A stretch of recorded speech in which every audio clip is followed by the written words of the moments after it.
5 minutes.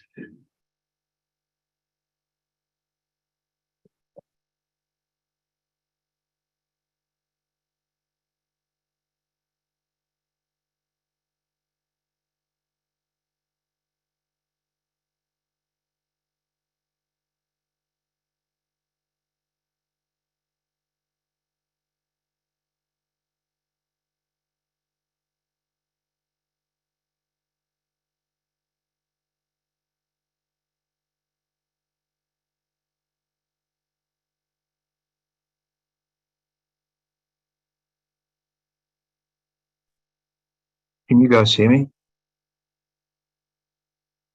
Yes, we can. Okay, great. Thank you. Thank you.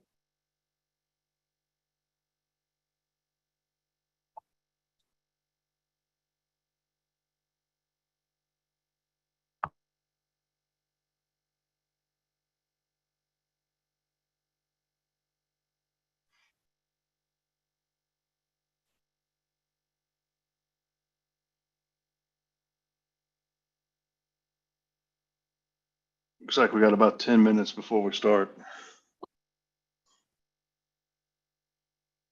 If anyone's emailing their applicants, our emails apparently are going to be delayed by 15 minutes likely because of a Microsoft server issue as well. Also part of your email.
Good morning.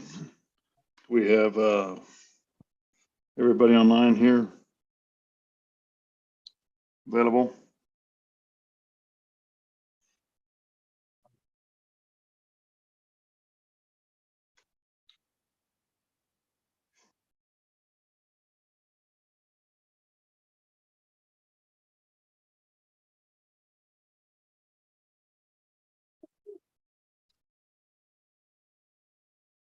Joe, are we looking now at 10:45 since that's what the kind of the screen showed, or preferred if we can get started, I'd like to be able to do that.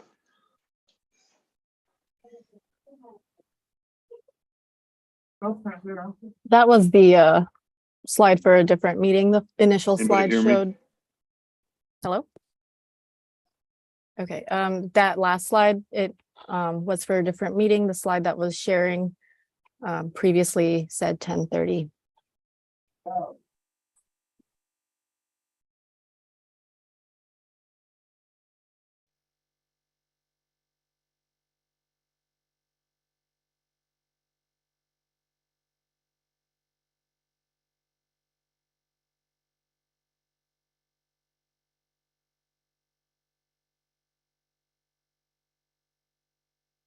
Commissioner Allender, can you hear me okay or no?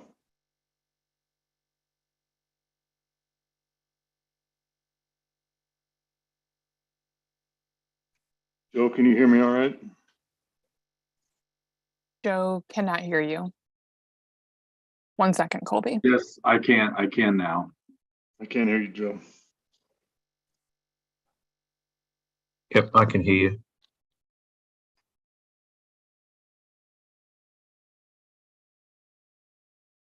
Oh, Commissioner Hill's on. Fantastic. Thank you. I couldn't get my camera to be on the right computer. See you, Bruce. Okay, now I can hear everybody.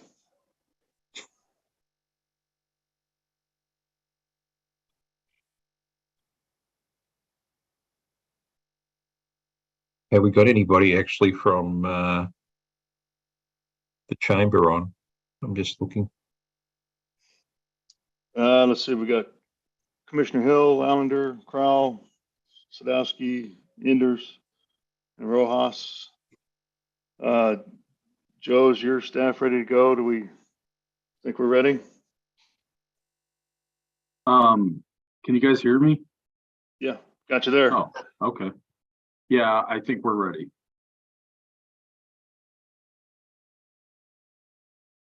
Think you're ready? Yes. Okay, we might as well start from the top, hadn't we? Yeah. Okay. So hopefully everybody's been able to join us that was in the chambers. We had a nice showing this morning, and apologize with the audio visual challenges we had, but hopefully we can overcome it here with an all virtual meeting. So I'm going to start from the top and welcome everybody. Good morning to the July 18th City Planning Commission meeting. It's good to see everyone here on virtual now. We appreciate you being here, and the commissioners look forward to hearing your case today. We understand every project is important and unique, and we want to make sure we address all of the docketed items individually with the attention they need to build consensus between the applicant, public, and city staff. We also believe we can reach consensus by being brief yet heard. Because our meeting is all virtual, we do have a time limit for the cases that we're hearing today, which is 5 minutes for staff presentations, 20 minutes for the applicant, plus any questions by the commissioners. And then once we move to public comment, we'll call on those folks that are joining us virtually one by one. And we hope to keep everything to 2 minutes when speaking as an individual, or up to 5 minutes when speaking for a larger group or association. But in all instances, please, let's limit our comments to be, minimize the repetitive comments and also be ready to speak when called upon. So as we get started with our meeting, Joe, do you mind going back over the rules again so we know where we're going here with our meeting today? Yeah, thank you, Mr. Chair. Since we're all virtual in Zoom now, the rules are a little bit more straightforward. The people in attendance are divided into 2 groups, attendees and panelists. Right now, the panelists consist only of the commissioners and staff. When your case is called by me, if you're an applicant, please go ahead and raise your hand in Zoom and we will promote you over to a panelist position. The promotion comes to you as a request that you must accept, and once you do, you'll move over to that role and you'll be able to share your audio and video. So please stay muted until you're called upon to speak. And when you're done, please mute yourself again. All of this is true for anyone who wishes to provide testimony when the planner is giving their presentation. Any citizen or group who wishes to provide testimony during public hearing can raise their hand and we'll promote you over as well. Remember to accept the promotion, stay muted until you're called upon, and mute yourself when you're done. The last reminder is the chat feature is only for questions about where we're at on the agenda or technical issues, but we don't have any of those, so there should be no need to chat. Thank you, Mr. Chair. Thank you, Joe. Okay, so the first item we need to take care of today is the voting for a new or continued vice chair. So we have to do this, but even though we have 2 commissioners out today, I guess it's important that we get that decided now. So Keithia, this is your chance. If you got a big platform you want to present, or if anybody else would like to be the vice chair, but speak up now. Otherwise, if there's a recommendation from the floor, certainly like to have it. Chair Corral, I move to nominate or vote for Commissioner Hill as the vice chair again. Okay. So I've got a motion and a second for Commissioner Hill to be the vice chair. Lisa, can you take roll call on that motion, please?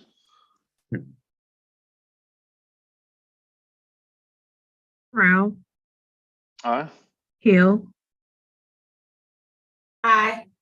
Allender, Aye. Rojas, Aye. Enders, Aye. Sadowski. Aye.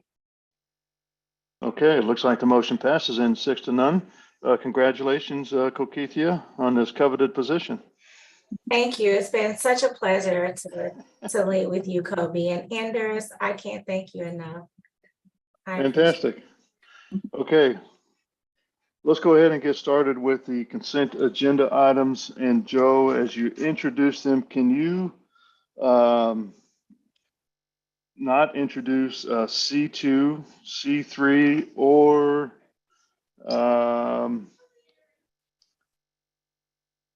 C8? Let's hold those till after we get done with the other ones.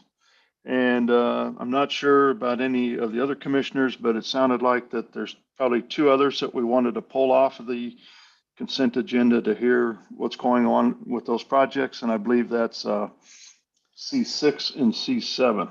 Yeah. Does that ring a bell to That's everybody? correct. Okay. That's, yep. Okay, so Joe, if you can start off with C1, C4, Okay. C5, C9, 10, 11, and 12. All right, we do have a couple of amendments to conditions on C12. Would you like me to pull that off as well? Yep, let's pull that off as well. So those that we're pulling off, a couple of them we'll need to do one at a time, but a couple of them we can lump together because I've got to recuse from those. Okay. So I'm going to call the cases to be heard with the first motion. We'll start with C1, case number CPC 2023-00051. A request to approve a project plan for the first phase of the West Bottoms mixed-use redevelopment on about 2 acres at 1218 Union Avenue. Staff is recommending approval with conditions. Docket item C4 is the next case number final plat 2023-00016. Request to approve a final plat in District MPD to create one industrial lot and one tract on 30 acres located at the southeast corner of 87th and Elmwood Avenue. Staff is recommending approval with conditions. Docket item C5, case number CPC 2023-00087. Request to approve a project plan for the first phase of the West Bottoms mixed-use redevelopment. This is located at 1201 Union Avenue, and staff is recommending approval with conditions. Next case is docket 9, case final plat 2023-00011. A request to approve a final plat in District UR on about 31 acres at Old Santa Fe Road and East 93rd Street, creating one lot and one tract for a future multi-unit building. Staff is recommending approval with conditions. Docket item C10, case number final plat 2023-00015. A request to approve a final plat in District R1.5 and B3-3 on 50 acres located south of Northwest Berry Road at Line Creek Parkway. Staff is recommending approval with conditions. And docket item C11, case number CPC 2023-00082. A request to approve a project plan for the third phase of the West Bottoms mixed-use redevelopment located at 1015 Mulberry Street. And this one, staff is also recommending approval with conditions. Okay, thank you. Any questions from the commissioners regarding docket items C1, C4, C5, C9, C10, or C11? Okay, seeing none. Just a reminder, as we're virtual here, I need to be able to see some movement or something so I can make sure that we're going the right direction. Okay. So with that, let's go ahead and open it up for any public testimony. If there's anybody out there that would like to speak regarding docket items C1, C4, C5, C9, C10, or C11, please raise your hand and you'll be called upon. Mr. Chair, no one's raising their hand. Okay, let's go ahead and close public testimony then, and I'll take a motion, please. Chair Crowell. Okay. You go. You go. Okay. Chair Crowell, I move to approve C1, C4, C5, C9, C10, and C11 as stated in the docket. Second. Okay, so as stated in the docket with the conditions. Okay, so I've got a motion and a second for approval of those docket items. Lisa, can you take roll call on the motion, please? Crowell. Crowell. Aye. Hill. Aye. Allender. Aye. Rojas.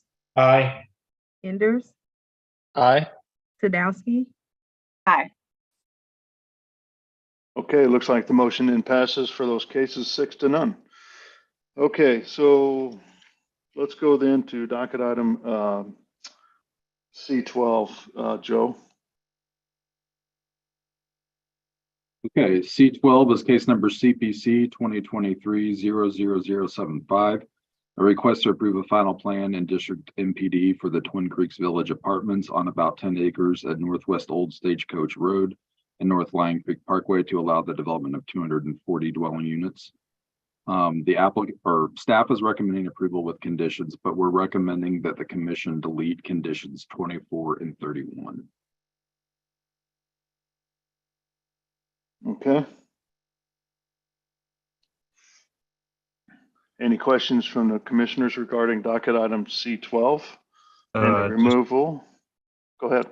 Yeah, I just was wondering why we're removing them. Can give some a reason? Yes, Commissioner Allender, I did not catch that there was a condition requiring a traffic impact study. One was already completed for this development area. And the other condition was resolved with KC Water related to a storm pipe that runs from the soccer complex, and that has been resolved. Okay, great. Thank you. Any other questions from the commission? Okay, so at this time, let's go ahead and open it up for any public testimony. If there's anybody out there that would like to speak regarding docket item C12, please raise your hand and you'll be called upon. Mr. Chair, no one's raising their hand. Okay, so we'll go ahead and close public testimony then, and I'll take a motion on docket item C12, please.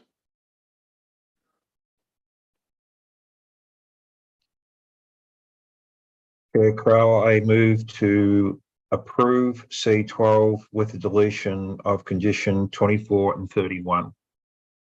Second. Okay, so I've got a motion and a second for approval of docket item C12 with removing conditions 24 and 31. Lisa, can you take roll call on the motion, please?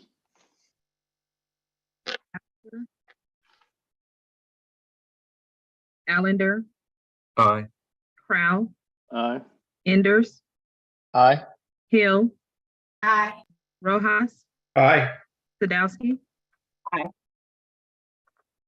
Okay, it looks like the motion passes then.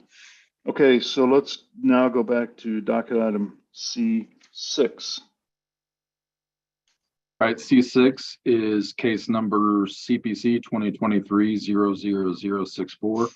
Request to approve a project plan for an apartment complex on about half an acre at 2640 Tracy Avenue within the Beacon Hill urban redevelopment plan. Okay. Staff is recommending approval with conditions. Gotcha. Okay, so this one we're pulling out so we can hear a little bit more about the case. I think a couple commissioners had some comments about that. I think Commissioner Allender and Commissioner Enders both had some questions. Is the applicant available on docket item C6?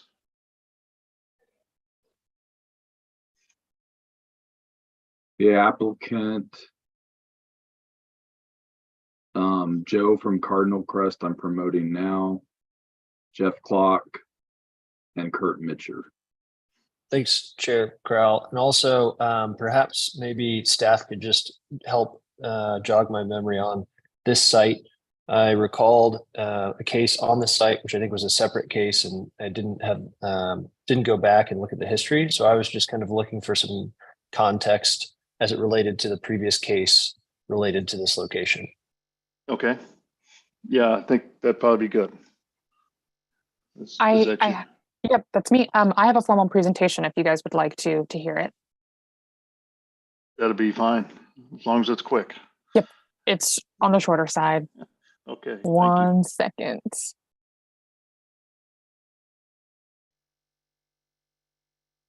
Okay, can you see my screen? Yes. I can. Okay. So this is a project plan for the subject site. It's located in the Beacon Hill area. This is east of Troost. This is a close-up of the subject site at the intersection of Tracy and East 27th Street. Troost is over to the west. And some key points about this project is that you're right, Commissioner. We reviewed a major amendment to an approved development plan, to the Beacon Hill UR plan last year around November of 2022. The CPC did recommend a denial at that point. And when we were having discussions about that particular project, it was for 2 apartment complexes to be on either side of the lot. So you can see an apartment complex was proposed on the lot highlighted in yellow, as well as the 2 smaller lots that are on the intersection of East 27th and Forest Avenue. And a lot of conversations talked about how they wanted the developer to follow the approved UR plan. Now this plan is in alignment with the approved UR plan.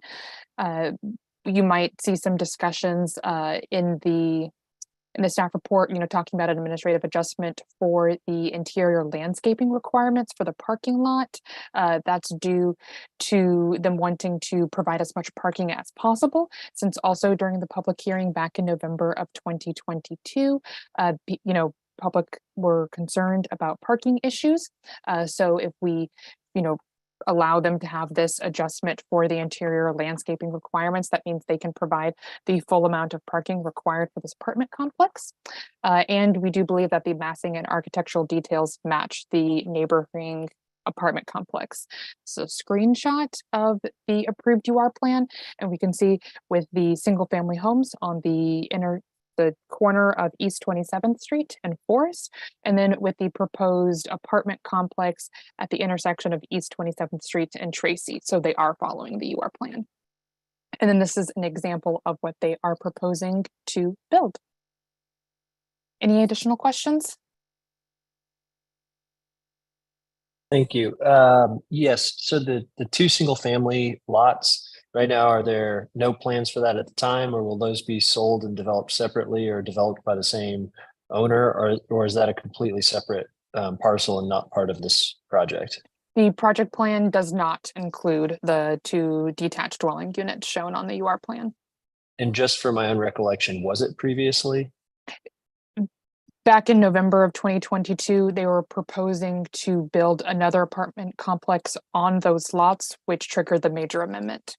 And now that's not in the cards. Got it. Thank you so much. Any other questions from the commission? No, I'm good. That answer your questions? Okay. Yeah. All right.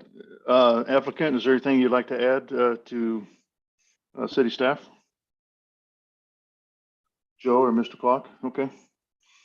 So at this time, then we will open it up for any public comment. If there's anyone out there that would like to speak regarding docket item C6, please raise your hand using the Zoom feature and you'll be called upon. Mr. Chair, Ryan Bennett has raised his hand and I'm sending him an invitation to be promoted.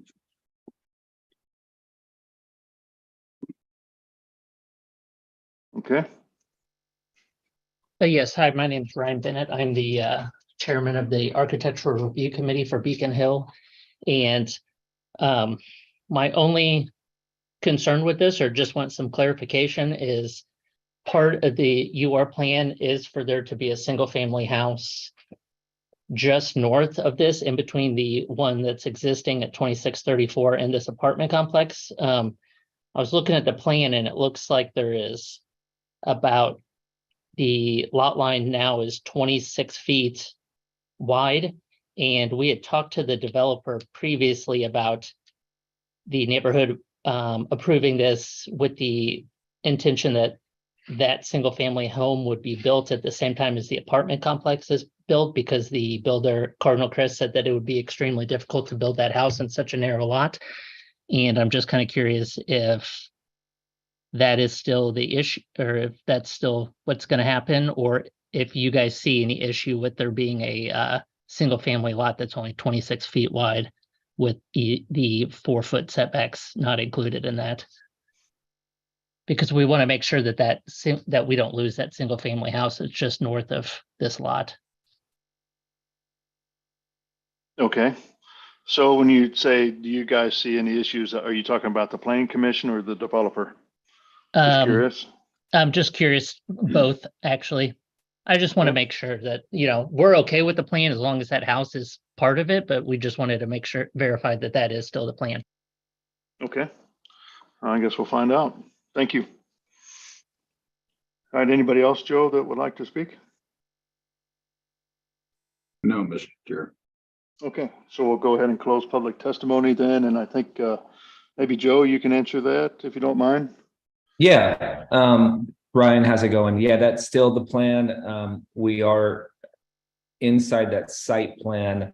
It shows that that parcel is separate and we are planning on building that at the same time as the apartment complex, and we will be sending you those plans for the design review committee to see those as well. Okay. Okay, great. Joe, do you mind stating your name for the record, your name and address for the record, please? Yeah, Joe Christensen, Cardinal Crest, 1539 Swift, North Kansas City, 64116.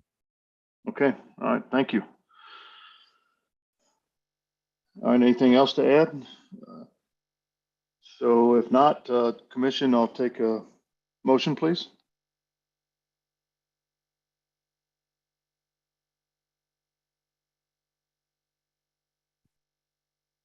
Motion to approve docket item C6 with conditions. Second. So I've got a motion and a second for approval of docket item C6 with conditions stated. Joe, I'm sorry, Jill, can you take a roll call on that motion, please? Allender, Aye. Crowell, Aye. Enders, Aye. Hill, Aye. Rojas, Aye. Sadowski, Aye. Okay, it looks like the motion passes in 6-0 for approval of docket item C6. Thank you, and thank you for your patience this morning on our meeting too. So good luck with the project.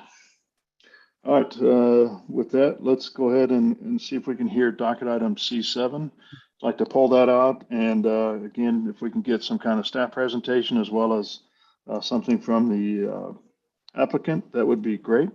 That'd be Joe after you introduce it too. So. Right, and as a reminder, there's a required quorum of Allender, Baker, Crowell, Enders, Hill, Rojas, and Sadowski. And we don't have Baker, I believe, but we do have Yep. the other 6, so we should be good. Okay, perfect. So Kobe, I will be signing off in 5 minutes, so I probably won't be voting on that. It seems like Okay. you have enough folks. All right, sounds good. Thank you. All right. I need to call it real Okay. quick. Docket item C7, case CPC 2022-00138, a request to approve a soccer stadium for the Kansas City Current Soccer Club at Berkeley Riverfront Development in District MPD on about 10 acres located at Berkeley Parkway and Lydia Avenue. And Andrew Clark is the staff planner on this. Good morning, Chairman Crowell and fellow commissioners. I will share my screen and give you a very quick presentation. This is case number CD CPC 2022-138. This is the MPD final plan that is required within a MPD district. As you can see here, this is the revised site plan in yellow, starting from the east and moving to the west. On the east, the applicant has agreed to construct a second right turn lane from the southbound I-29 interchange. They also added a turnaround where Berkeley Riverfront Road terminates. And also they have aligned Lydia Avenue to make it safer for pedestrians and vehicular traffic. Again, here is the southbound dual right turn lane. This condition was added after the staff report. They are going to be coordinating with Public Works and MoDOT, and this shall be completed prior to any certificate of occupancy. The applicant also agreed to construct an additional or a westbound turn lane extension on Berkeley Parkway. This will allow for traffic to flow into the development and for enough vehicles with the 400-foot plus taper to be able to access the parking on the south side of the site via Lydia Avenue. This is within the MoDOT right-of-way. So this again will require coordination between Public Works and MoDOT prior to any certificate of occupancy. Again, here are the renderings. You can also drive by and see this in person. Staff did add 3 conditions, as I just said. The first condition is that the applicant will have to apply for traffic control permits for each game and event. This is so we can all work together as a team to make any changes after each event, because this is going to be quite an exercise for everyone involved of seeing how traffic circulates in this space. The second condition is what I showed you, the westbound turn lane extension on Berkeley Parkway. And third is that the dual right turn lane design plans shall be submitted prior to the opening of next season, March 2024. And this has to be completed prior to any certificate of occupancy. Staff does recommend approval with conditions. And that concludes my presentation.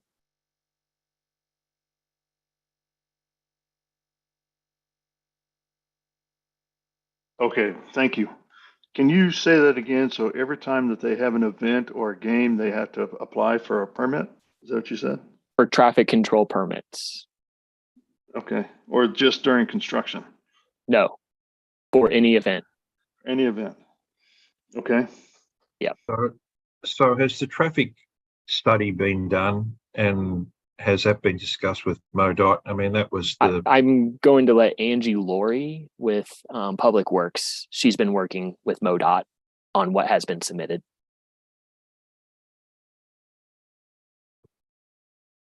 Hi, Andy. Good morning, everyone. My name is Angie Laurie. I'm with the Department of Public Works. I'm the Associate Director of Transportation, and my division focuses on multimodal transportation options.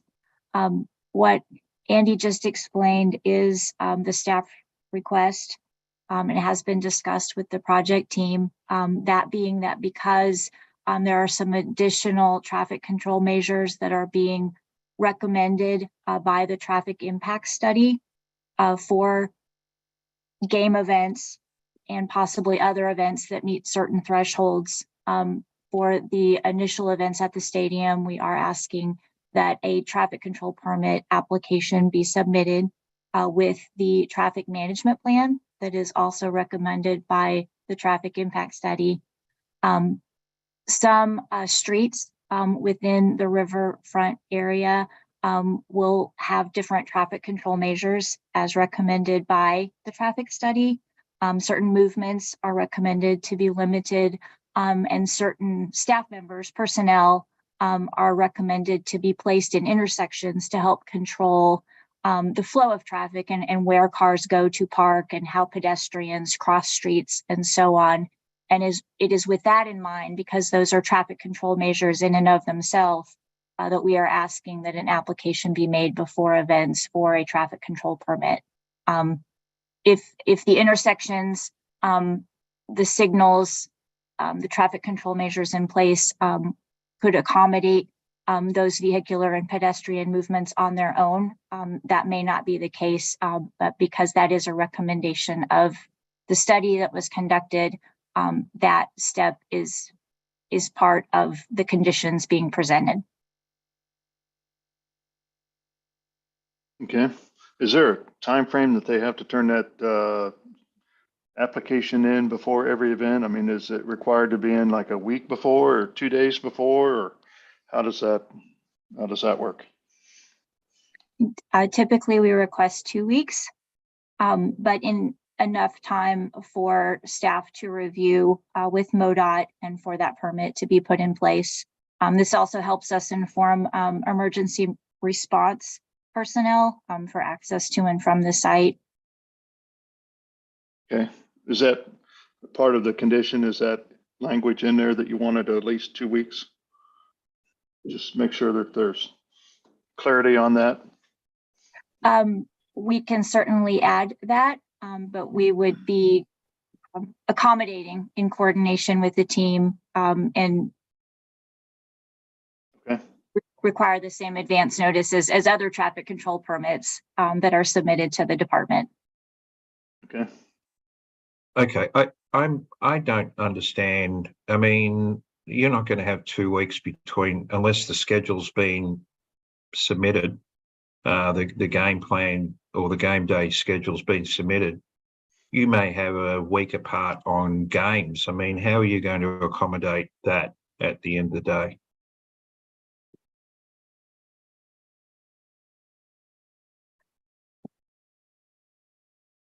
Commissioner, if that question was directed at staff, I would just say that those applications can be submitted up front ahead of the season, and that review process can occur well in advance. because the basis will be the traffic management plan that's being developed now. But I think I just heard that there could be an adjustment depending on the game and so forth. I mean, are we thinking that there's not going to be any adjustments if you're going to put them do it before, you know, at the start of the season? I'm just trying to understand how this is going to work practically. Commissioner Allender, I believe the intent of this condition is technically, we know we're not dealing with a stadium downtown that has events, you know, maybe a Sunday match and a Wednesday match. So I understand what you're saying with the 2 weeks. The intent of this condition is that the project or that the team understands after each event, we're going to have comments, or Public Works is going to have edits and comments, so that they're not caught off guard, that they can just submit the same traffic plan for each event. Has the applicant agreed to the condition? I am under the understanding that the applicant has agreed to these 3 conditions. And the applicant is Ryan Whitaker. Good morning, everyone. This is Ryan Whitaker, Project Director from Legends Project Development. We're the owner's representative on the project. To answer your question, Commissioner, yes, we have agreed to all of these conditions, and we'll continue to work with Port City staff as well as MoDOT on implementing all of these commitments. So if you don't get approval on the permit, what are you going to do? Cancel the game? Well, no, it would.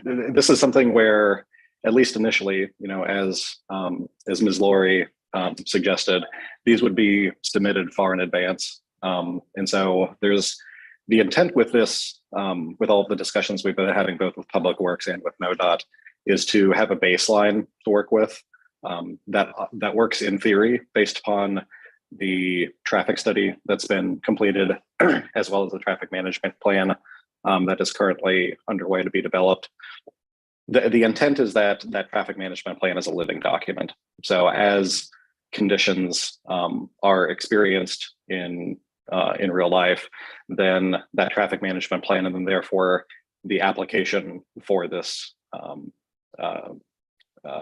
traffic management would then be updated as a result of those observations. I mean, my frustration here is this has been in front of the commission for over a year, I think, and we're still now seems to have a band-aid solution to the problem. I mean, I thought we were going to do a traffic study, get that sorted out with MDOT. Maybe I misinterpreted what the actions were, and we kept on continuing it because we hadn't had that agreement with MoDOT. And now I feel we've got a band-aid solution here going forward. No, that traffic study has been completed, and the recommendations from MoDOT, based upon the information from that traffic study, are being agreed to at this point.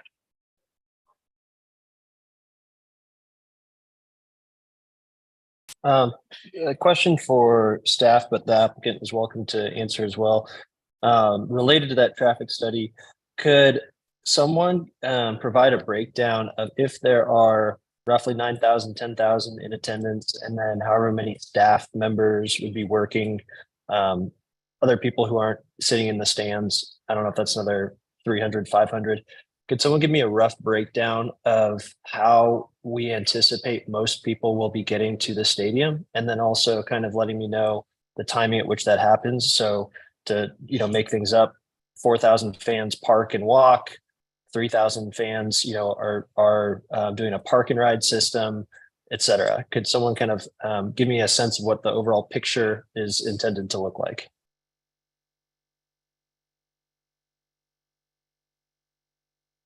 I'm relying on the transportation individuals at this meeting. This was broken down, Angie or Ryan, if you can possibly share that. And this is posted on Compass KC, Commissioner Enders, what you just asked for. Commissioner, this is Angie Laurie.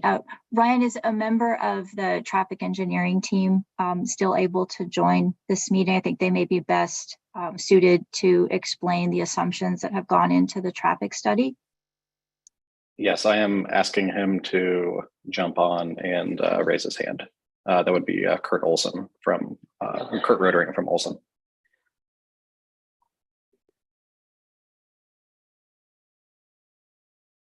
He's accepted the promotion and should be joining momentarily. Okay, thank you.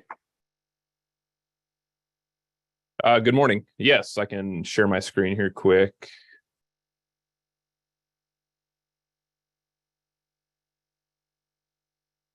Let me know when you can see that. Can see it. All right, thank you. So yes, good question. There will be a pretty good mode split. There will be 200 parking spaces dedicated to the stadium. So we're assuming that there'll be 200 personal vehicles arriving. The remaining attendees to a soccer match will come, and this is opening year 2024 before the streetcar is open. It changes a little bit once the streetcar is there. There will be KCATA transit service to the riverfront. We're assuming 500 vehicles with rideshare to come to the riverfront. And then there will be an extensive shuttling service for the remaining attendees as well, which is being worked out from exterior parking lots, and then they will be shuttled in. So that combination of vehicles has all been inputted into the traffic analysis and modeling, which resulted in the recommendations you've heard. And just to clarify, it's actually 2,000 parking spaces, not 200. Yeah, sorry, I apologize.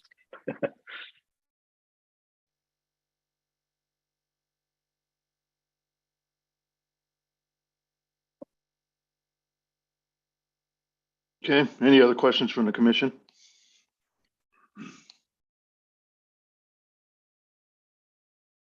One more question.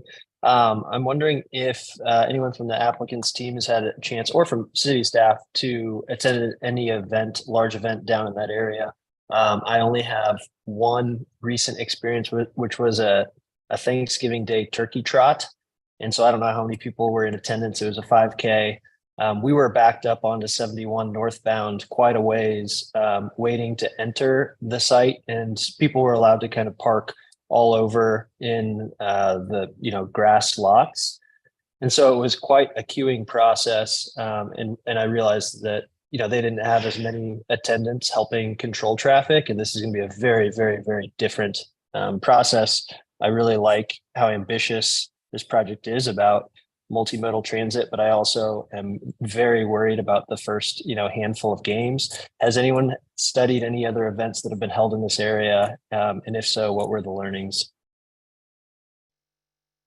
Well, I can speak more towards how we are going to approach the parking process to help alleviate that concern, especially on the ingress side, Commissioner. The first thing is that all of the parking will be prepaid.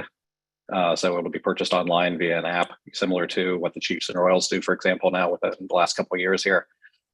And in combination with having a robust staff to assist people in parking, there's going to be multiple lanes of ingress into those parking lots where scanning of QR codes with those tickets would take place. And the data that has been shared with us from operations out at Kaufman and Arrowhead has indicated that each of those scans take anywhere between 12 and 15 seconds per vehicle. And so, there is a lot of education that needs to take place with this, and that's a robust portion of the traffic management plan that's currently being developed. So a lot of thought has gone into how many lanes do we need, how much education needs to take place with respect to that, so that those backups on ingress do not occur. And because I haven't had a chance to review the traffic study in detail, I was unclear as to whether the park and ride locations were determined or are still yet being determined, and will those be ticketed or not? So the intent at this point, so they have not been finalized at this point. We have general locations that align with where the ticketing data indicates the fans are going to be coming from. And so that will then drive the number of buses that are going to come from each location, and they're spread out throughout the metro area. We're still in negotiations with all of those locations to actually nail down the actual parking lots where those park and ride locations would be located. And the actual financials behind it are still being worked on. But the intent is that for that to be as incentivized and as low barrier of entry as possible, to incentivize people to take that mode of transportation rather than driving down to the stadium. And then clearly, someone who has if they have a poor experience at one game, they'll realize I need to go earlier or park somewhere different. People who are coming for the first time might be ones who wrongfully assume they can just drive down and park, et cetera.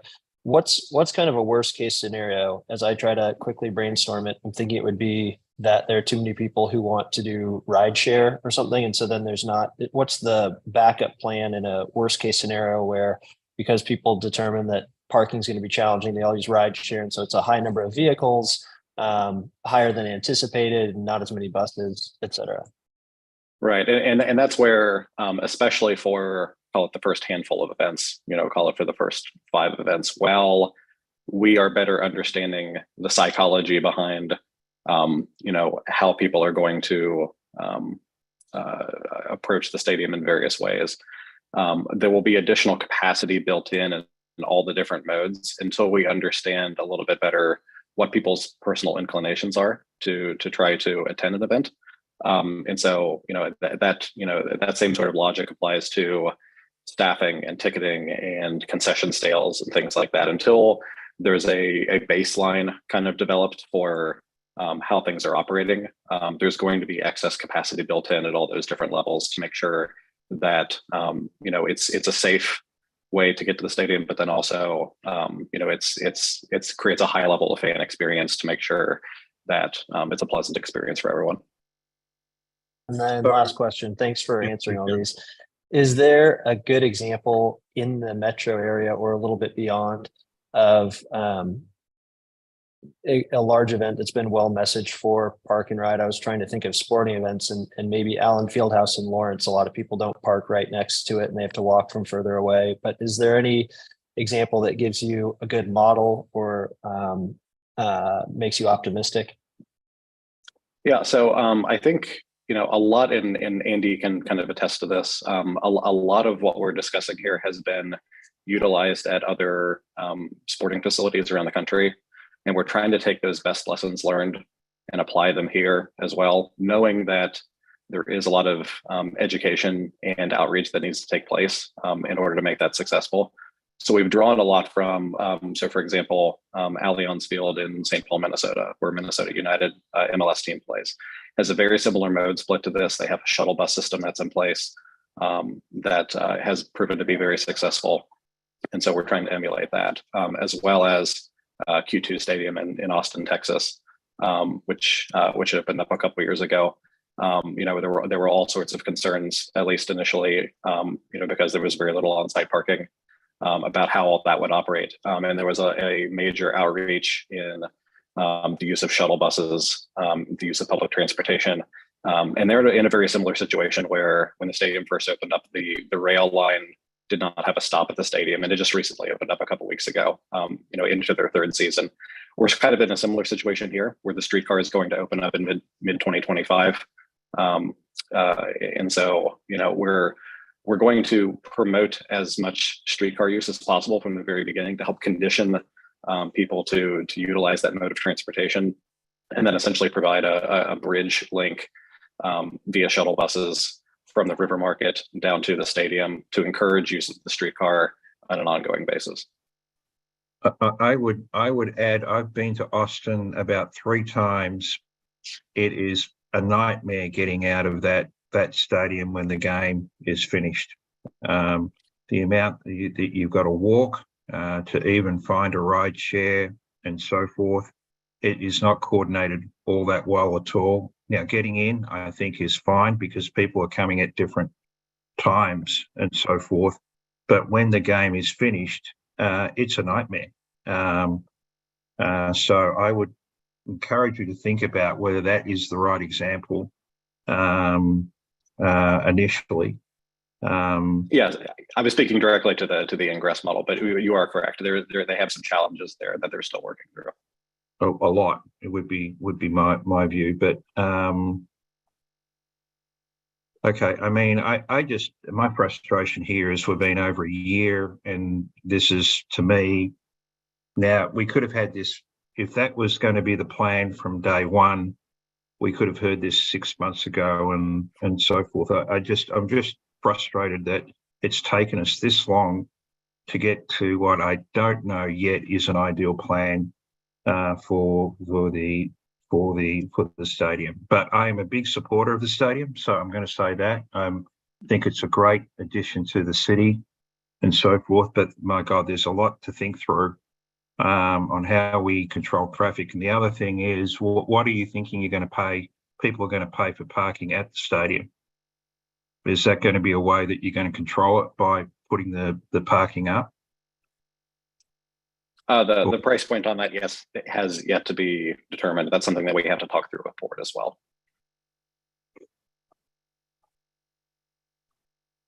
You know, I don't think, from my perspective, I just feel this hasn't been well thought out yet, but I don't know what we do because you know, we need to, the stadium has been built or is being built. We'll just have to, I suppose, suck and see how it goes. But this is, from my perspective, less than ideal in planning around this stadium at this point in time. But saying that, I will be supportive because I don't want to see the project stall. Okay, anybody else? Any comments? Yeah, in terms of comments, I mean, I am very concerned. I really like how ambitious it is, and long term, I think it's I think people will figure it out. I just would ask staff, is there anything else we can do now or condition now to make the experience as good as possible in the first couple of years? Because again, I have no doubt that in years to come, everyone's going to be thrilled that this was the type of investment that we made. I think it's the right choice, but I think it's a big culture shift. And I do worry that we're going to have a lot of frustrated people. And if there's anything we can condition now to avoid that, I would like to do so. I would agree with that because I'm concerned that, you know, you're going to have a lot. I mean, I think current fan base is a lot of families, young children coming in. And so it's not going to be easy for families to shuttle in to the stadium. So I would like to see if there's anything that we could do to help facilitate the experience, that's for sure. I'm going to mainly rely on Angie Laurie with Public Works on what could be added. And Angie and I have worked closely with Ryan, the team's representative here, who has a more of a planning background than who was involved at the beginning of this project, Commissioner Allender, to repeat that this has been around for a year.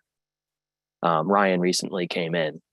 One frustration from staff side, and this might relate more to the Port Authority overall, but is the current have been unable to get any cooperation from Bally's to allow for safer traffic flow and pedestrian safety, because if you go to Street View, there is no way to cross under the interchange with the way it was constructed years ago.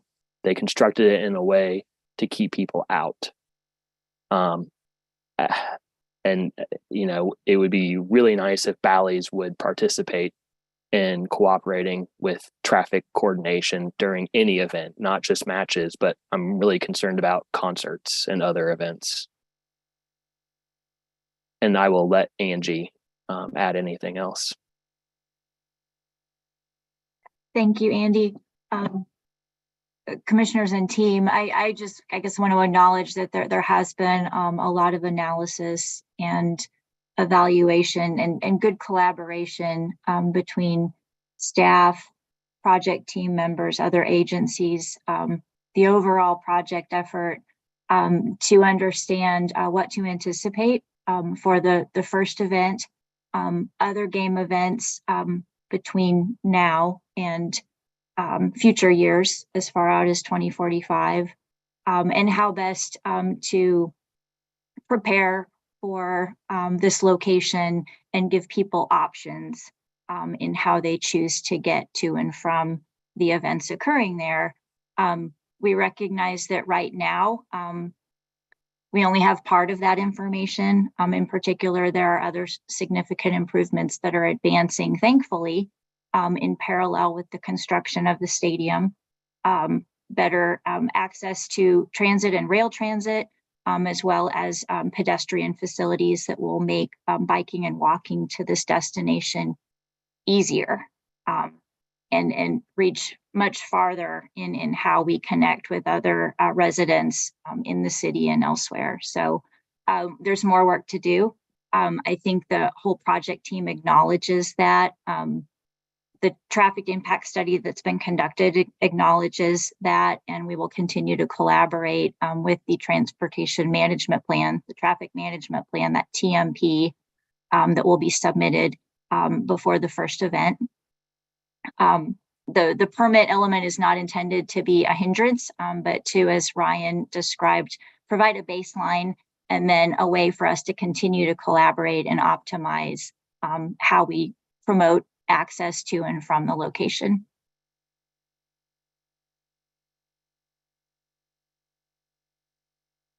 Okay, thank you.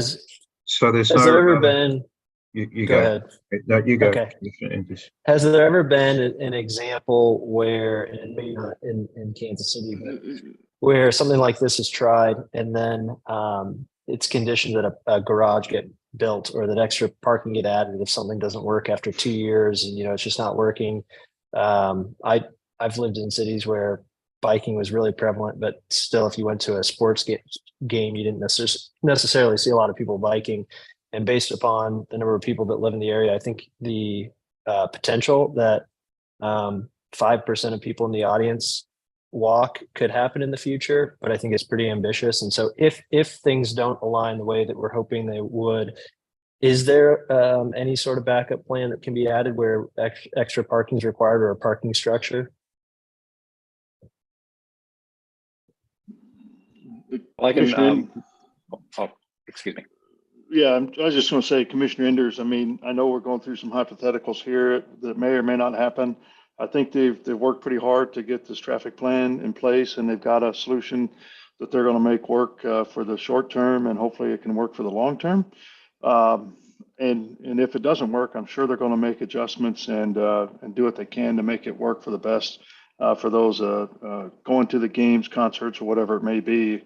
I think we spent a lot of time on this and kind of circled in around on different scenarios of this traffic study, but I think they've got a great solution ahead of us and in front of us that works for now, and really they won't know exactly how it does until we have that first game next year, and then I'm sure they'll make adjustments as they go to make it as best they can. So I hope that's kind of the direction we're moving with that. So I'd really like to make sure we can maybe start moving on in our meeting here, if that's okay.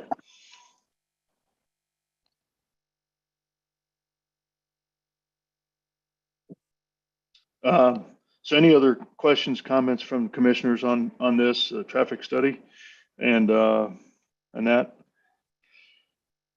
I'm not sure if we've opened it up for any public comment on this. I'm going to do it again because it's so if there's anybody out there that would like to speak regarding docket item C7, please raise your hand in the Zoom feature and you'll be called upon.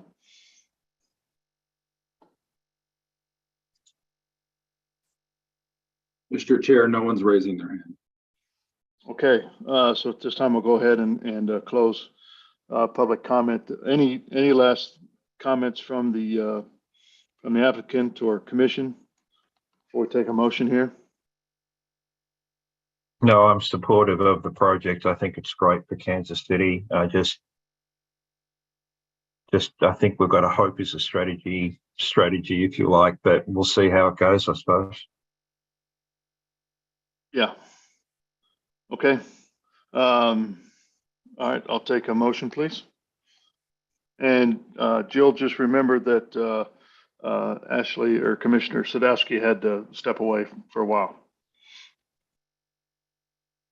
Allender, So let's make we a, haven't hold on, made we need to make a motion haven't made first. a motion yet. Yeah, Chairman Crow, I move that case C7 be approved with conditions. Second. okay, so I've got a motion and a second for approval of docket item C7 with conditions stated. Now, I just want to make sure are you adding the conditions, Commissioner Allender, that have been suggested by staff? Can staff remind me what they are again? But yes, I would say yes. But if they could remind me of what they are. Yes, Okay. Commissioner Allender. It is the first one in relation to the traffic permits, the westbound turn lane on Berkeley Parkway, and the southbound right turn lane extension from I-29. Okay, great. So let me make that again. Chairman Crow, I move that C7 be approved with conditions and adding the additional 3 conditions as suggested by staff. Okay. Second. Okay, so I've got a motion and a second for for approval of docket item C7 with the addition of the 3 conditions. So Jill, can you take a roll call on that motion, please? Allender, Aye. Crow, Aye. Enders, Aye. Hill, Aye. Rojas,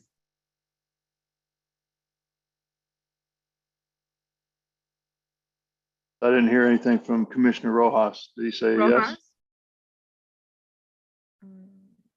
He can give us a thumbs up or down. Okay, so he gave us thumbs up. So that means aye. So it looks like the motion approves then 5-0. Thank you for that. Thank you for your presentation, all your hard work. I know it's not the most perfect situation for the traffic, but I'm certain you guys will work it out and work with city staff to do what's right to get the traffic moving in and out as best you can. So thanks again and good luck as you move forward. Yes, thank you to all the commissioners and city staff. We really appreciate all your efforts. Thank you. Yeah. Okay, so I need to recuse from the next items and Commissioner Hill is going to take over for these next couple of docket items. Okay. All right. All yours. I take these 2 docket items together, C2 and C8.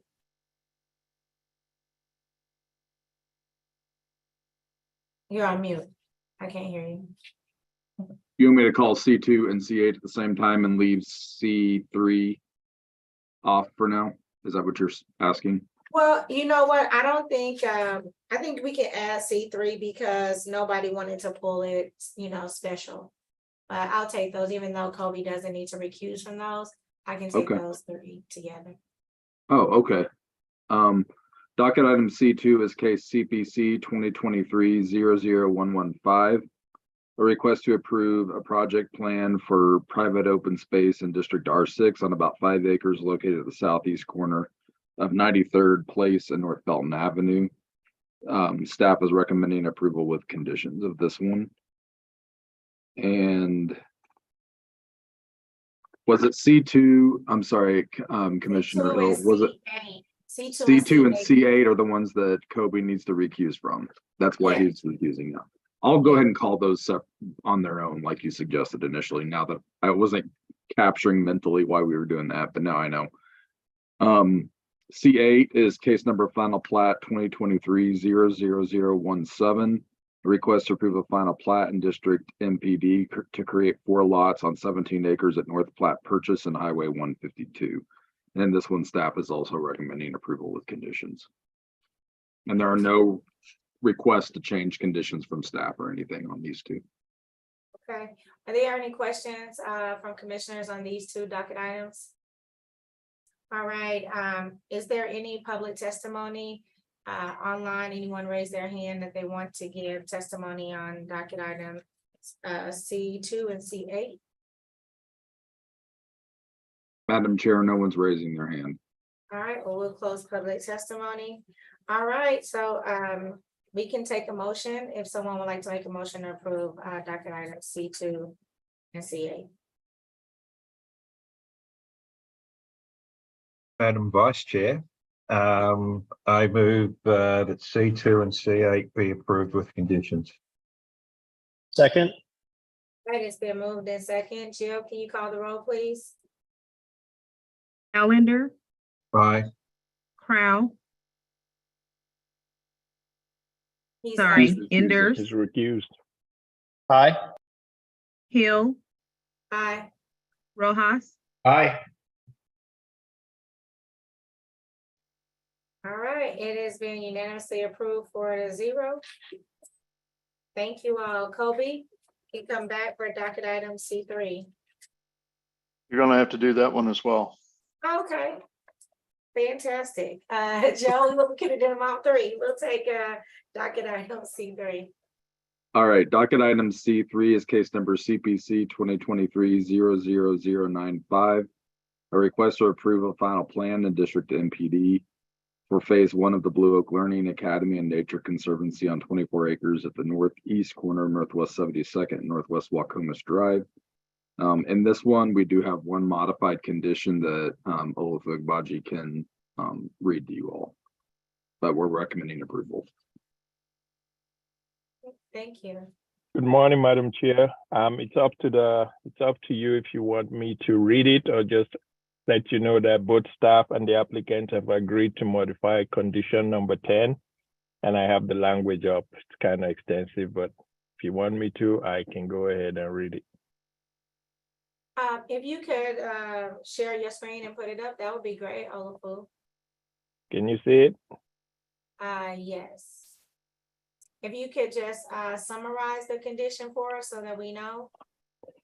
What it is that we had made a recommendation when we approved the preliminary plat for water to be extended either from a stop street to the north, which is North Adrian Avenue, or from the south side, which is 72nd Street. So this condition gives them the flexibility to do either or based on where the project is. And at such time as the city decides to vacate the stop streets that's just north of this, they will have to then abandon that water line. So it just gives them the flexibility to move forward in phases. And based on what happens around them, we should be able to permit water to serve them. Okay, and you said that the applicant has been in agreement with this revised condition? That's correct. Okay. Are there any questions of commissioners to Olufu? I've just got one, Olufu. Wasn't there an issue with the signage? It didn't comply? The signage? Yeah. No, this No. No, not this case, no. That's, well, okay. That's what I thought I read. Okay, that's fine. Thank you. Yep. Is the if there are no other questions, does the applicant want to speak on this revised condition? If they're available, that's fine. If not, that's okay too.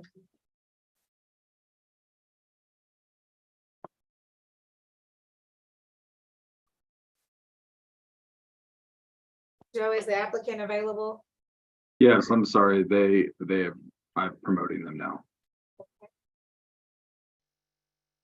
And who is it? Chris Maddox. All right. Hi, Chris. Welcome to CPC. Please state your name and address for the record. Because it's a revised condition, we just want to hear from you if you're okay with the revisions that staff has made.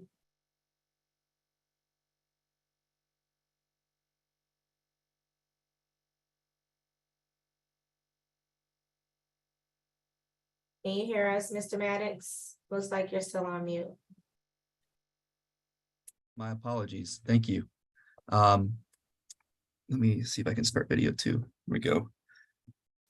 All right. Good morning, Madam Vice Chair. My name is Chris Maddox. I'm an attorney with Rouse Fretz White Goss Law Firm, office address of 4510 Bellevue Avenue, Suite 300 in Kansas City.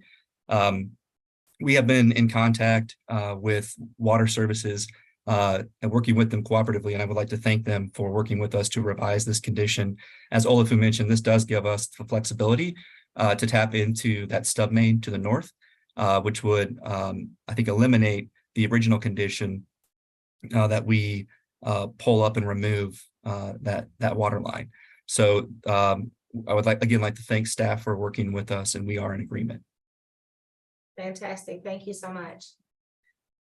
All right, now we'll transition to public testimony. If there's anyone that would like to give testimony on docket item number C3, please raise your hand. And Joe will appoint you to speak. Madam Chair, no one's raising. All right, we'll close public testimony, and if there are no more questions, no other questions from commissioners, we'll take a motion. Chair Hill, I move to approve docket item C3 or item consent docket item C3 with conditions, including the modified condition number 10. Second. All right, it's been moved in second. Jill, will you please call the roll? Allender, Aye. Enders, Aye. Hill, Aye. Rojas, Aye. All right, it's been unanimously approved. Thank you so much. Thank you for your project. Good luck. Thank you.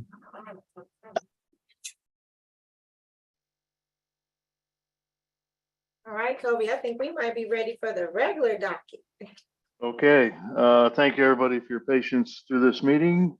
Okay, so Joe, let's go through the regular docketed items, beginning with those that are wanting to continue to a future meeting. Okay. The first continuance request is docket item number 2, case CPC 2023-00113, a request to amend chapter 88 for the purpose of creating a process to allow property owners to apply for reasonable accommodation to the zoning and development code by adding a new section to be codified as section 88-571. Staff is asking for a continuance to August 1st. Docket item 3, case CPC 2023-00112, amending chapter 88, the zoning and development code for the purpose of clarifying that group homes for 8 or fewer unrelated persons with disabilities, including 2 additional persons acting as house parents, which are allowed as of right in all districts that allow household living uses, include group homes for those recovering from alcoholism or addiction to drugs by repealing section 88-805-02-B and 88-805-03-E, and then enacting in lieu thereof new sections of like number and subject matter, and by updating table 110-1, the residential districts use table. And this one, the staff is also requesting a continuance to August 1st. The next continuance is docket items 7.1 and 7.2, which are companion cases. 7.1 is CPC 2023-00029. It is a request to rezone property at 1314 Red Bridge Road from District R7.5 to District R80. And staff is requesting, or the applicant is requesting continuance to August 15th. So the agenda is wrong there. It's August 15th.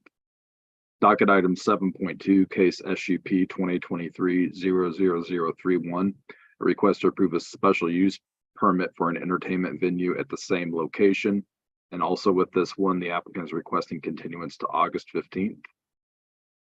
Next continuance is docket item 12, case number SUP 2023-00035, request to approve a special use permit to allow for a school and with parking lot on about 8 acres at Wallace Avenue and Wilson Avenue.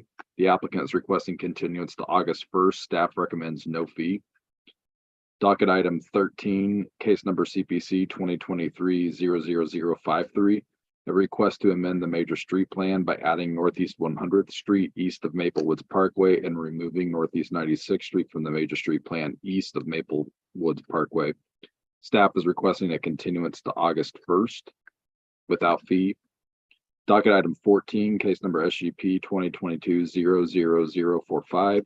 Request to approve a special use permit in District B3-2 to allow for a gas station on about 1 acre on the north side of Hickman Mills Drive and Prospect Avenue. The applicant is requesting continuance off docket and staff recommends with fee. Docket item 15, case number CPC 2023-00085. Request to rezone about 10 acres from District R 7.5 to District R 80 at Blue Ridge Boulevard and East 29th Street.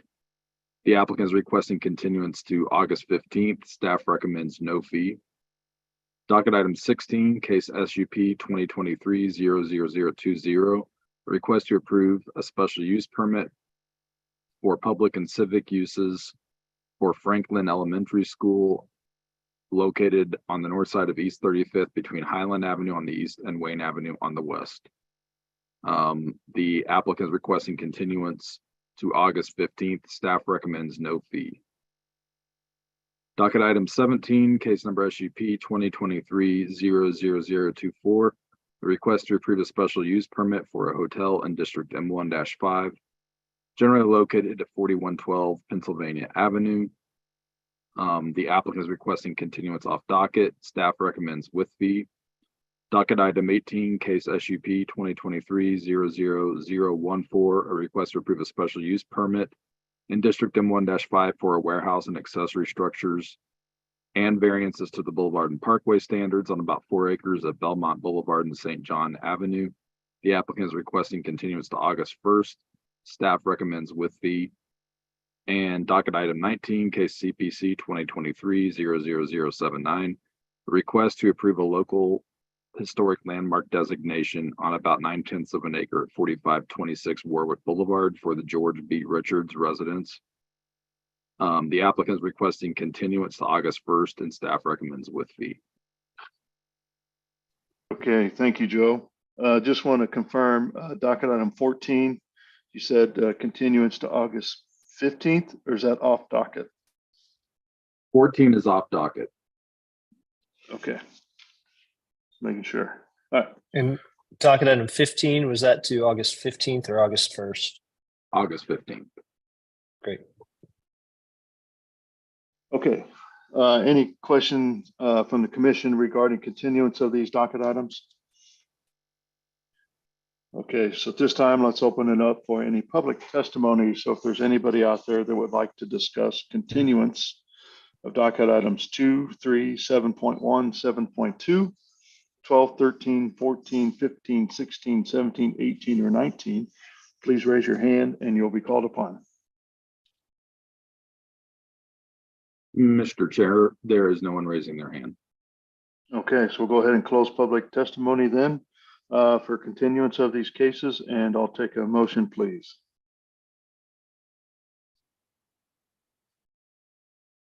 Chair Corral, I move to continue docket items 2, 3, 12, 13, 14, 16, 17, 18, and 19 as stated in the docket, and to continue items 7.1, 7.2, and 15 to August 15th, as stated in the docket in regards to fees. Okay. Second. I've got a motion and a second for continuance of those docketed items as stated in the motion. Giovanni, can you take a roll call on that motion, please? Allender, Aye. Crowell, Aye. Enders, Aye. Hill. Hill, Didn't hear. Aye. Can you hear me? yes. Yes. Rojas, Aye. Okay, looks like the motion passes in 5-0. All right, with that, Commissioner Hill, you're back up with docket item number 1. All right, Joe, let's do docket item number 1. Docket item 1 is case CPC 2023-00091. A request to approve a final plan in District MPD to construct retail and gasoline and fuel sales buildings on about 17 acres at North Platte Purchase Drive and Northwest Fountain Hills Drive. Andrew Clark is the staff planner. Thank you, Joe.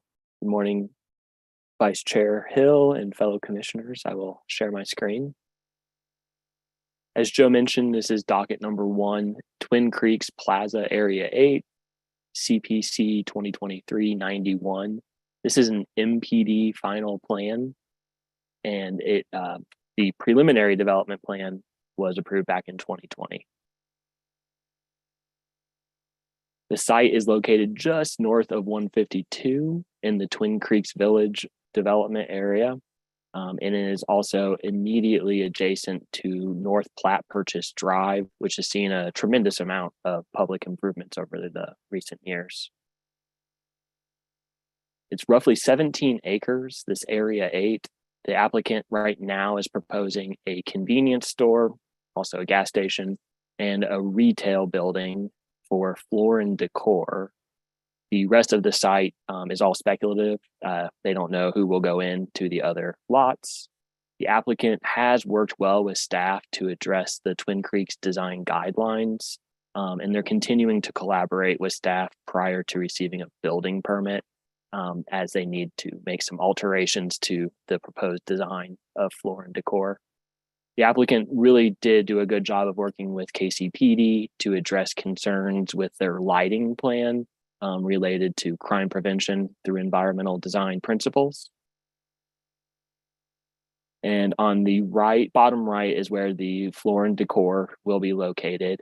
And then on the west side of that, closer to North Platte Purchase Drive, will be a convenience store. Here's a view looking northwest towards Platte Purchase Drive and Tiffany Springs Road. As you can see, the site is generally flat and undeveloped. Here's a view looking northeast from North Platte Purchase Drive. Again, a pretty gentle terrain. Here we are looking south from Fountain Hills Drive. That's 152 in the distance. And I just wanted to give some history on this site. So back in 2003, there was a plan approved that showed a grocery store and other retail going into this development site. Of course, that never happened. But highlighted in yellow, you can see a proposed pedestrian trail that would extend from the existing trail all the way to North Platte Purchase Drive. So it can bring the hundreds and hundreds of residents that live directly east of here safely into the site without using an automobile. Then on July 18th, 2006, so 17 years ago to this day, the City Plan Commission approved a final plat that made the area where the trail is tied to their parkland dedication. So it reduced the amount the master developer had to pay. And also for your history, here is the current phasing of the Fountain Hills neighborhood that's directly to the east of this site that will be using this retail area.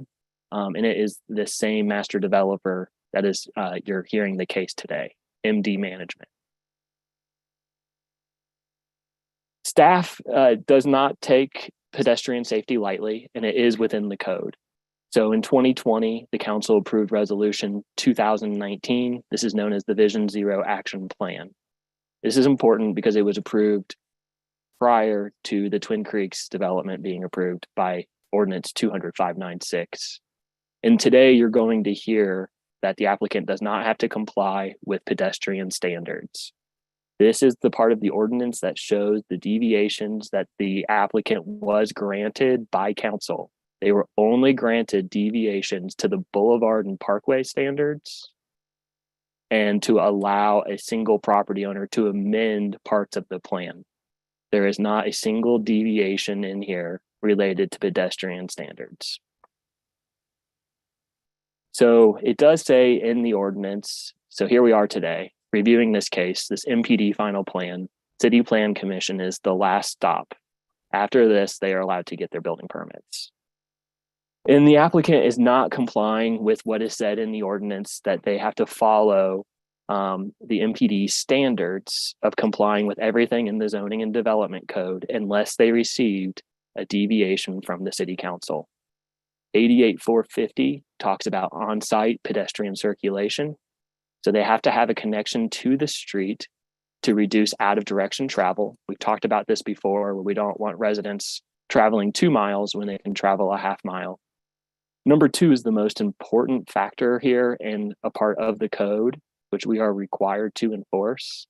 Connections must run to the property line and connect to existing paths or sidewalks to neighboring properties. The applicant is refusing to make the existing connection. Staff's also been told that we cannot build a trail due to topography and utilities. The applicant, this is a site disturbance permit. They have not even received approval from the city to disturb this site. And they will be installing new sanitary and storm infrastructure. So they have the opportunity to construct and connect this existing trail that is highlighted in yellow that terminates on their property. We've also been told you can't put a trail on top of a water line. Here's the 152 trail highlighted to the south. It is directly on top of a water line. And then this screenshot shows you the existing trail network. There are trails that go up North Platte Purchase Drive, and then they also connect residents to the west by the soccer complex, and then most importantly to the south to the huge 152 trail. So it's very important to have an eastern trail network connection without making people get onto a street. Again, topography, staff has been told that they cannot make this connection due to topography. Looking west on the left, this is where the trail terminates. You can see it's very gentle slope. Then there's also, if you look to the north, this is a berm that runs behind the neighborhood where the adjacent development is that we're talking about today. They also have the opportunity to extend the trail along this berm. Here is a view, if you're on the north side of the proposed development, looking south, there is a bit of a trail connection, but then it just dead ends on the bluff. Here is the connection from within the neighborhood. Here's the trail. And again, we're looking west at North Platte Purchase Drive. This is really important that we bring up North Platte Purchase Drive, as the city has poured millions of dollars into public infrastructure to make it safe for pedestrians to connect to our existing trail network. And then overall, I just wanted to show you how flat this site is, and it's undeveloped. Here is some of the public infrastructure. Here's the crosswalk to get across Platte Purchase Drive and into the pedestrian facilities. You can see the pedestrian markings. Again, the gentle slope. So staff's recommendation is denial because the applicant is not complying with the pedestrian standards, which is required by code. And only the city council has the authority to grant any deviations to the pedestrian standards. And before I present or pass it over to the applicant, I'm sure you'll hear from Ms. Jensen that nobody walks. Well, people do walk, especially if you increase pedestrian connections, more people will walk safely, and we reduce pedestrian fatalities. We also have Vision Zero, which is a very important policy that city planning and development complies with. Also, we will also probably hear that staff is being unreasonable by asking for this trail connection. Staff's not being unreasonable. We are just simply following the ordinance and the law. And that concludes my presentation.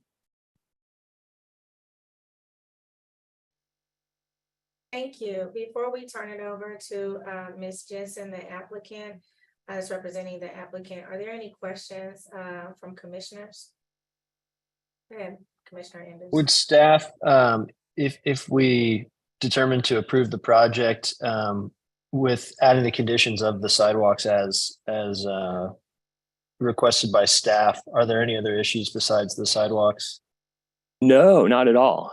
Staff is more than happy to change any outstanding corrections into a condition. Another thing you're going to hear from Ms. Jensen is we've never received revised plans. So it's been hard for me to amend a lot of the corrections and conditions. But if the applicant agrees to connect to the existing trail, staff will support approval with conditions. Got it. Thanks. Anyone else? All right, well, welcome, Ms. Jensen. Will you please state your name and address for the record? Sure. I am Patricia Jensen with the law firm of Rouse, Fretz, White, Goss, with offices at 4510 Bellevue, here today on behalf of the applicant. And sitting right behind me is Gary Hayes with MD Management. Also in the room with us is Perla. Yes, yeah, I can never pronounce her last name.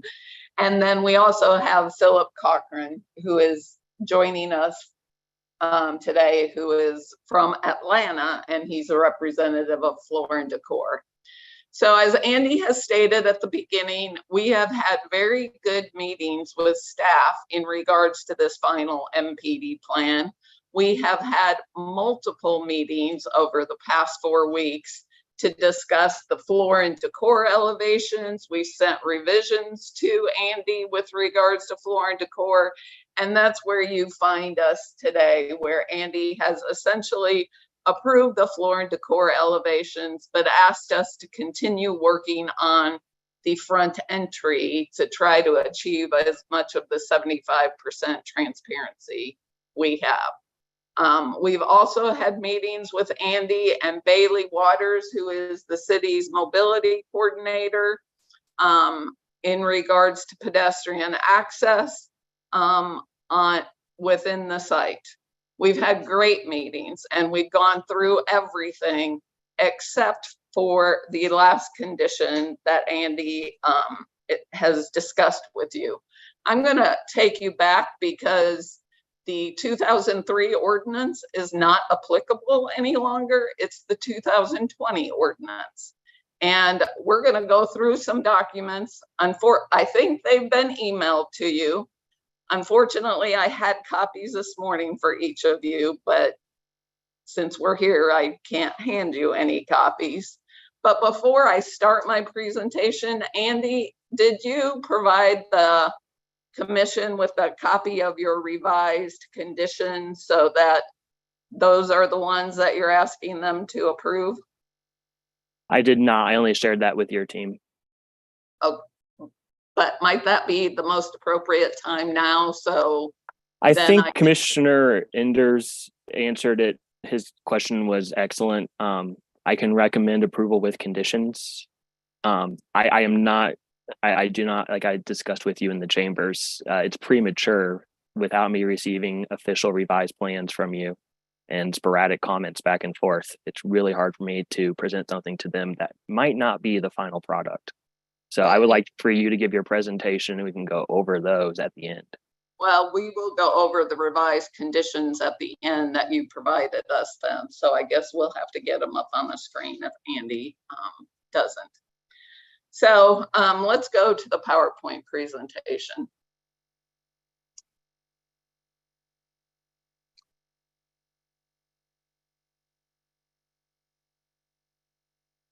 No, it's not.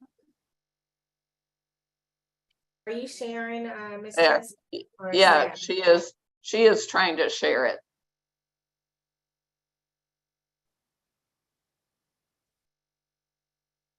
You should be able to see that now. And it was also emailed to the commissioners. Yes. So as Andy has stated, this is asking for a final MPD plan for lots 1 and 2. Those are outlined in red on the screen in front of you. What's out front is the station convenience store, and the back part of it is floor and decor. Next slide. And then Andy has already highlighted for you where this is located. What we're asking you to do is approve a final MPD plan for floor and decor and the station in Project 8.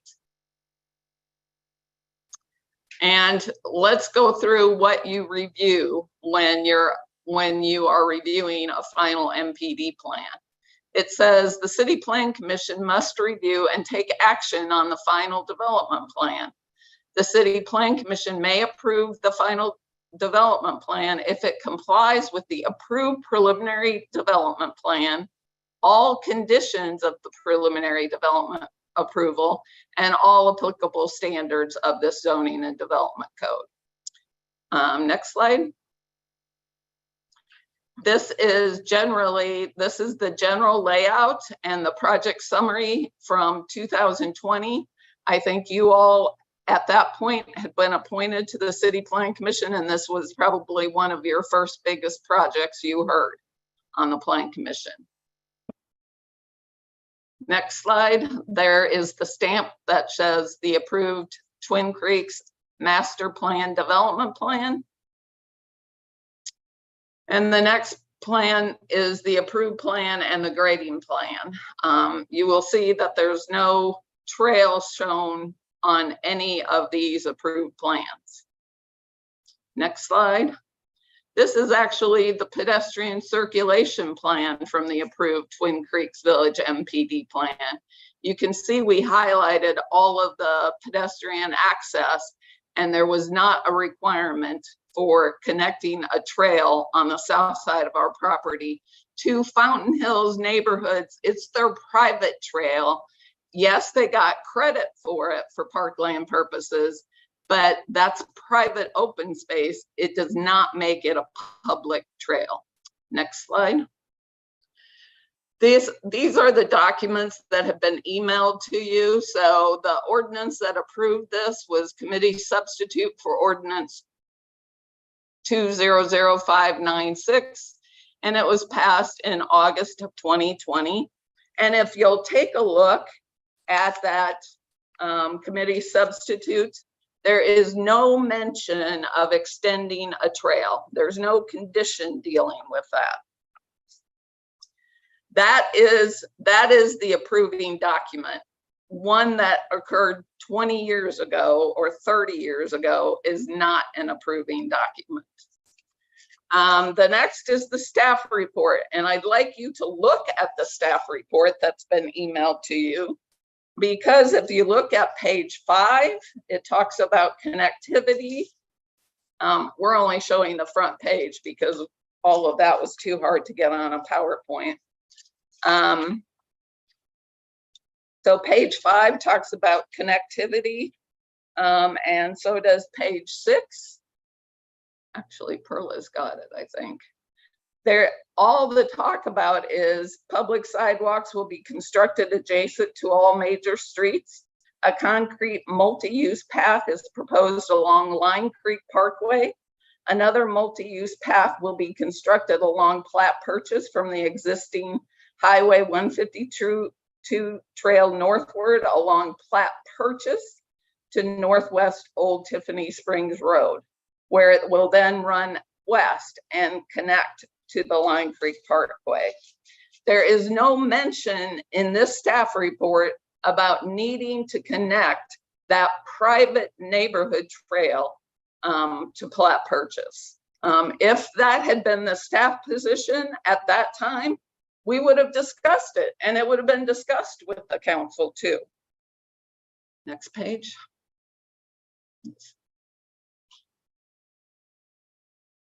So this is we have outlined the original site plan that was submitted to the city, and then the revised site plan. And some of the things that are highlighted on the revised site plan is that Bailey Waters, the city's mobility coordinator, who looks at pedestrian access, wanted a sidewalk on both the south side and the north side of the entrance drive from North Platte Purchase Drive, which we constructed.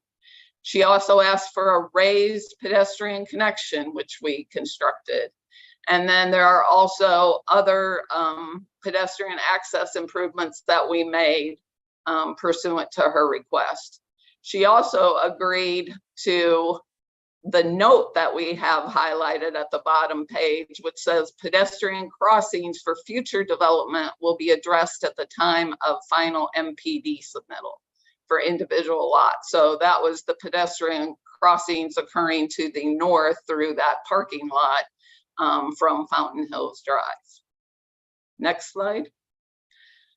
Again, we added the sidewalk on the north side. We added additional crosswalk connections.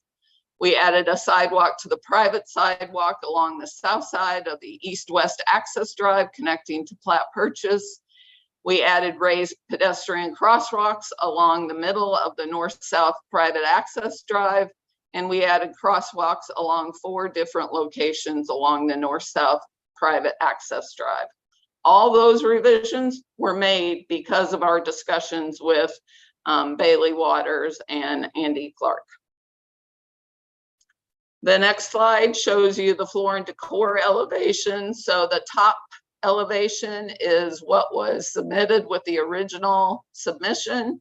The bottom elevation is what has been submitted to staff, although I don't think we technically have uploaded it in Compass yet. But that is what Andy gave us his final approval on, with the provision that we continue to work on the transparency of the actual entry into Floor and Decor. So we revised the items to include glazing and window bay features to meet the 30% transparency requirement. We increased window bay width and height. We added 2 additional screening walls at the CPU. We added the canopy over the CPU, so that is where the customers go in and pick up big items that they purchase at Floor and Decor. And then we added glass to the customer pickup door. Next elevation. The next elevation is actually the station elevations, and you can see the revisions to the elevation from the original elevation. One of those comments we received from staff was that the elevations don't really complement each other, the original submission between Floor and Decor and the station. So we revised the color elevations to complement Floor and Decor. And then we also revised the trash dumpster to ensure full screening. So the trail connection requested by staff, which is the essence of why the staff is recommending denial. And it really includes condition 7 too. So 7 says follow 88-450 to provide pedestrian crossings internal to the site. Staff's position is that requires, their interpretation is that requires the trail connection. I do not believe it does, and we'll review the language as Andy has reviewed it. So our request on 7 to you is going to be that you add some language at the end of 7 that says, provided 88-450 shall not require construction of a trail connection on the south side. And then the other 2 conditions are 13, which we have an email that was sent to Joe Rexwinkle from Parks this morning, because it is a Parks condition, saying that Parks has agreed that 13 can be removed. And then condition number 33.2, which is a condition from Andy that states the applicant shall extend the trail from the southeast corner of the site along the southern perimeter of the site to connect to the pedestrian network on North Platte Purchase Drive. So the reasons we object to this conditions are really several. One, the existing grades, and Perla can give you more information on grading and how they're working through this site. I mean, we've got to balance everybody's interests, all departments' interests in this regard. There is an email from the water department from Westminder, which is not supportive of the trail going over the water transmission main. And we're going to show that to you. Fountain Hills neighborhood opposes connection to their private trail. It is not a public trail. The public trail is on the south side of 152, and it crosses over to the north side past Platte Purchase Drive. And then finally, the Trails KC plan, which I assume staff is looking at for where there should be public trails, does not call for a public trail at this location.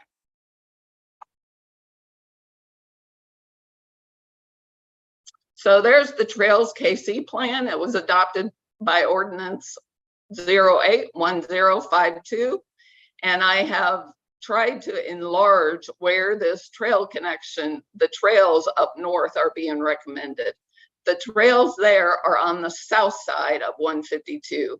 They are not on the north side of 152 at that location. Next slide. The Fountain Hills 5th plat, which Andy showed you, was the 5th plat that created the private open space trail, is a trail that is a private trail. It is not a public trail. It's never been dedicated to the public. And it only provides a trail connection for the neighborhood. It goes elsewhere off of this site.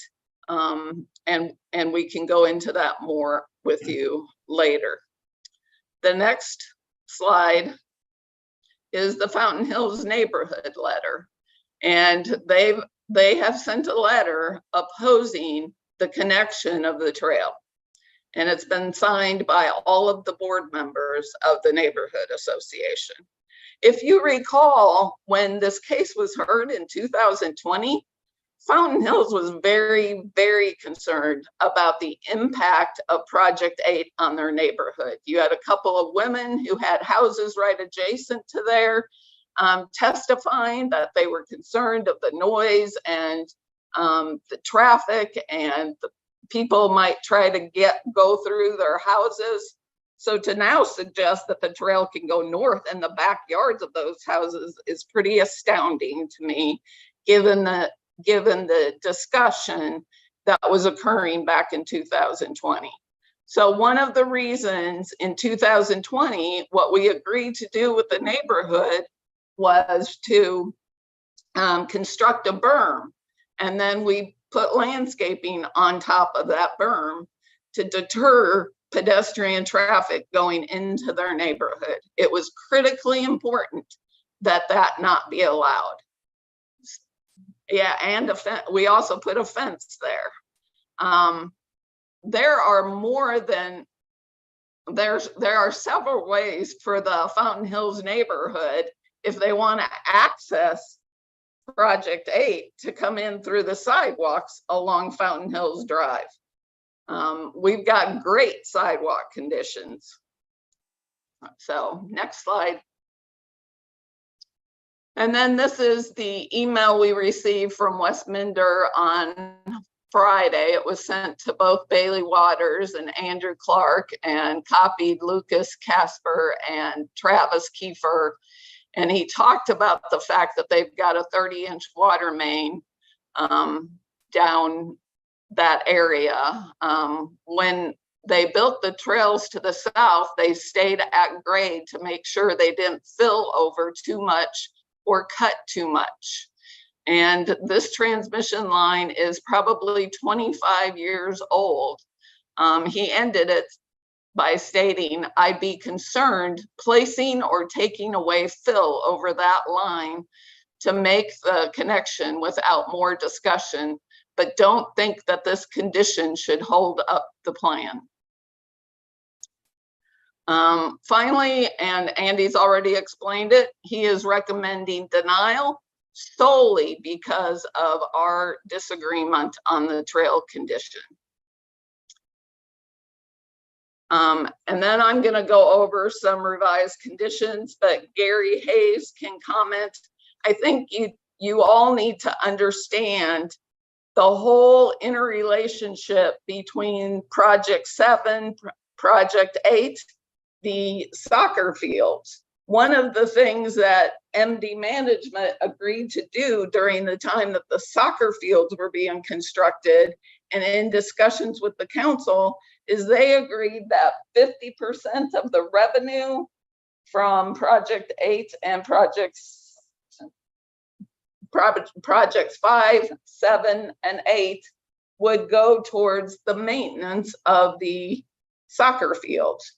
So this is also critical to the city in continuing the maintenance of the soccer fields. And Gary can provide some more information on the economic impact for the city. Yeah, probably want to go there. Yeah, basically, one, I want to say right up front, I mean, up until the trail issue, the staff was very good to work with. I mean, we obviously listened to their concerns, as you can see by the elevation changes, the pedestrian connections that we've added. We listened to each and everything that they suggested. The trail was an issue. We told them the trail was an issue from the get-go. The trail, when it was put in with the 5th plat in Fountain Hills, was basically put in as a private trail for the residents' use, so they could walk their dogs and not have to walk them on city sidewalks, walk them down the city streets, and so forth. And it basically, that trail loops from the cul-de-sac right behind Project 8, and then it goes down to 91st Street and terminates. And it was extended to the back of the property line for whatever reason. I don't know that reason, but I do know that I did meet with the Parks Department yesterday. I met with James Wang and Justin Peterson, and they are in agreement due to the fact that the neighborhood does not want this, that they no longer want to pursue that connection. In fact, they made the suggestion that we take and end that trail, basically that private trail at the cul-de-sac. And so that little leg that goes to the west, be it peel that off and just redo that corner. So when somebody comes up off the cul-de-sac, then they'll automatically take a left and go down to 91st Street. I met with the water department and you saw the email from Wes Minder. Basically, he has concern of a 25-year-old water main. And Perlis got up on the screen right there. That cul-de-sac and the ramp comes basically right up out of that cul-de-sac. What I would do is peel everything from the left to that cul-de-sac off. And we would go in and put dirt back down, seed, and so forth. So when they come up that ramp, they would come up that ramp and take a left and go down, and she can show you where it just terminates at 91st Street. Yeah, you can see the trail go around. I'm still seeing slide 20 out of 20 that says request. Oh, Okay, sorry.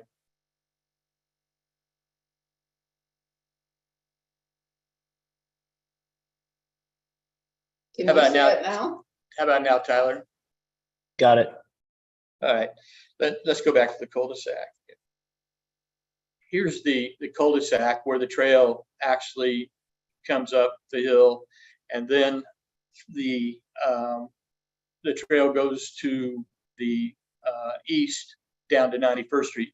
Basically, when I met with Parks yesterday, James Wang and Justin, they agreed that due to the fact that this is a private trail and the neighborhoods do not want connection to the public, and they want it to remain private, that I would peel off the trail basically to the west of the cul-de-sac, and then we would replace that with topsoil and seed, and basically redo that corner of the trail, and then it would lead down to basically 91st Street.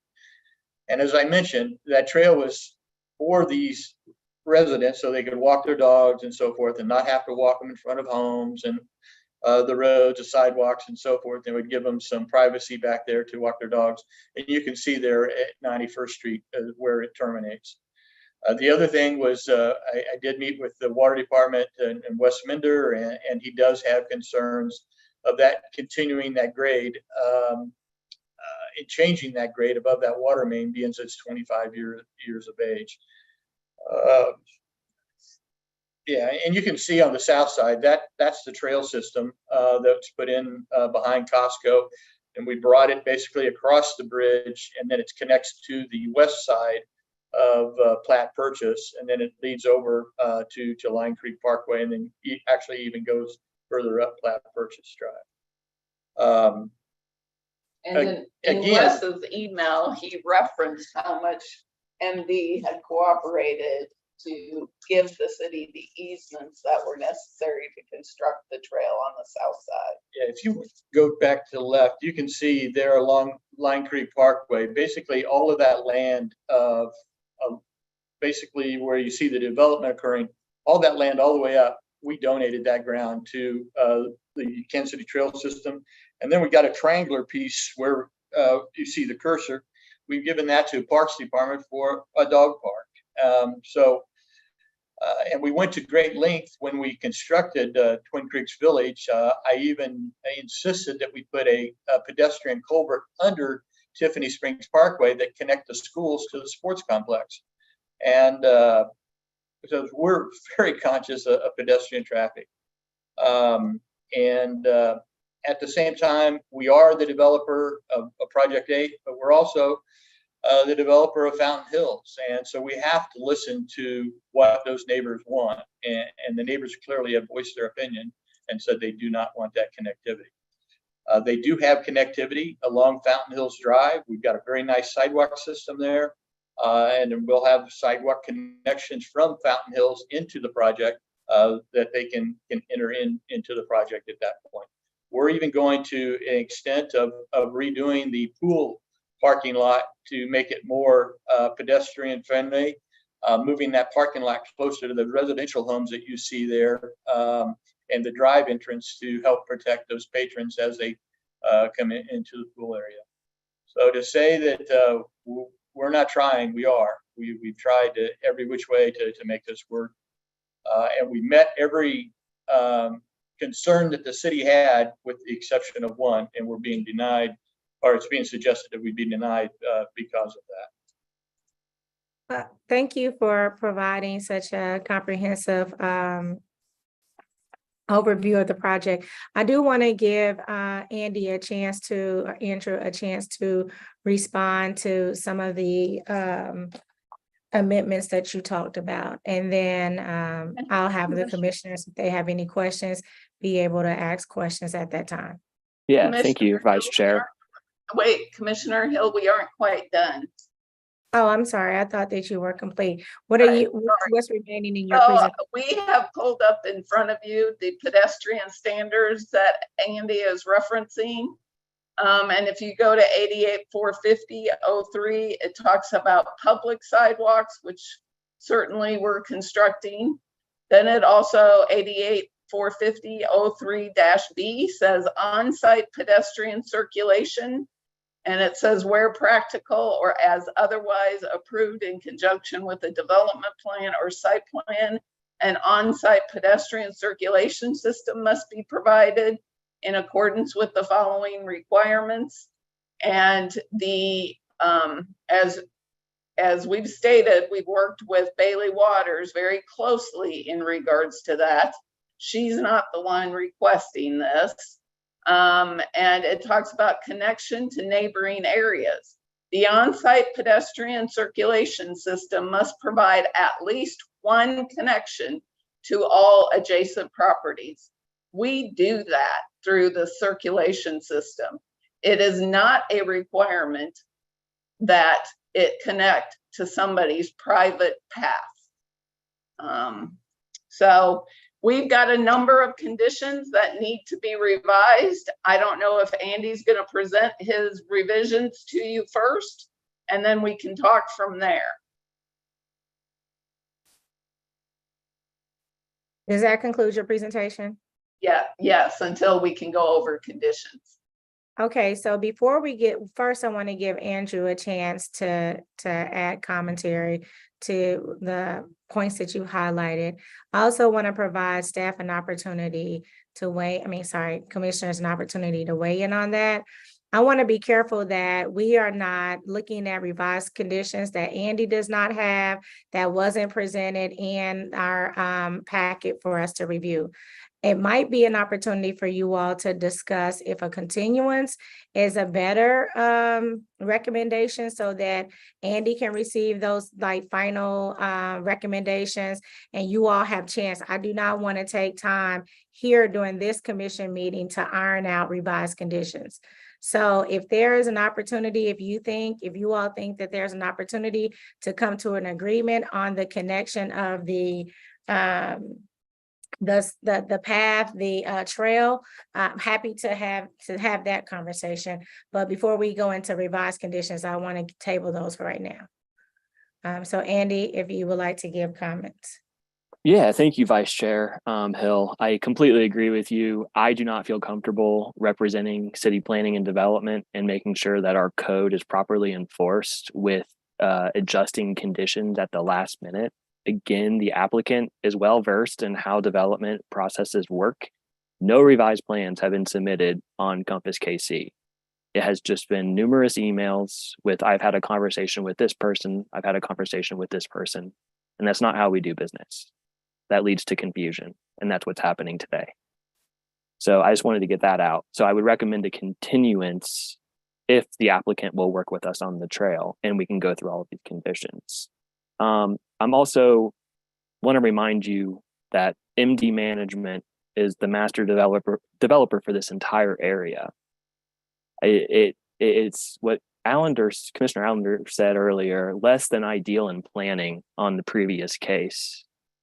Less than ideal in planning when you have an entire neighborhood of hundreds of people that cannot safely walk to a development to possibly go to a grocery store in the future, to possibly go to a coffee shop.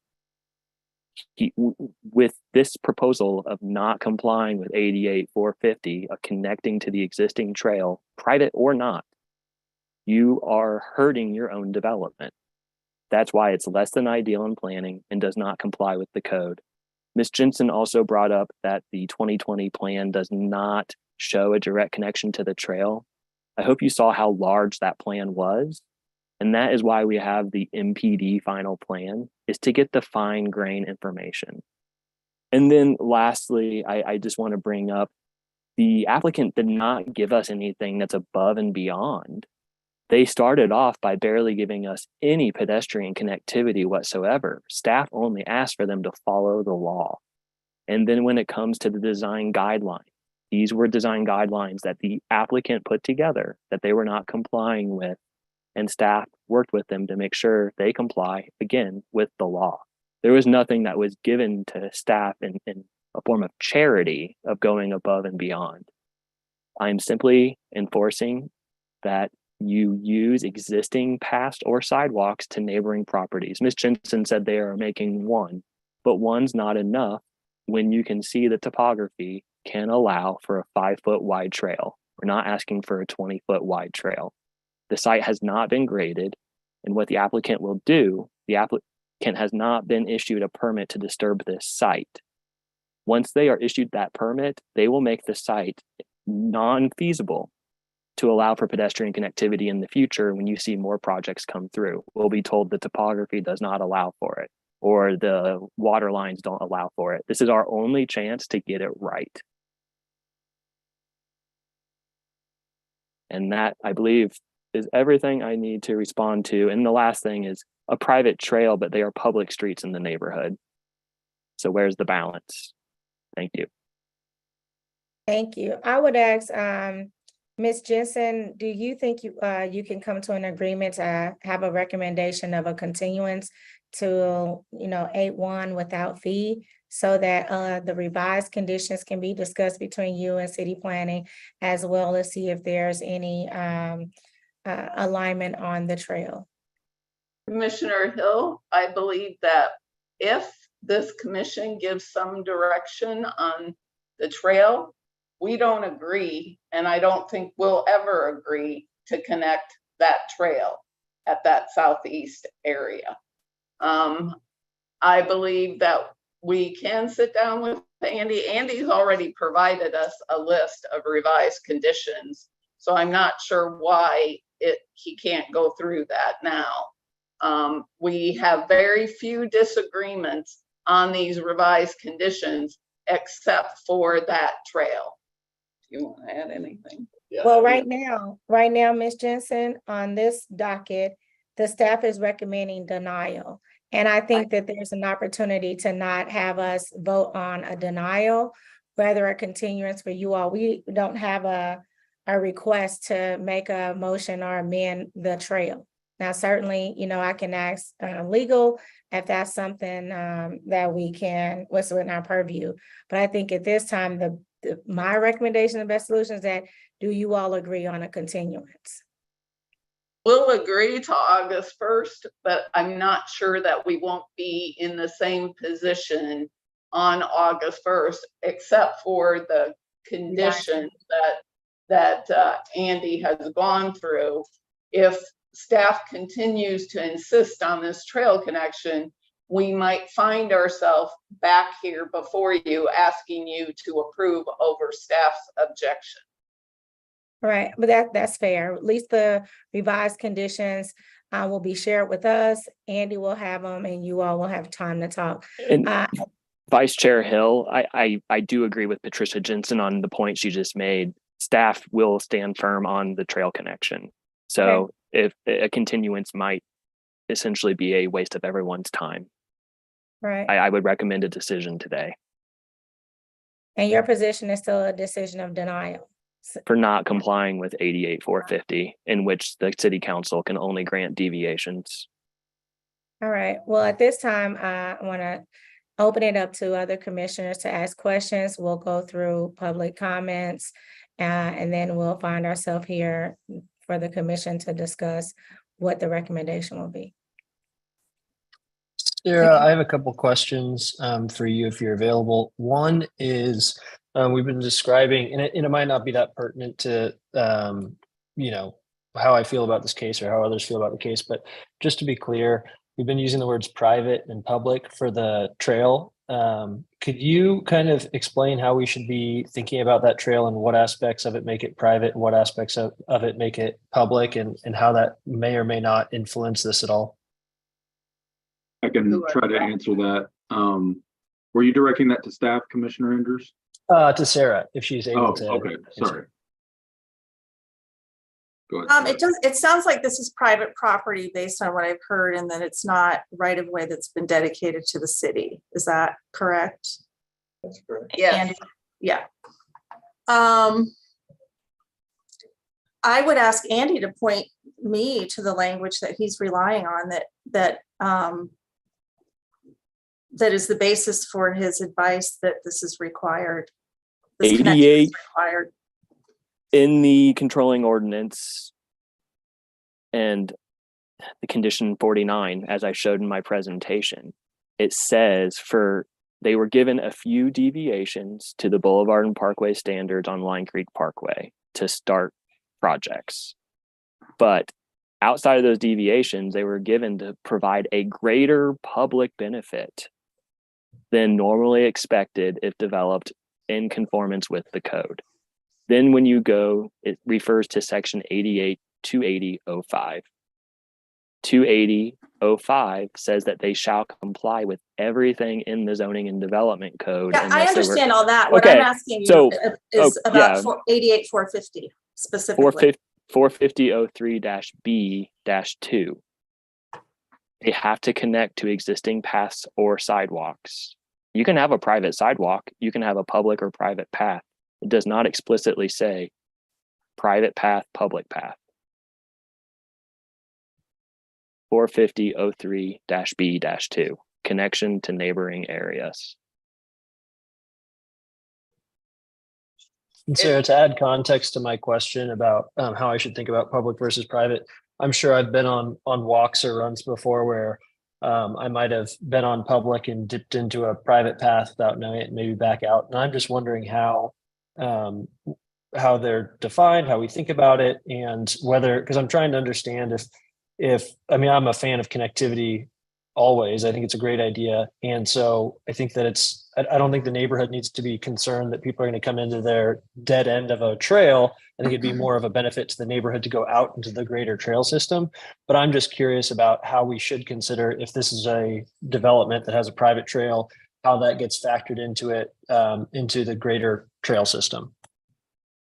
And the sign in my presentation, it simply says Fountain Hills walking trails. Enjoy the trail at your own risk. So I imagine that gets them out of liability. It does not say you must live in Fountain Hills to use this trail.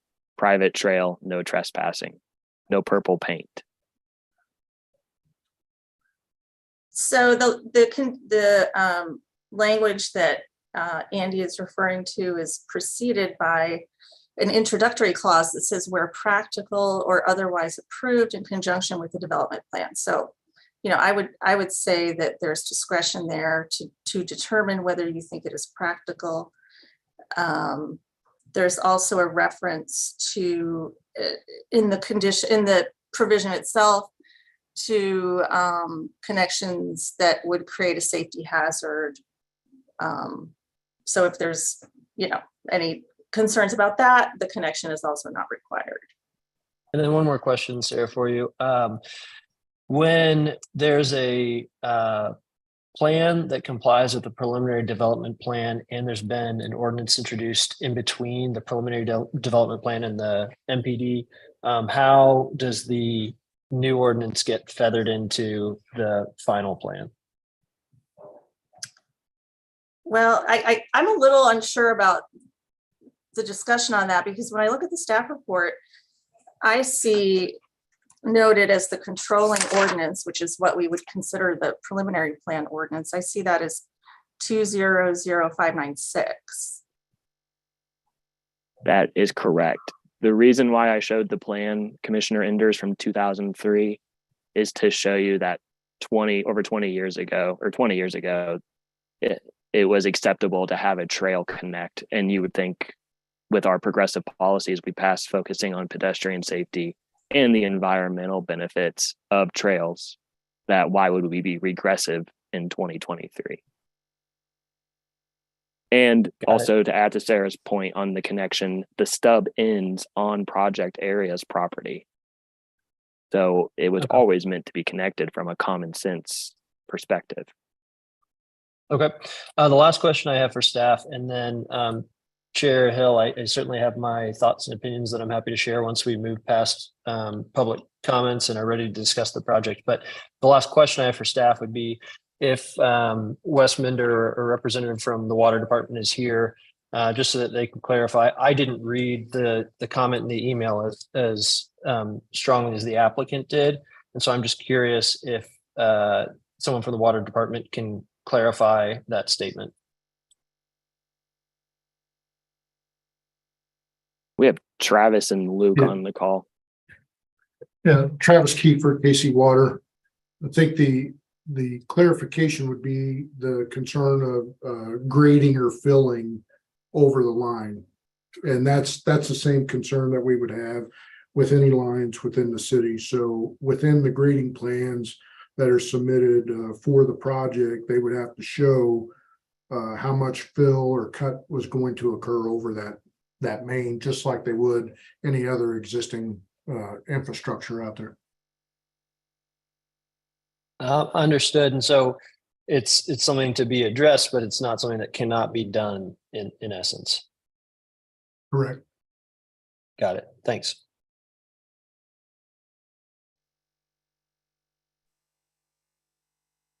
Are there any other questions?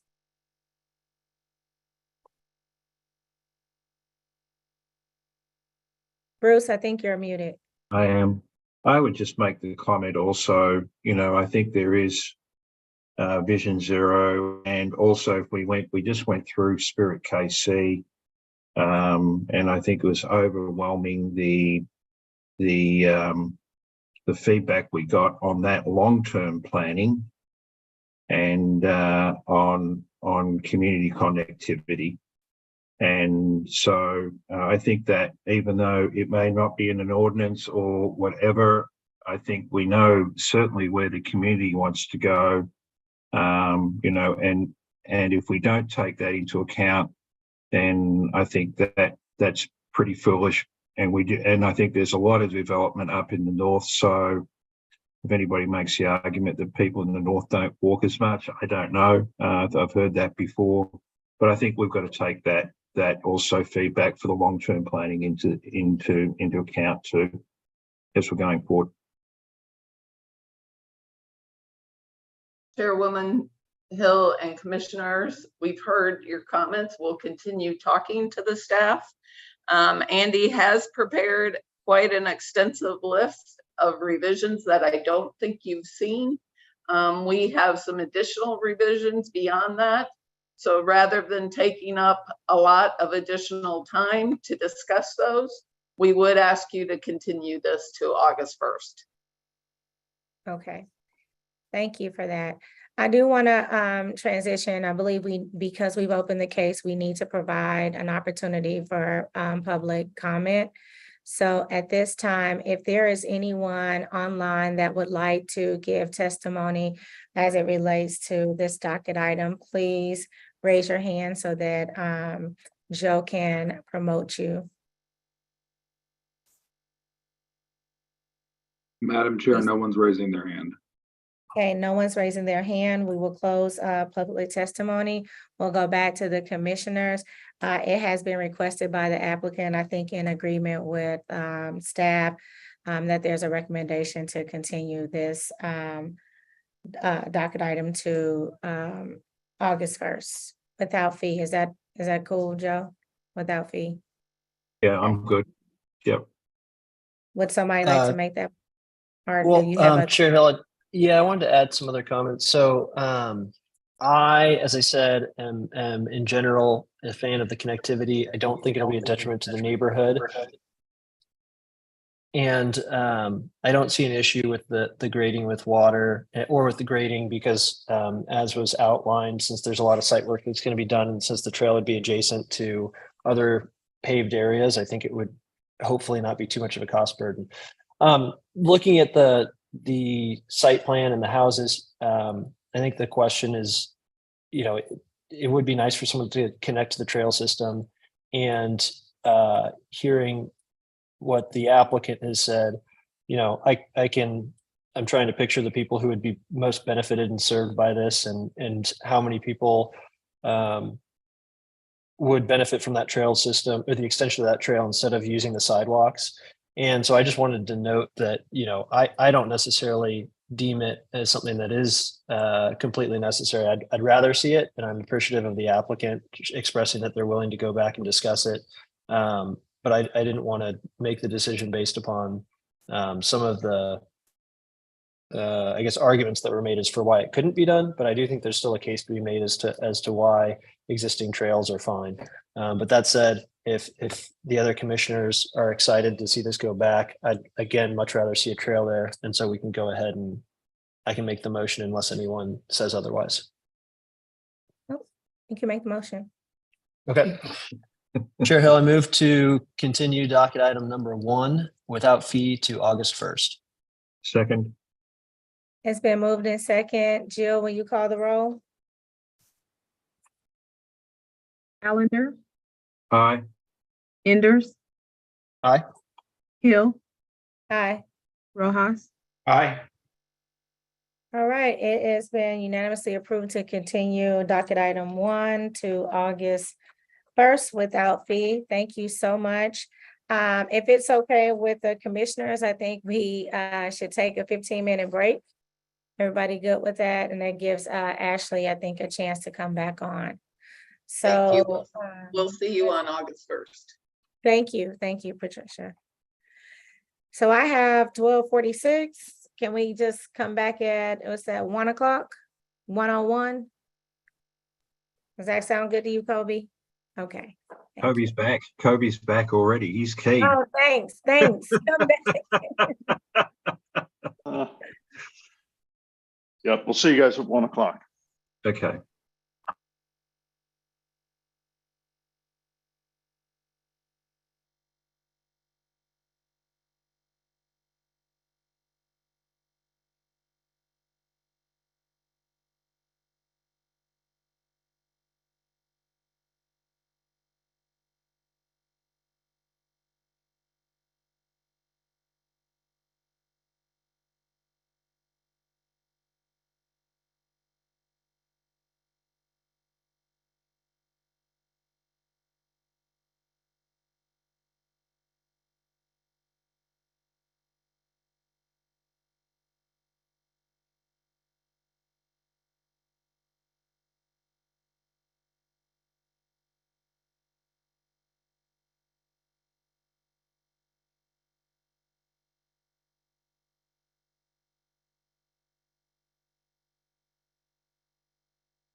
Okay, do we have everybody back here?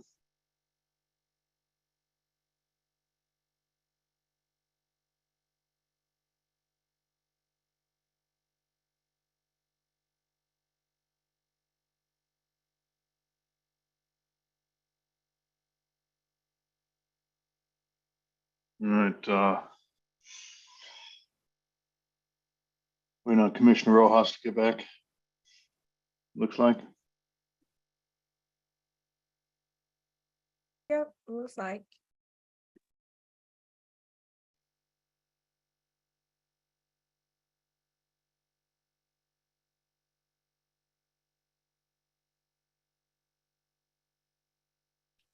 Well, we've got a quorum right now, and hopefully you can join us here in a second.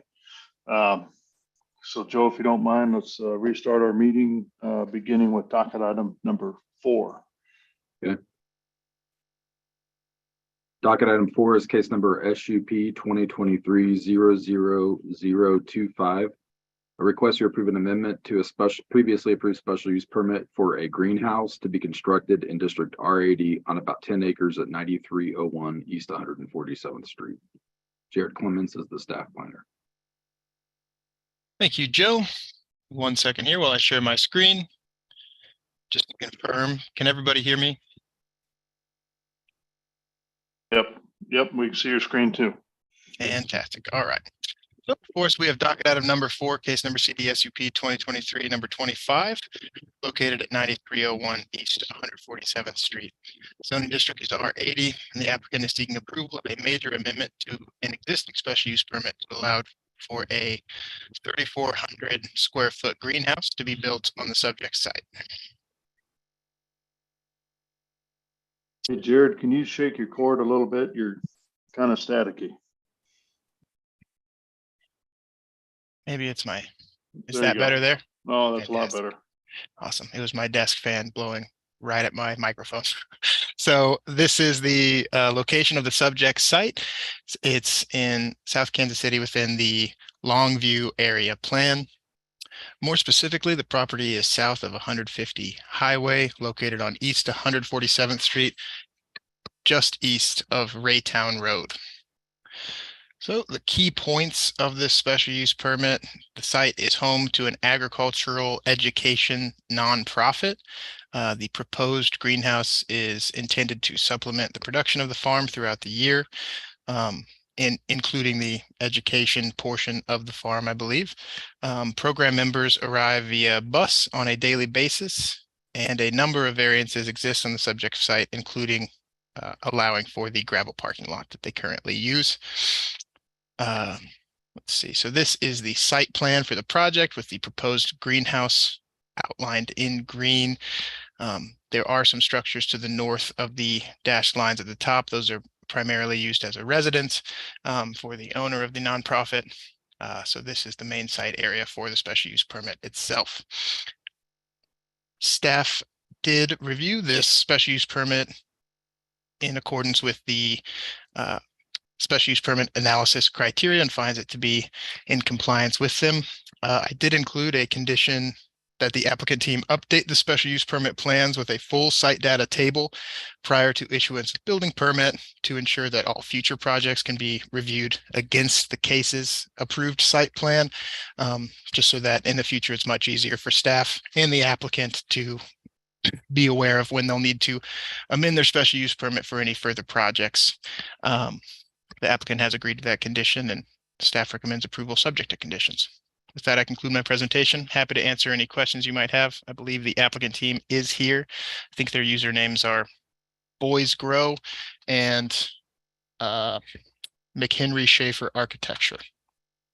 Okay, thank you, Jared. Is there a time limit on this special use permit? There is not currently. Okay. All right. Any questions from the commission to city staff? All right, seeing none, let's go ahead and welcome the applicant then. The applicant's available. They've Yes. been promoted. Okay. Yeah, my name is John Gordon Jr. I'm the executive director at Boys Grow. Sorry, my camera paused for a second. I don't know if you were wanting me to talk or not. Yes, please. Just kind of tell us about your project and why you should be granted this special use permit. Yeah, you bet. So we're located in South Kansas City, Missouri, and we serve Kansas City kids with agricultural entrepreneurship. We serve about 50 to 75 kids a year, primarily freshmen in high school, freshmen and sophomores in high school. It is a paying job for them. We do bus them in from downtown, and we are in a position we are wanting to grow food and provide opportunities, including employment for these young men for 4 seasons out of the year. And we currently living in Missouri, we can't do that. So we're building a greenhouse. Okay. Sounds good. Have you seen the conditions that are listed on the staff report? Yes, we have. Okay, no issues there? I would like to refer to our architect on that, but I believe not. Yeah, this is Brandon Freilich with McHenry Schaefer. All the conditions will be met. I just wanted to, discuss that when the farmhouse itself, the Boys Grow Kitchen was built in 2018, 2019. We did the special use permit for that building to be built. This is obviously triggering the major amendment. So a lot of the conditions requiring the fire department access, those are very much the exact, the same comments that were made for the original special use permit that were met at that time. So they will be met. I just don't know if there is a way that maybe an amendment can be made to the report that says refer back to the old special use permit or something. My concern is strictly so that the plan reviewer maybe can expedite some of that, or we're not going to have to go through this kind of the same paces that we did previously to make sure that was all approved. Okay. I'll let staff answer that question. So, excuse me. So I am reviewing the conditions associated with the project. None of them appear to be holding up. None of them are kind of limiting conditions, more just the applicant shall abide by these different, different regulations in the IFC, et cetera. So I think it would be fine to keep them in the report. I don't anticipate that they will hold up the approval of any building permits or hold up the review process. And then all of the conditions will be in one place, which is on this special use permit update. That sounds good to me. I'll just make sure that I note the resubmittal drawings accordingly. So I'm totally fine with that. Okay. All right. Any questions from the commission to the applicant? All right. Seeing none, let's go ahead and open it up for public testimony. If there's anybody out there that would like to speak regarding docket item number 4, please raise your hand using the Zoom feature and you will be called upon. Mr. Chair, no one's raising their hand. Okay, so we'll go ahead and close public testimony then. Anything else to add, applicants? This time? Oh, I was excited to move forward. Okay. All right, I'll take a motion from the commission then.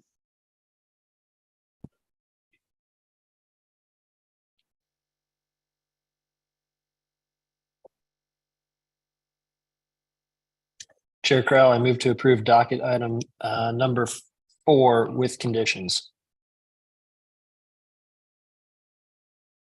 Second. All right, so I've got to finally have a motion and a second for approval of docket item number 4.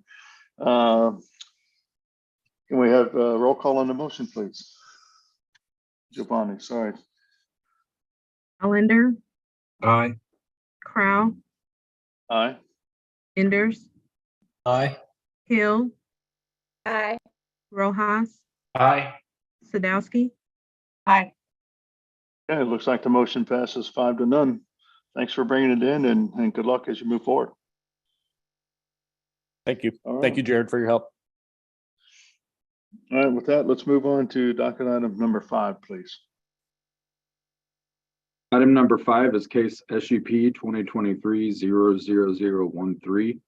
Request to approve a special use permit to complete fill work for demolition debris landfill in District R80 on about 7 acres at 11202 and 11206 East Missouri 150 Highway. Genevieve Kahn is the staff planner.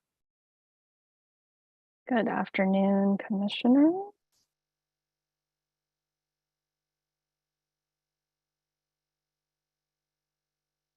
All right, the docket item number 5 before you is for a special use permit for 2 parcels off of Highway 150.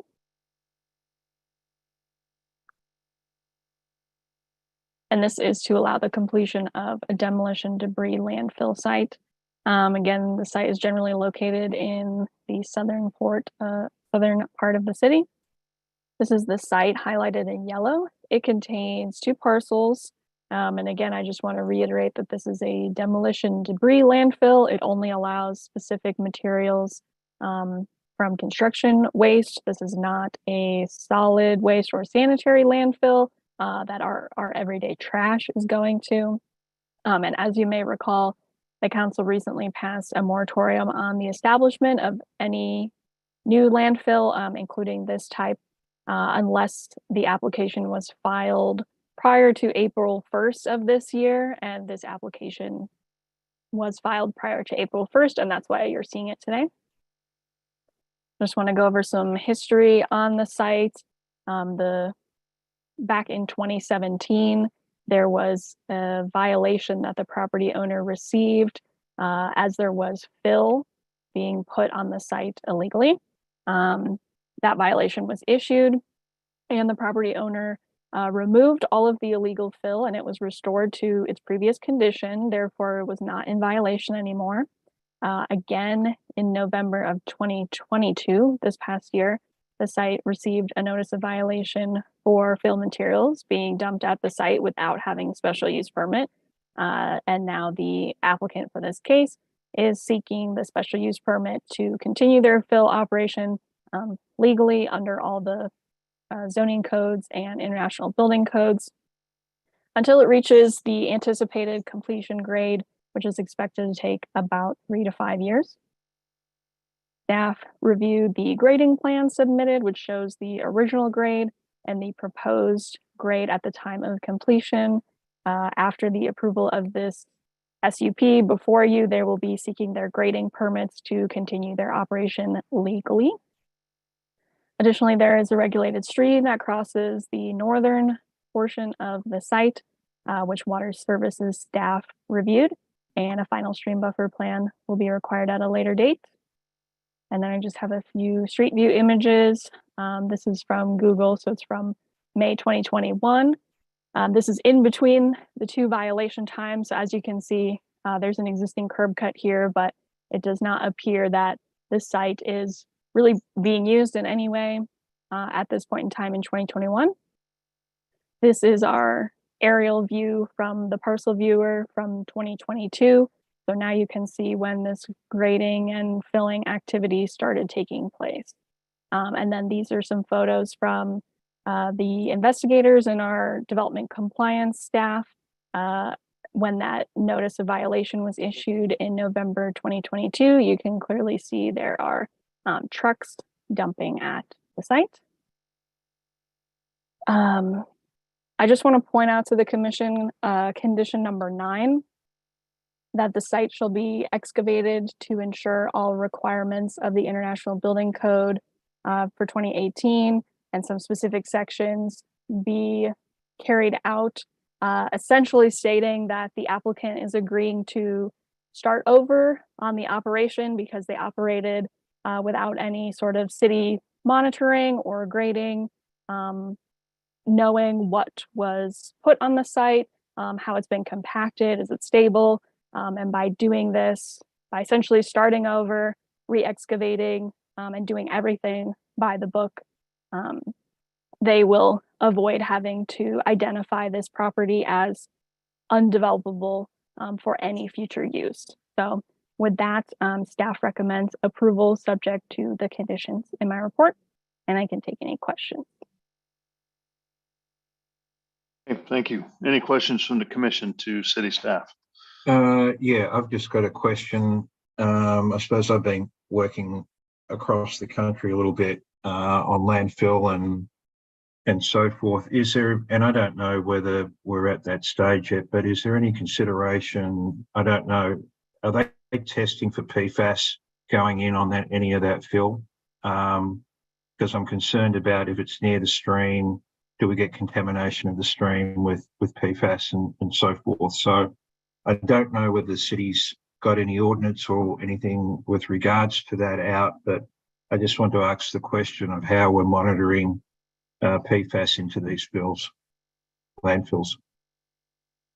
I'm not sure about that particular monitoring. I assume if all the monitoring that's required, that's all stipulated in the IBC 2018.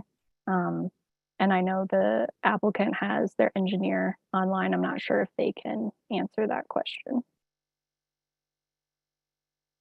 This is mainly general demolition debris, right? So that would be considered what?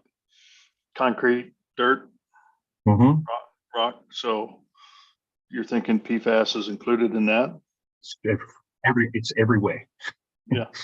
It's everywhere right now. That's what we're seeing. And I just want, I mean, whether we're there with regulations or not, but it's a lot of states are really looking at how they're regulating landfill and so forth right now because of that issue, and whether there's a monitoring program that needs to continue on would be another thing. But I don't want to go down that rabbit hole today, but I just was wondering whether the city is considering that. Okay, thank you. Is there, you said the IBC, is there like an EPA regulation over this landfill? Because IBC, I don't feel like gets too into the environmental review piece. There are some conditions that go along with this that require some coordination with MDNR. But I know that was more heavily stipulated for the communicating with them the illegal fill that was brought to this site and that it was unmonitored. But now that we are moving towards the applicant essentially excavating everything and going through each step that they were supposed to, be going through in the beginning, I'm not sure the amount of coordination with MDNR is required at that point in time.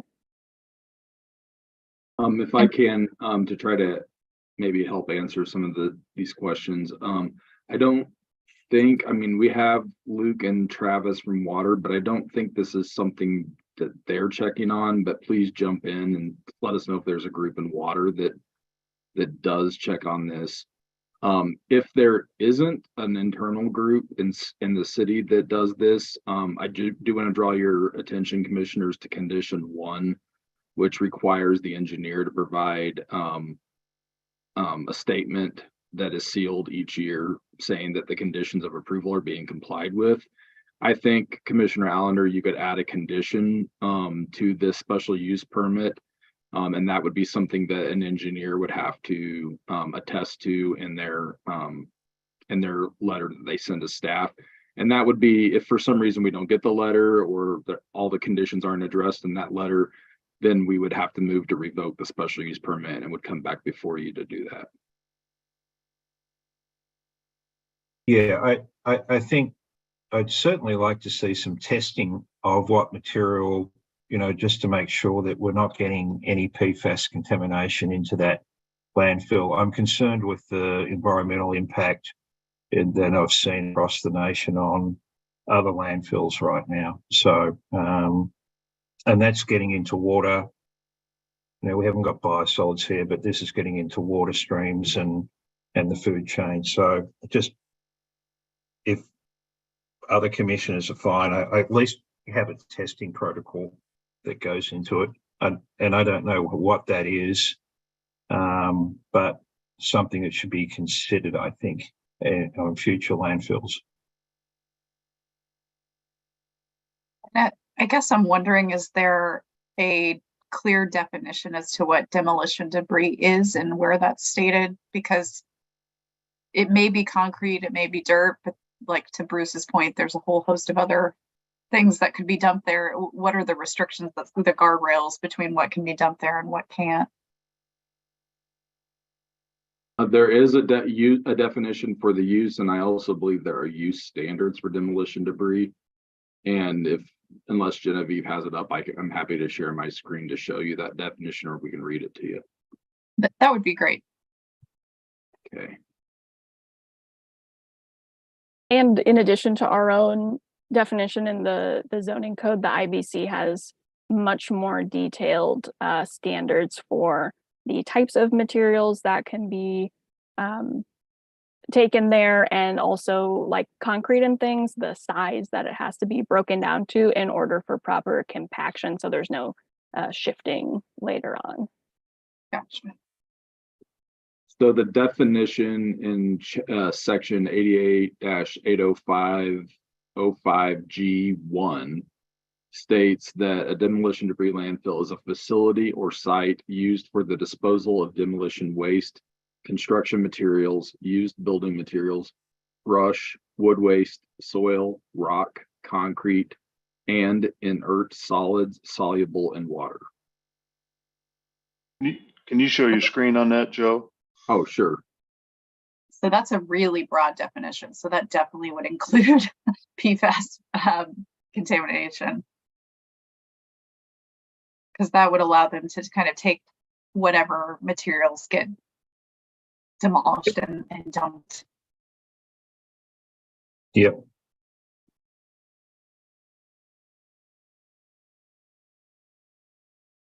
Okay. Yeah, energy from biological breakdown, organic matter produced on site.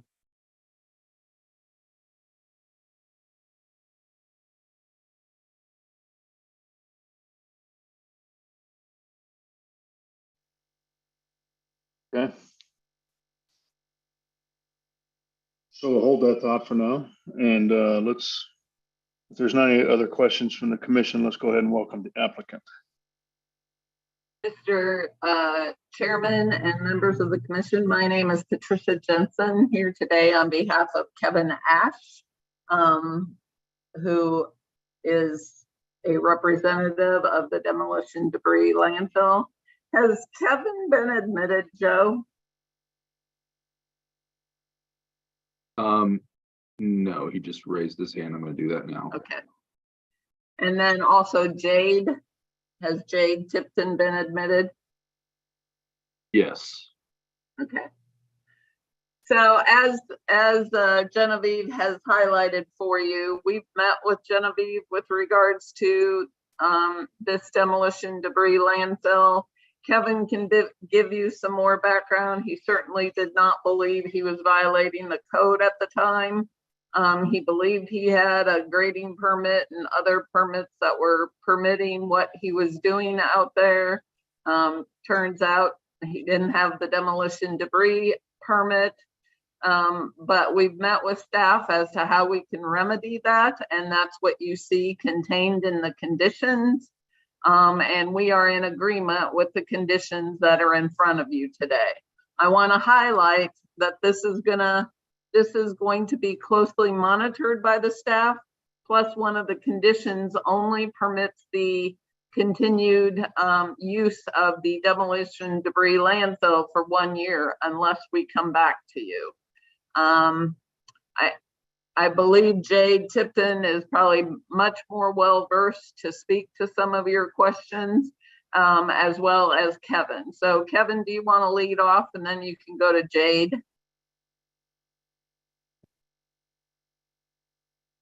Okay, am I on here? Can you hear me? Yes. Yes. Okay.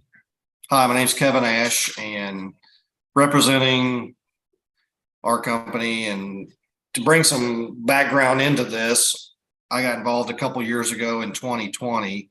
There was a project that was needing fill, a place to take dirt, fill off of a job, and we approached the Pipes family. They had the property, went through the process for a grading permit. Everything was approved other than a site visit, which I was unaware of, and Powell the company Jade works for, they helped us with the project and the permitting.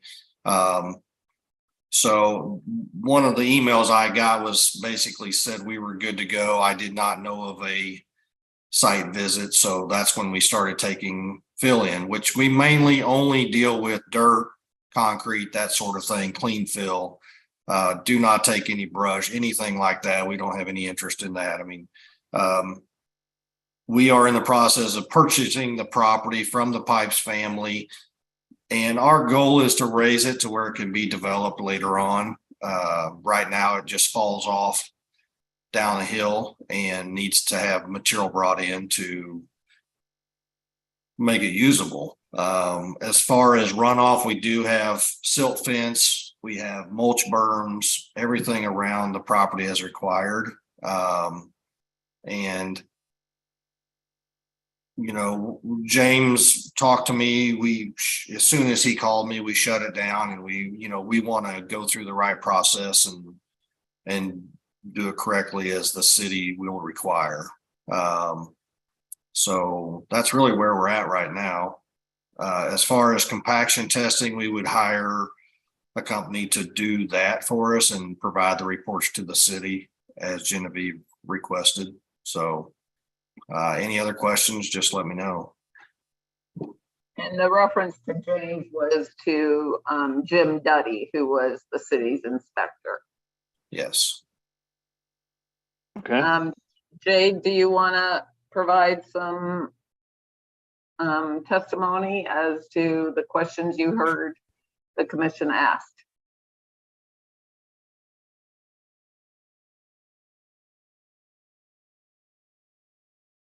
Jade? Can you hear me? Yes. Oh, sorry. Like Kevin said, it's clean fill is what they're interested in bringing in, dirt and concrete debris. I will say when this project originally went through the city back in 2020, we got the BMP easement, so that's been recorded. We, again, prior to doing the special use permit, we have submitted plans and gotten those okayed by the city as well for the stream buffer plan, grading plan, erosion control, all of that as well. But Jade or Kevin, what about their questions on PFAS? Sorry, Yeah. Commissioner Allender, I really don't know what that is. You will see it and advertised as forever chemicals. So it's cancer forming chemicals that are in fire retardant, a lot of soil right now. It's everywhere. It's a high profile discussion at federal level on how they're going to regulate it on landfills and across really a number of industries. So we're at the forefront of it, but I don't want to stop the project, but I think we need to at least have a monitoring program that is agreed with the city, just to make sure that we're not, because if you have a look or read anything of what's happening up at Maine and in other parts of the country now, it's actually getting into the food chain supply because of the water, groundwater contamination and so forth. So it's just something to be aware of. I don't want to stop the project of it, but I do think we need to monitor what's coming into the landfill that can be agreed with the city. I just have a question as to whether there's any companies in town that do that testing. So I can speak a little bit towards that. So the contamination of like concrete with PFAS has not currently been widely examined or investigated. The concrete wouldn't in itself contain the PFAS. It would have been contaminated at some point. So testing for it would be incredibly difficult. But that's. Are you all open to the idea of explicitly speaking to the things that you would be that would be in that landfill. So saying concrete, dirt fill, and like having a very limited scope of what could be dropped off there. Yeah. So currently on our special use permit plan, we did specify that it would just be for the placement of clean fill for the definition in the code for Kansas City. Okay.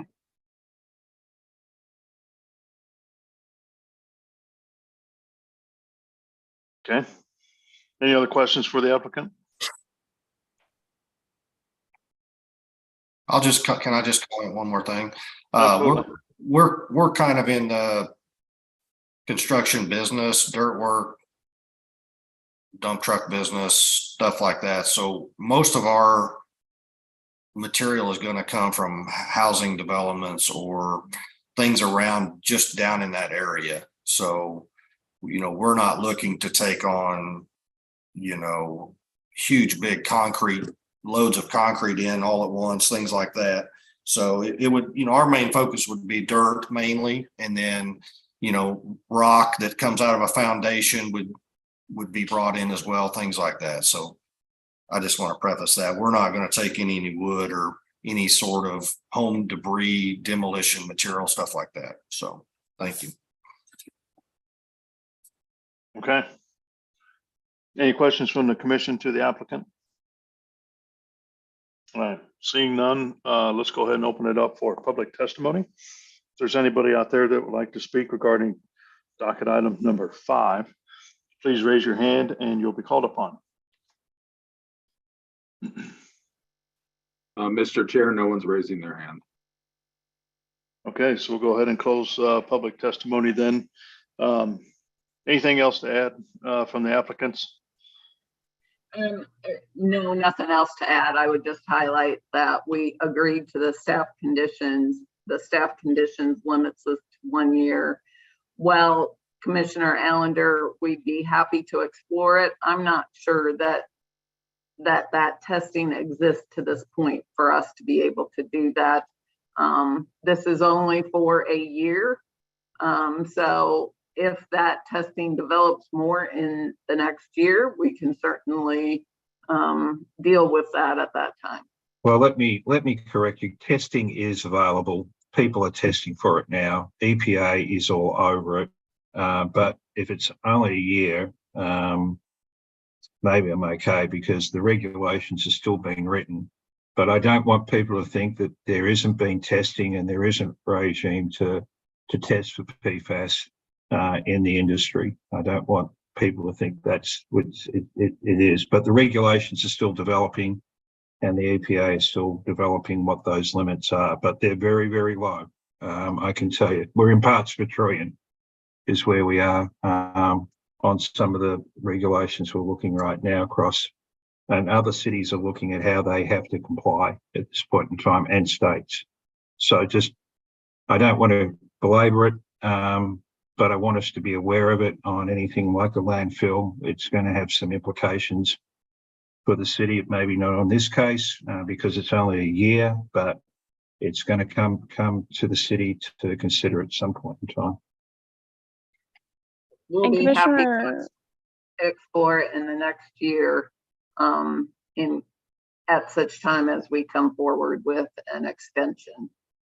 So, Commissioner Allender, it does look like I know there are many state DNRs that run slightly differently, but it looks like it. Just doing a very quick search while you were speaking, they may offer a sampling program.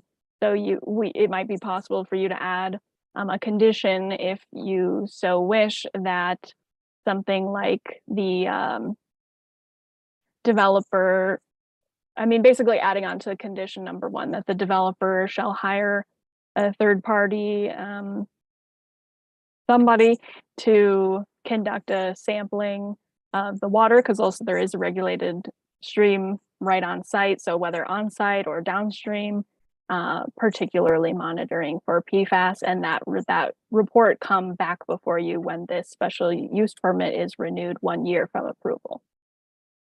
Yeah, I think if we can do some spot I don't want to continue monitoring continually because it would be a pretty expensive exercise to do. But I don't know whether the water department is on PFAS right now on discharge into streams, but you can have a look at a number of case studies down in Georgia, North Carolina, where water supply has actually now been affected by the forever chemicals from discharge into rivers and streams. So maybe there's an agreed sampling regime we can put in there, but I don't want to dictate what that is today because I'd be guessing of how regular and so forth. But maybe the water department, maybe the developer can work something out with the water department just to do some spot checks to make sure that there's nothing being discharged from their site into the stream. But I don't know whether Lee or Travis has got any comment on that. Currently, Casey Water does PFAS on the drinking water itself, so not on the stormwater runoff on these sites. So if any of that was done, that would typically be under their MDNR land disturbance permit and any water quality monitoring that would be required as part of compliance with the MDNR permit. Okay. Well, we've got another year. I suppose we can leave it. I just want everybody aware that this is going to come and hit us at some point in time. And it is a big deal on landfills because that's where they're seeing most of the contamination coming into the streams and from industry. So if it's going to be, Travis, if you're comfortable, then I'm not going to dictate policy. So, well, since the applicant had mentioned that clean fill is what they're taking, I think it would be prudent to limit the waste stream to clean fill, and that would eliminate a lot of the potential materials that could come in, like other types of building materials that could be laden with PFAS. Yeah. That was going to be my comment, was if we could just add a definition for clean fill. Did I miss that somewhere? What clean fill, where that's defined? Jade, how do you define it on the plan? So we just defined it as clean fill. I believe Clean fill is typically Kansas City has it defined. Yeah, non-contaminated soils and rock and concrete. It does not include other building materials like carpet, sheetrock, wood, roofing. It doesn't include any of those. Yeah. Okay. Kevin, do you want to provide any comments on that? Kevin? You're muted. Sorry. I said, no, I agree totally with that. I mean, we're going to end up owning the property. We don't want to have that either. So I'm fine with that. So Commissioner Sadowski and Commissioner Allender, maybe what you do is add a condition that asks us to add on that plan a definition for clean fill.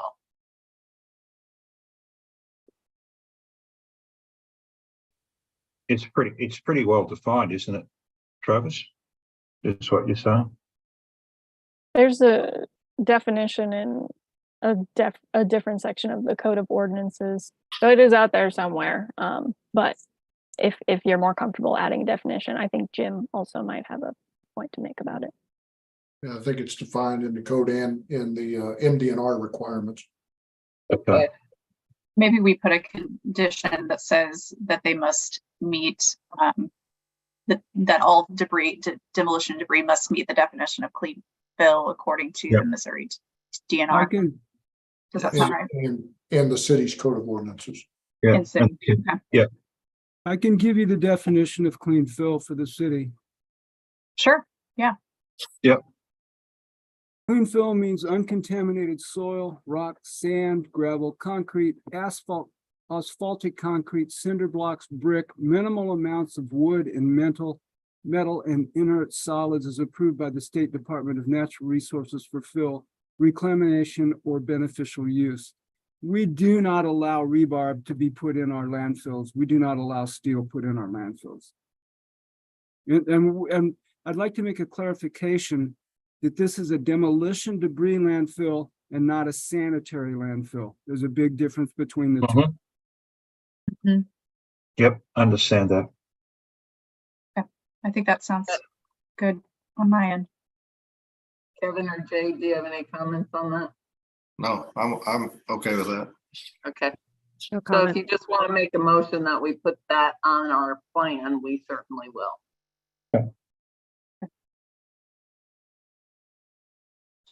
Okay, I'll take a motion, please. You want me to go ahead, Bruce?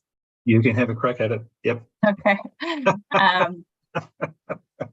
Yeah, I lost track. We're good. Docket item 5. Sorry.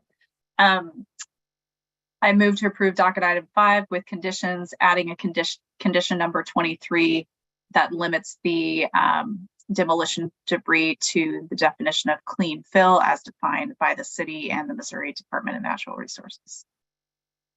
Second. Okay, so I've got a motion and a second for. Do you want to include the city's code of ordinances in that? Sure, yeah, as defined by the city's code of ordinances. Thank you. Yeah. Second.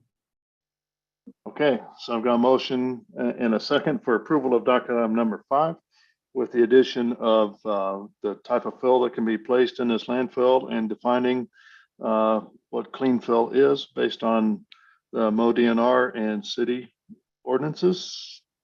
So I will take let's take a vote on that. If you don't mind, Giovanni. Allender, Aye. Crowell, Aye. Enders, Aye. Hill, Aye. Rojas, Aye. Can't forget Sadowski. sorry, Sadowski. Aye. Okay, so it looks like the motion passes 6-0. Thank you for bringing that in and appreciate you working with us on that. And so good luck as you move forward, and we'll see you in the year. Thank you. Thank you. Thank you. All right. Sorry, here we go. We're ready for docket item 6, please. Item 6 is case number CPC 2023-00098. A request to approve a rezoning from District B3-3 to District B4-2 on about 5 acres at Northwest 112th Street and Interstate 29. Andrew Clark is the staff planner. Good afternoon, commissioners. I will share my screen. As Joe stated, this is docket number 6, CDCPC 2023-98. This is a rezoning without plan. The site is located directly east of the airport and right at the intersection of Northwest 112th Street and I-29. The site is a collection of 4 parcels. There was once a bank that was located here. It was raised back in 2018, I believe. So the site has been sitting unimproved for a number of years. The overall zoning in the surrounding, the adjacent parcels is B3-3.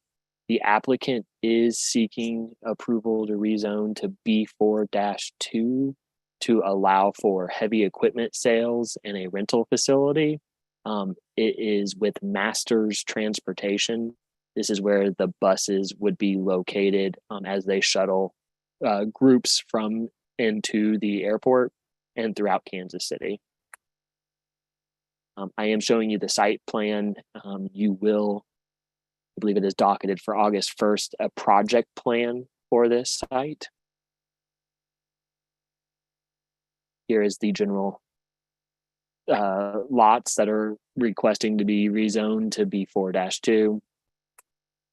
And staff does recommend approval. And that concludes my presentation. Okay, thank you. Any questions for city staff on docket item 6? All right, seeing none, let's go ahead and welcome the applicant. Is the applicant available?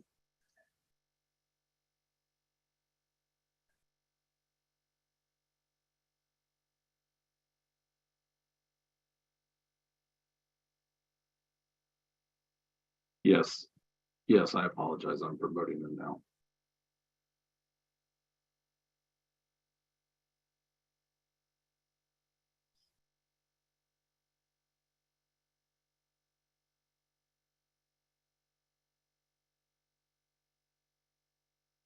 Can you guys hear me okay?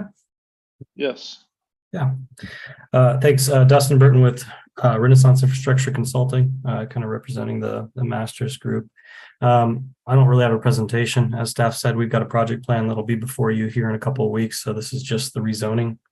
And that's what we're hoping for. So happy to answer any questions you might have. Okay, thank you. Any questions for the applicant? All right, seeing none, let's go ahead and open it up for public testimony. If there's anybody out there that would like to speak regarding docket item number 6, please raise your hand using the Zoom feature and you'll be called upon.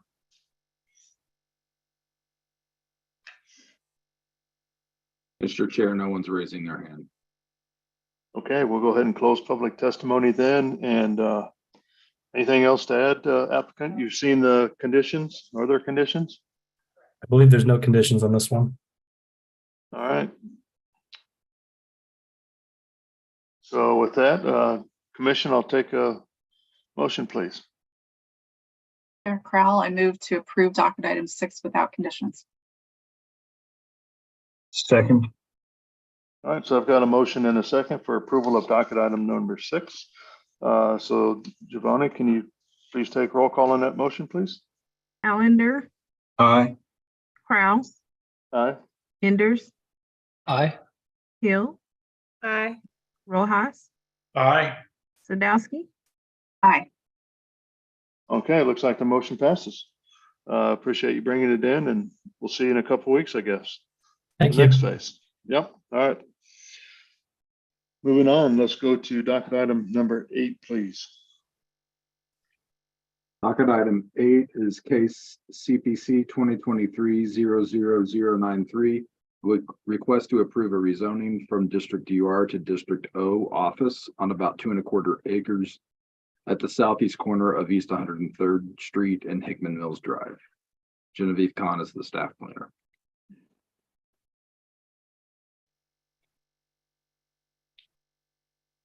All right, as Joe mentioned, docket item number 8 is a rezoning without plan from District UR to District O at 10301 Hickman Mills Drive. The site is generally located in the southern portion of the city. The highlighted portion here is the subject property. There is one existing building on the site that the applicant plans to reuse. And then here's the site in yellow. The pink is the recommended future land use based on the Hickman Mills area plan. And it does recommend office. So the proposed rezoning is consistent with this land recommendation.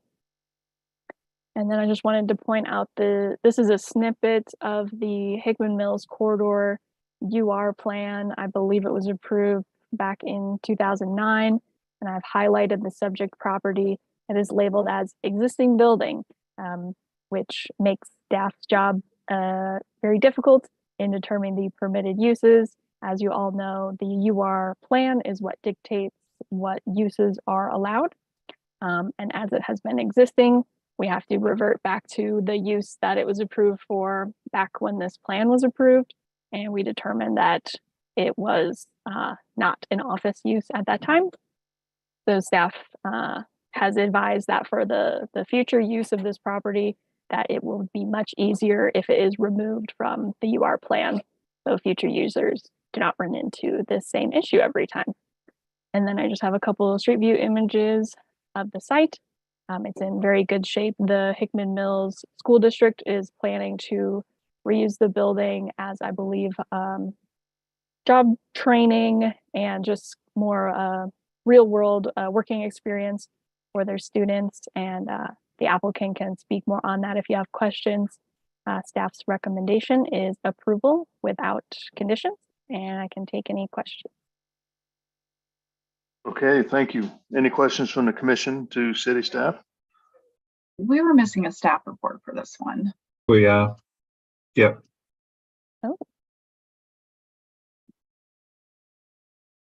Apologies for that.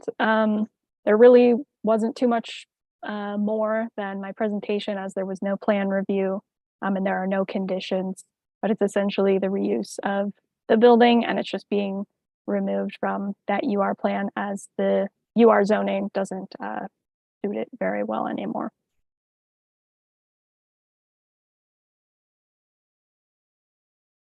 Yeah, it didn't get attached to Compass KC.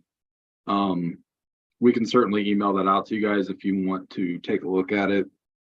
And if you prefer to look at it before you vote, I can send it right now and you could take this up at the end of the agenda. It's up to you guys.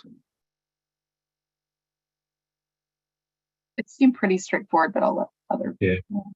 I think I'm good. Okay. Yep, me too. All right, with that, let's welcome the applicant then. Hello, everyone. Good afternoon. I'm Scott Hazlett with HTK Architects. We're representing the owner in this case. Pigman Middle School District is really excited to get this project going. It's going to be for their real world learning center, which is going to be some career training, as well as they're going to have a new location for their board office and some of their alternative school and credit recovery in the facility. It's just down the street from their existing school, just down the hill. We feel like educational facility in this area is a pretty good use for an existing office building. It was previously the Pinnacle Career Technical Institute. Okay, thank you. Any questions from the commission to the applicant? All right, seeing none, let's go ahead and open it up for any public testimony. If there's anybody out there that would like to speak regarding docket item number 8, please raise your hand using the Zoom feature and you'll be called upon. Mr. Chair, no one's raising their hand. Okay, we'll go ahead and close public testimony then. Anything else to add, Mr. Hazlett? No, like I said, we're excited to get the project started. It's going to change some kids' lives. All right, perfect. Thank you. Thank you for bringing it in. With that, I'll take a motion, please, from the commission. Chair Crowell, I move to approve docket item number 8 without conditions. Second. So we've got a motion and a second for approval of docket item number 8. Giovanni, can you take a roll call on that motion, please? Allender, Yes. Aye. Sorry. Crowell, Aye. Enders, Aye. Hill, Aye. Rojas, Aye. Sadowski. Aye. Okay, looks like the motion passes 6-0. Thank you for bringing it in and good luck. Thank you very much. All right, Joe, moving right along. Case number 9, please. Docket item 9, case number CPC 2023-00102. Request to approve a rezoning from District AGR to District M1-1 on about 2 acres, located at Highway 92, a half-mile east of North Bethel Avenue. Justin Smith is the staff planner. All right, good afternoon, commissioners. Let me share my screen. Can everybody hear me and see my screen here? Yeah, thank you. All right, so yeah, docket number 9, CD CPC 2023-00102. This will be a rezoning without a plan for Johnson Contracting and Design. There's currently no address, but I did provide the parcel IDs here. So here's the site. It's all the way up in the northwest corner of the city. Here's a closer look, and you can see it is located on Highway 192, right in this northwest corner. It will be both the property highlighted and this property right here. Those are both of the parcel numbers. And we'll be requesting to rezone it from agricultural residential to M1-1. Here's a view looking east on Highway 92 and a view looking west. And here's the applicant submittal. And with that, our recommendation is approval without conditions. That'll conclude my presentation. Thank you.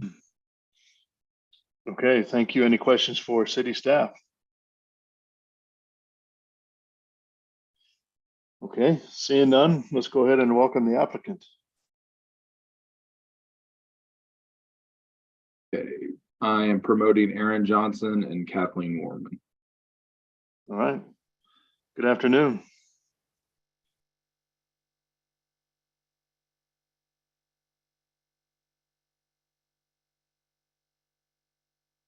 Hi. So I'm Aaron Johnson with Johnson Contracting and Design. We are looking to build a headquarters for our company on this site and need it rezoned to commercial, so we can put up a sign and have it be our business headquarters. Okay. All right, sounds good. Any questions from the commission to the applicant? Either for the applicant or staff, just curious about why M as opposed to a B district or a B zoning. That was allowed. It's the future land use is industrial, so it's allowed to maybe store something in that back lot. And then could the applicant speak to what might be stored in that back lot? It would be building materials and construction equipment. So the headquarters itself will be designed to have the majority of we'll have a large storage space. So mostly what would be back there, I don't even know what we would put back there at the moment. I think we just kind of wanted to leave that option open, but it would be most likely if we ever had larger equipment.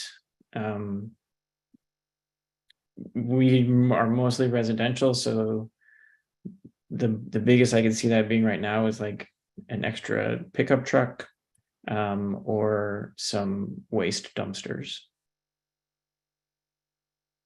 Got it. And was any other need for it to be M1 as opposed to some sort of B zoning? Just curious.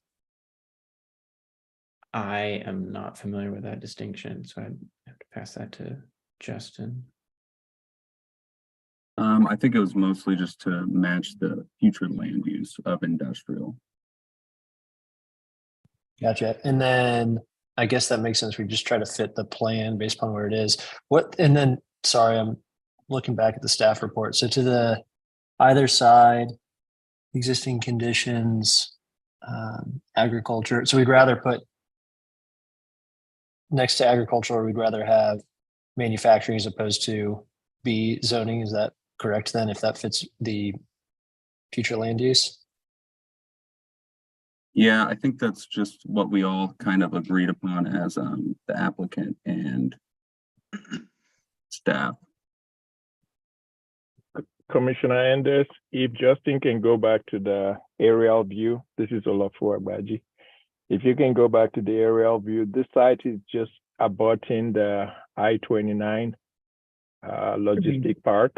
So it's just on the south side. It's on the north side of 92, which is where the logistic park will be. So everything from 29 up to this site will be the logistic park.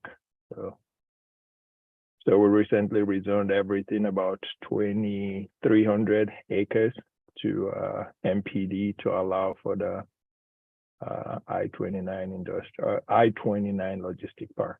So this is just across 92 from that site. So unless the future land use shows everything is supposed to be industrial up to the city limits.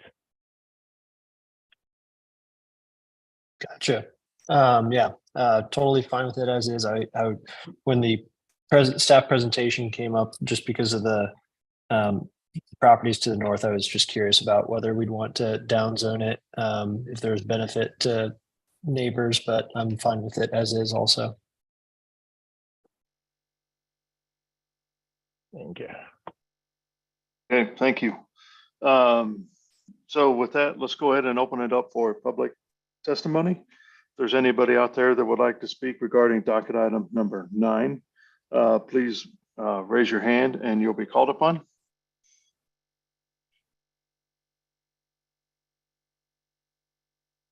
Kathy Warman has her hand raised, but I've tried to promote her. I don't know, Kathy, if you can hear us. Okay, now she's coming through as a panelist. Very good. But no one else has their hand raised, Mr. Chair. Okay. So Kathy, you want to add something here or just?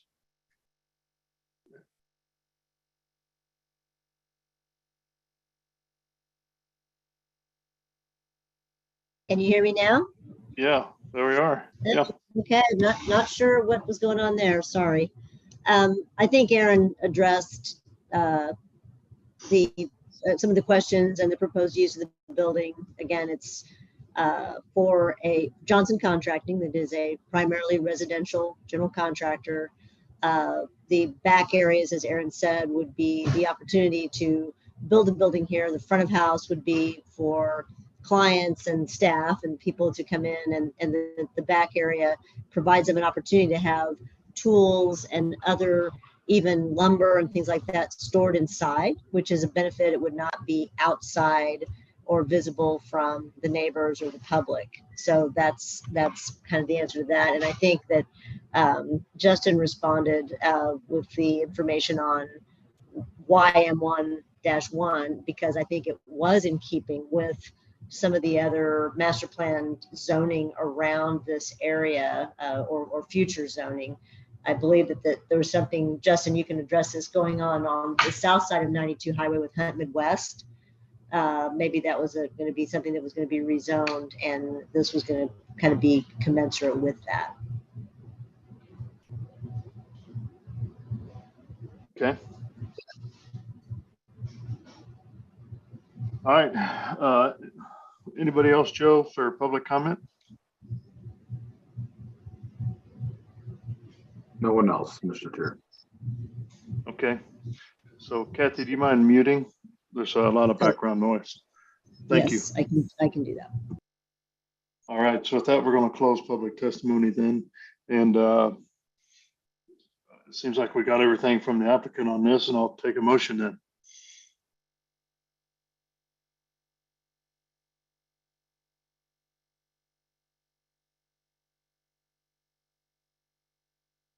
Motion to approve docket item 9 without conditions. Second. Okay, so I've got a motion and a second for approval of docket item number 9. Giovanni, can you take a roll call on the motion, please? Allender, Aye. Crowell, Aye. Enders, Aye. Hill, Aye. Rojas, Aye. Sadowski. Aye. Okay, it looks like the motion passes in 6-0. Thank you for bringing it in, and good luck with your project. Thank you. All right, so everybody okay? We got 2 cases left. All right, so let's go move on then to docket item 10. All right, docket item 10, we have 2 companion cases. 10.1, case CPC 2023-00060. Request to approve the Martini Flats Urban Renewal Plan and declare the area blighted and insanitary and in need of redevelopment and rehabilitation as required by the Land Clearance for Redevelopment Authority Law of Missouri on about 1 acre located on the west side of Oak Street between Linwood Boulevard on the south and 31st Street on the north. And docket item 10.2, case CPC 2023-00083, request to approve a rezoning from District R1.5 to District UR and a preliminary development plan, which also acts as a preliminary plat to create 12 lots at the same location. This case is Matthew Barnes's, but he is out today, so it will be presented by Olufu. Thanks, Joe. Good afternoon, Mr. Chairman, members of the Plan Commission, Olafo Agbaji, City Planning and Development. Joe, if you can promote Bob Long, he will be doing the EDC presentation, and Rob Young also. So this is a familiar site, and I'll just give you a quick background. This is located in the Midtown where my arrow is pointing to, just on Oak Street, actually 31st and Oak, just the first Midtown. It's within the Midtown Plaza area plan, the northernmost limit of that plan. And this is the location just south of 31st Street on the west side of Oak Street, just north of Linwood, where Costco and Home Depot is, and Gillum runs on the west side.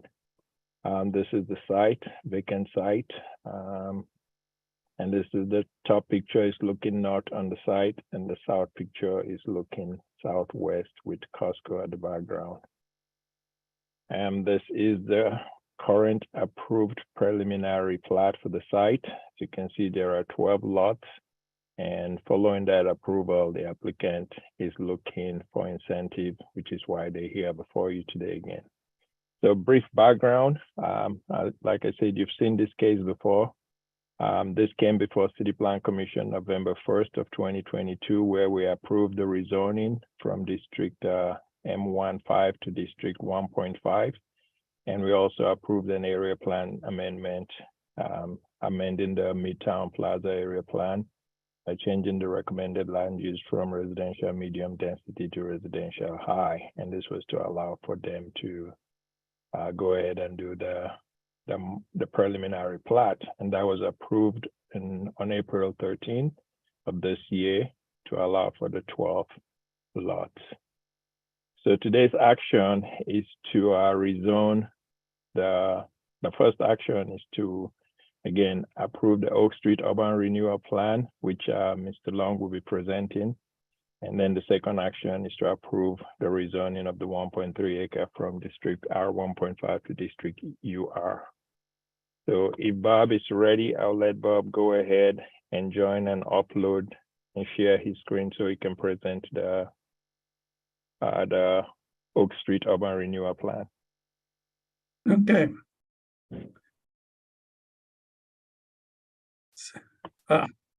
There. Olafo, I think you have to stop sharing. Yeah, I did. So go ahead and share. Okay, can everybody see the PowerPoint there? We can see you. This is not good. Try it again. Well,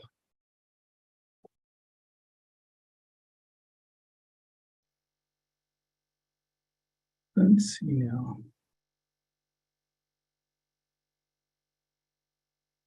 The share button should be in the middle of the screen. Green. I think I got it. How's that? Yes. Okay. Got it. Okay, so this is the proposed Oak Street Urban Renewal Plan. And let's see now if I can.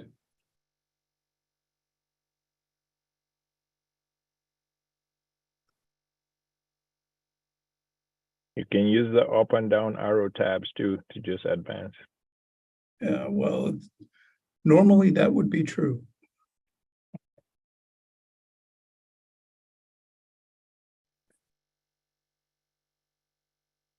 Okay, general location here, you can see this is kind of at the northern portion of the Midtown area. So it's literally between 31st and Linwood, just to the west of Gillum Plaza.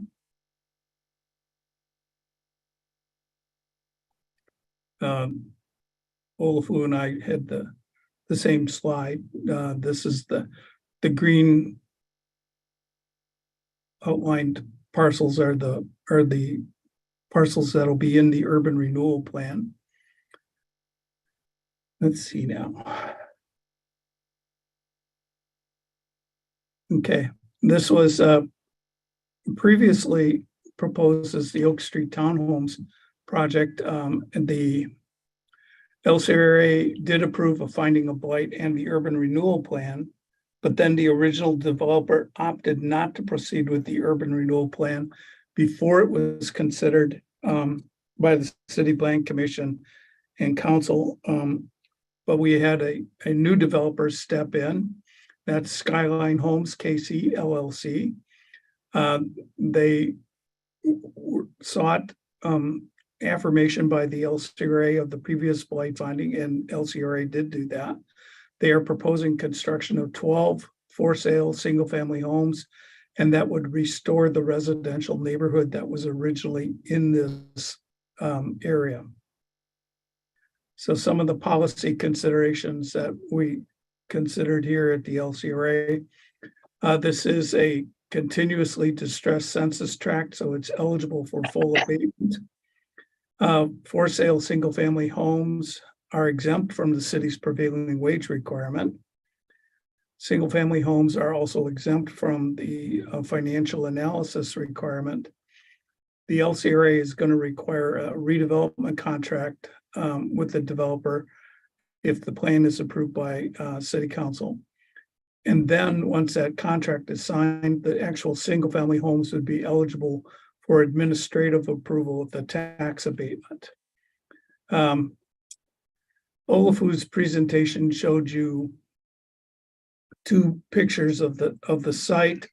It is basically gravel and a bunch of weeds, and you can they basically scraped the site and pushed a lot of the topsoil and things both to the south property line and the west property line, which was adjacent to the north-south alley there, and threw down a bunch of gravel.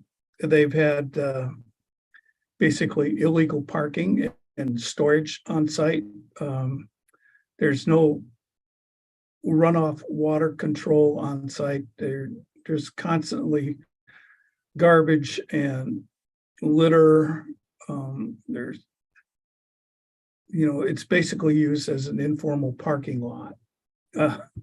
And the LCRA determined that met the criteria as blighted. So we are asking that you approve that finding of blight and approve the proposed urban renewal plan. And we have, I believe we have a representative of the developer available to answer any questions about his project. But that's basically the end of my presentation. Okay. Any questions from the commission to Mr. Long? You mind stop sharing your screen, Bob? Sure. We didn't make you that nervous, did we? Oh, I have been sitting in this little phone booth here for the duration of your meeting, and it's getting pretty warm in here. Yeah. Gotcha. I have a question. What does that bullet mean? Single family homes exempt from financial analysis? Okay. Most projects that are seeking property tax abatement through the LCRA require a third-party financial analysis. But the LCRA's policy does not require that for single-family homes because, especially for sale single-family homes, because it's not necessarily the developer's long-term financial analysis of the project. They're looking to build and sell the houses. Their return is basically immediate upon sale. So it doesn't, and then, the single family homeowners aren't looking at it as necessarily as a business financial investment. They're looking at this as buying a house. So it doesn't really make any sense to do a financial analysis of single family homes. Got it. And then we are just looking to approve the LCRA's finding of blight, and that's different from when we would have a finding of blight? Well, the LCRA is finding a blight. Yeah, we're basically asking you to confirm that and then approve the proposed plan, and then city council can make the final decision.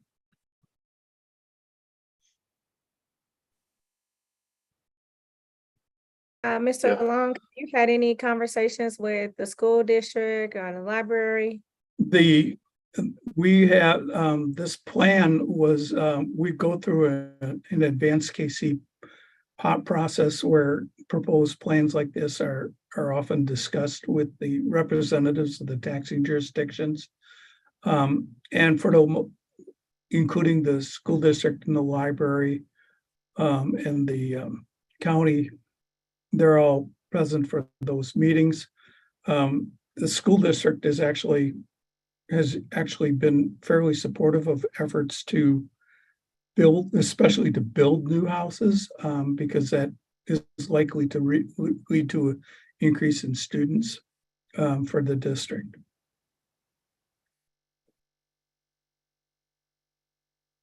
I just wanted to clarify on the financial question. So Bob, are you speaking to like a but-for analysis that is normally done, which would show that but for those incentives that the project wouldn't happen? That's correct. Yeah. Okay.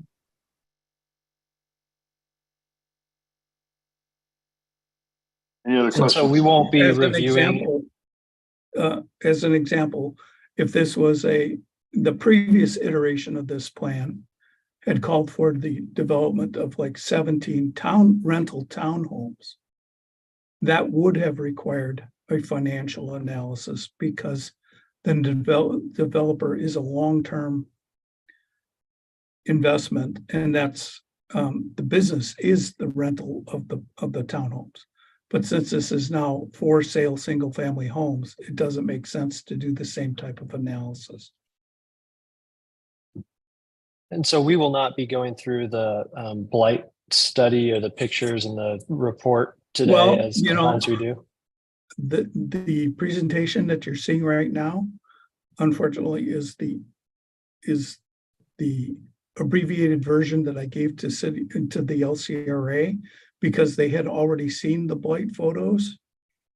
Oh, okay. But this is the one that had the blight photos in it, so I apologize for that. No I know worries. they were part of the urban renewal plan is in the blight study section.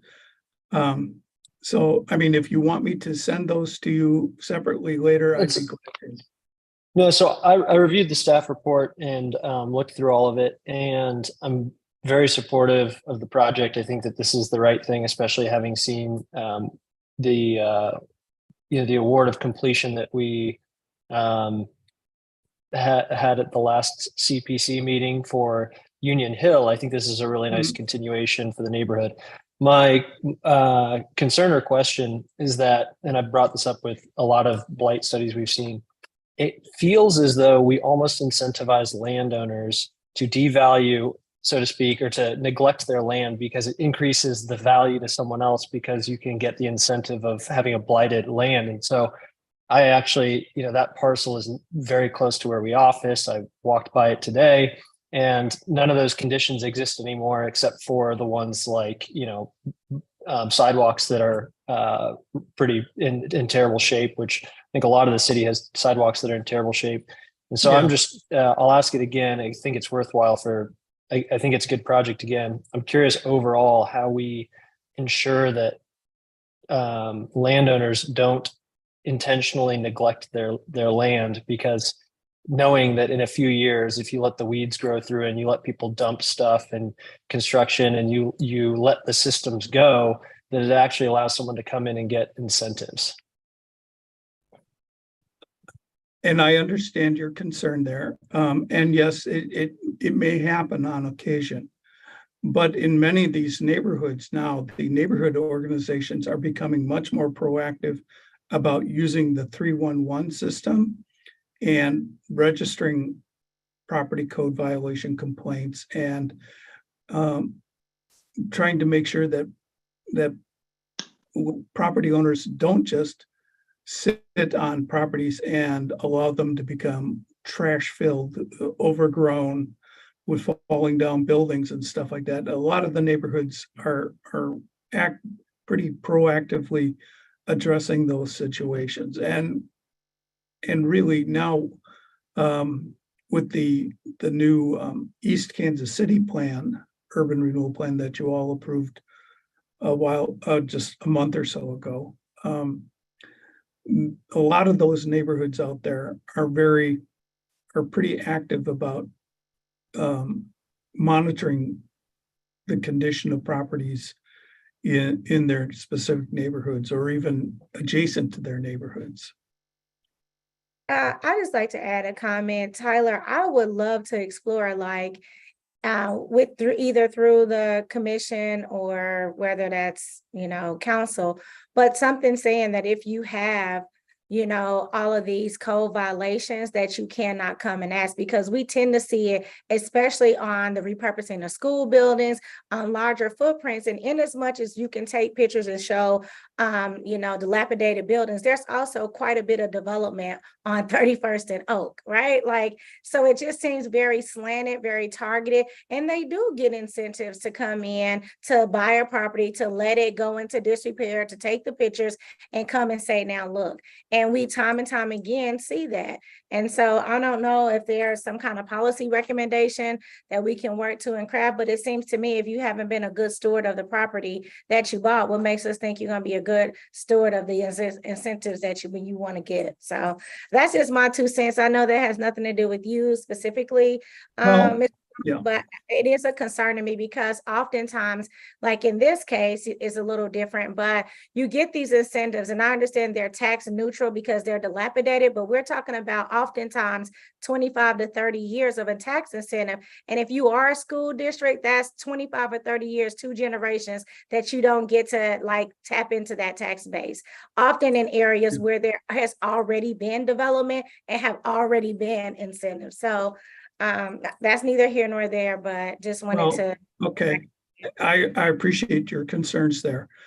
The LCRA's policy regarding blight is that if you're the person who created the blight, you're probably going to have a hard time getting approved, because you're right. We don't want to incentivize property owners to let their property decline into a blighted condition and then come in and say, well, look, I got all this blight that I need to correct, so I need public assistance.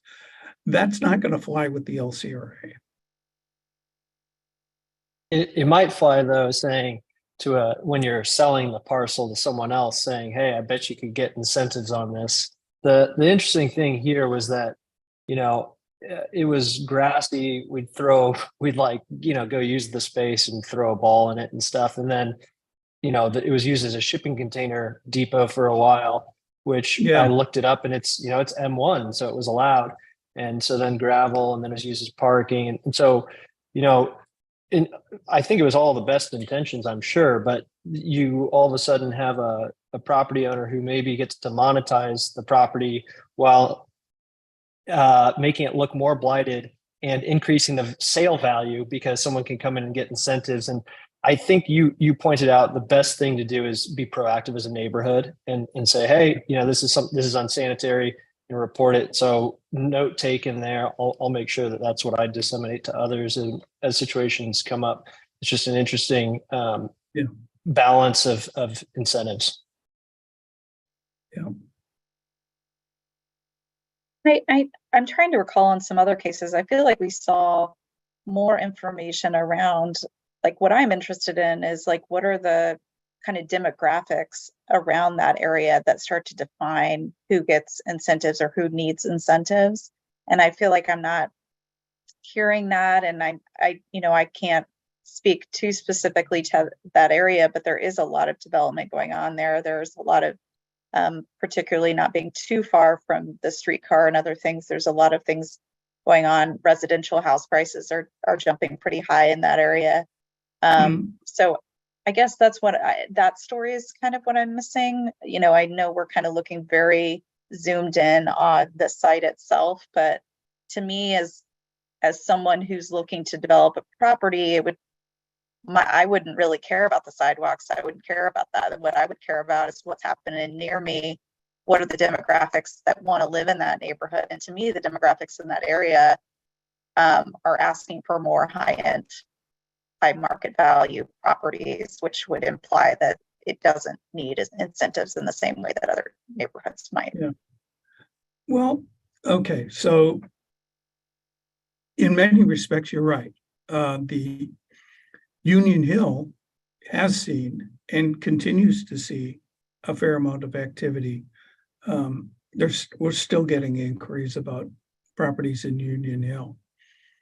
A half block to the south, you've got Home Depot and Costco, which drive a lot of activity. You're a block and a half from the streetcar district. A block to the east, you're looking at, the old Torion, the old Cowtown Ballroom is there.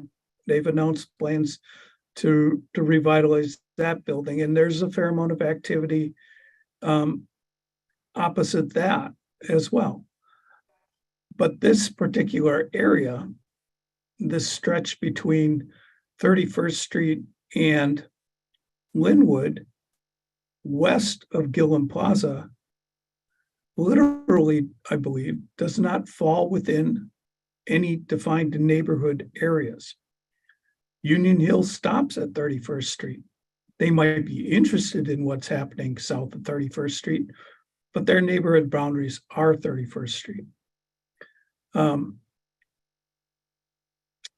Old Hyde Park, or the Hyde Park neighborhood, covers the area south of 31st Street, east of Gilliam Plaza, and south of Linwood. So this little notch here, that's really only a couple of blocks long, literally doesn't fall within any neighborhood boundaries. So it is. I know at one point it literally fell between area plans. The downtown area plan came to 31st Street, and the previous Midtown plan started at Linwood. So there was this gap here.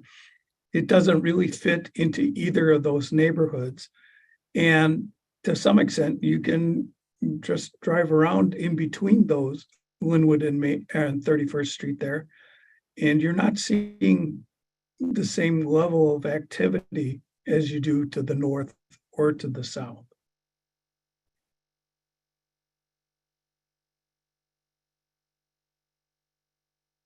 Do you have a sense what the sale price of the homes are? I think a representative of the developer would be better off describing that information to you. I believe he's on the call. Okay. I'm pretty sure that these would not be considered affordable homes.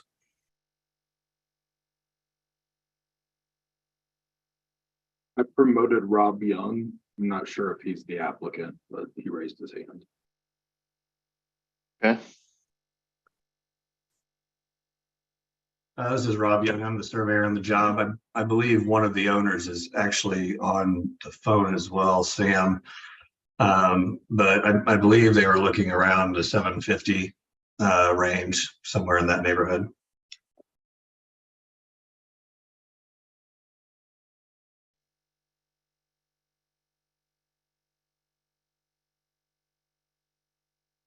Okay. Is the actual developer, is he available? No, is Sam Lewis on the call? I don't see anyone by that name. No. Oh yes, Sam Lewis. I'll send him an invitation to promote him, but he doesn't have his hand raised. Okay.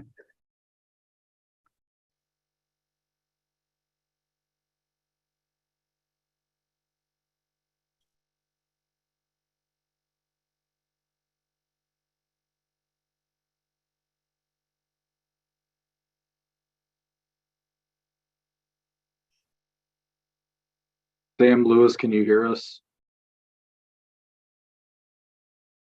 You have to accept the promotion, you declined it.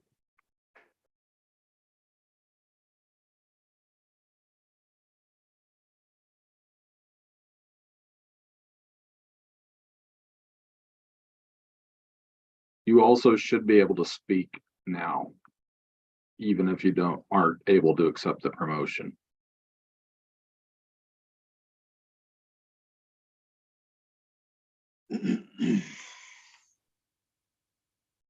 Mr. Chair, he's unmuted, so he should be able to speak, and Yeah.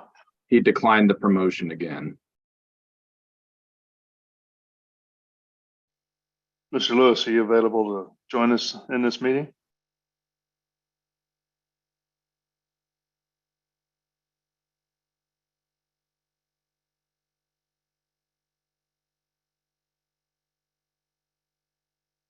Even though he's not promoted, I removed the muting. So Mr. Lewis, you should be able to speak now, and the commission can hear you.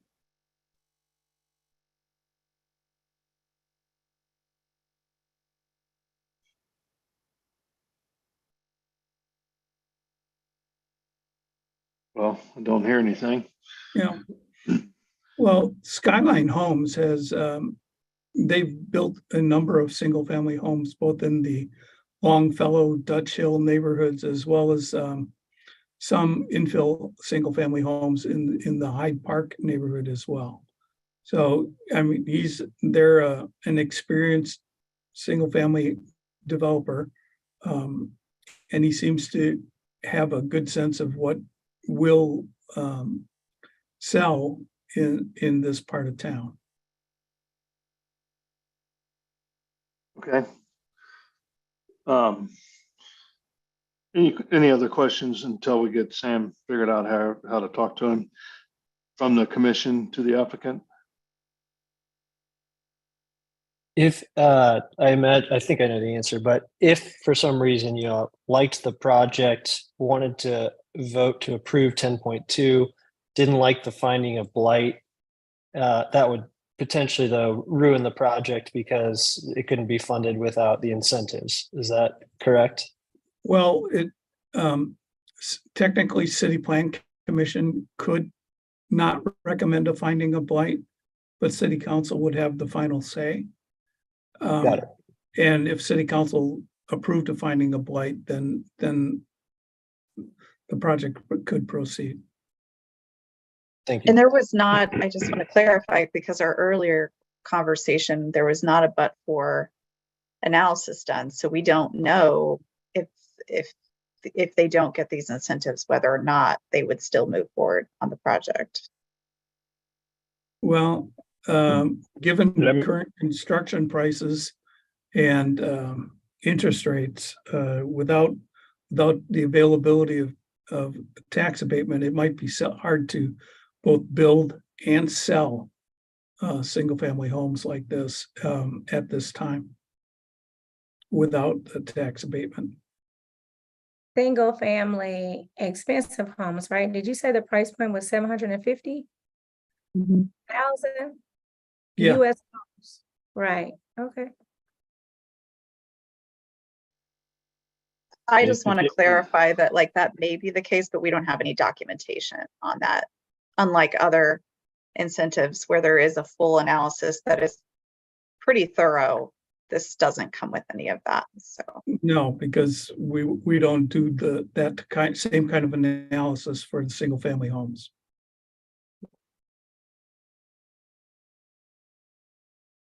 Okay. What I'd like to do is just postpone. We'll come back to Sam if we can, but let's go ahead with the public, see if there's any public comment on this project. So if there's any, Mr. Chair, I have to finish 10.2. Oh, just okay. 10.1. So I'll wrap that up real quick, and let me go ahead and share my screen.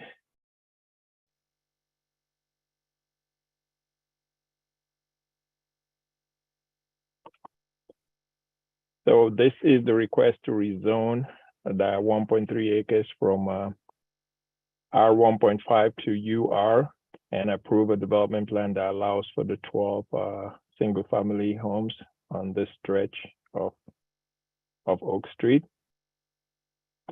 So it's going to be 12 single-family lots, and we worked with the applicant. They are all going to be rear loaded, so there will be no curb cuts on Oak Street. There's an existing alley, which per the new infill ordinance, if there's an existing alley, they must utilize it. We work with the applicant to also allow a 10-foot tract that's going to be a shared access easement. This allows the homeowners to be able to maneuver and turn into what would be potentially gates in the backyard and be able to access the rear yard. So it gives a wider alley, but that's just going to be part of that. The buildings or the lot width about 35 to 40 feet. I think 10 of the 12 are 35 feet, and setbacks are only 15 feet. We work with them to get that setback so we can then move the building a little forward along the street and then allow for more usable space in the rear. What this UR plan also allows is a waiver on the submittal of final UR plan, because they're single family. Generally with UR plans, we do have either design guidelines, and then we review project on a case-by-case basis. We do not want 12 different single family final plans. So we are waiving that criteria. It's single family, so each individual owners will have the choice of finalizing their homes. And this is a sample of what a building will be. It's not necessarily going to be the same, but they're going to remain 2 stories with the, and I think this is a front-loaded garage. Just all will come from the rear. We allow for 2 stories because there's only 2 homes, existing 2 single family just out of this lots that are currently on the site, and that's what those 2 buildings are. So with that, staff's recommendation of 10.1 is approval without condition, and of 10.2 approval subject to the 11 condition. That ends my presentation, and I'll take any questions.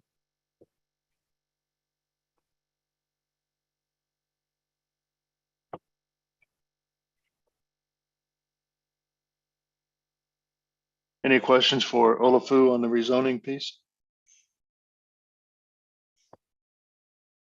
I guess I'm just a little confused. So typically with blight, the staff doesn't provide us a recommendation. So if we did not agree with the blight designation, what would be the motion? Staff does not comment on findings of blight. City staff, planning staff does not comment on findings of blight. So I think she's asking Olafu if 10.1, if it was voted down as a no, but you can still vote for 10.2 as a yes. So that okay. Yeah, that's correct. You can still vote for 10.2 as a yes. Okay, I was just making sure I wasn't missing something there. This is Rob Young here. Sam emailed me. He is not on a computer. He actually called in. So I'm not sure if that affects how you guys turn him on or unmute him, but he's on the phone listening. Is his phone number the 438-6561? Can you confirm that?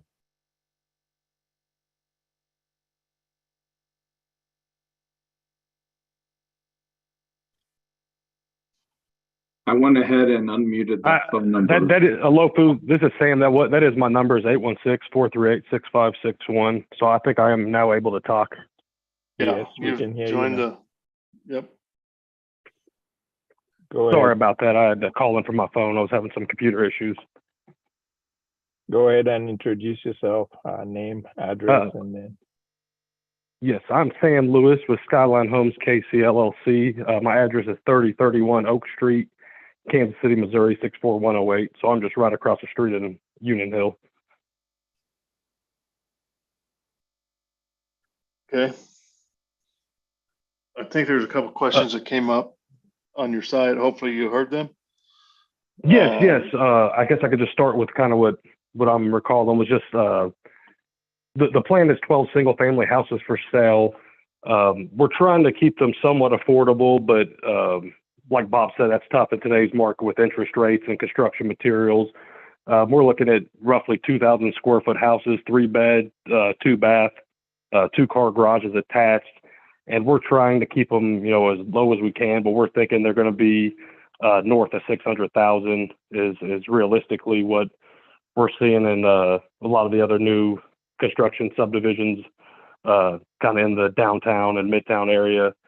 But yeah, we are trying to keep cost in mind, but you know, with rates and costs being as high as they are, I think they will be, you know, above 6, hoping to keep them under 7, but that's kind of just what we're shooting from today with numbers coming in as today. Okay.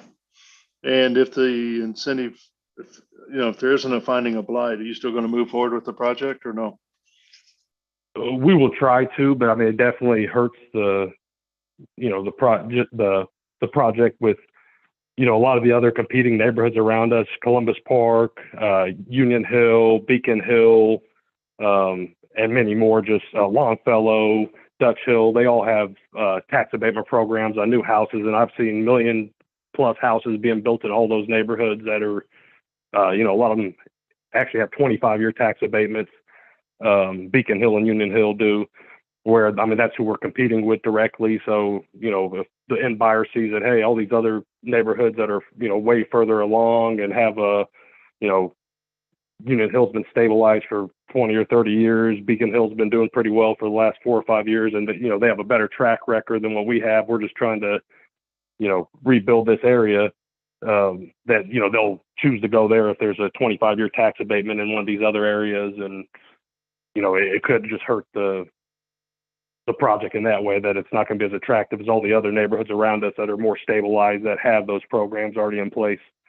The other thing is just with these interest rates as high as they are and construction costs being as high as they are, it just helps us to get the target market we're looking for, young families and people that want to invest in the downtown, midtown, Kansas City, Missouri area, and, you know, move down here for, you know, be closer to their jobs or just have that downtown experience or midtown experience that might not be able to afford without that tax abatement, which helps them to get into one of these houses.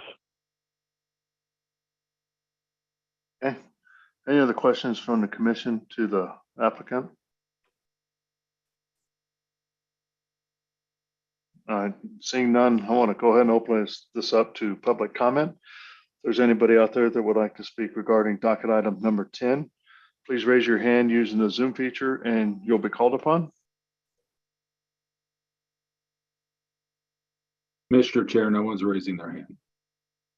Okay, so we'll go ahead and close public testimony then. I do have a follow-up question, Chair Crowell. Go ahead. How long has Sam owned the property? We have owned the property for a little bit less than 6 months.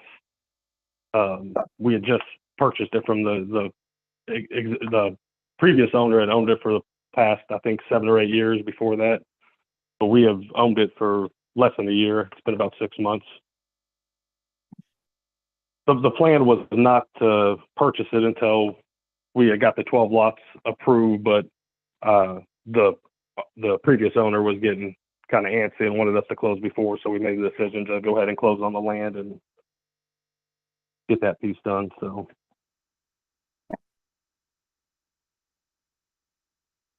All right, any other questions from the commission?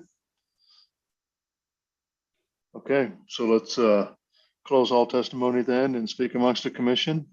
If there's nothing to discuss, I'll take a motion. I want to hear a little bit of your all's thoughts, because I don't want to be naive about the market conditions, and at the same time I don't. And so I think I understand that, you know, incentives are a useful tool, and that this area is, as Mr. Long pointed out, far less developed than the area just to the north. But then at the same time, I don't know if it actually is blighted in the way that we're supposed to think of blight. So I'm just curious what you all are thinking.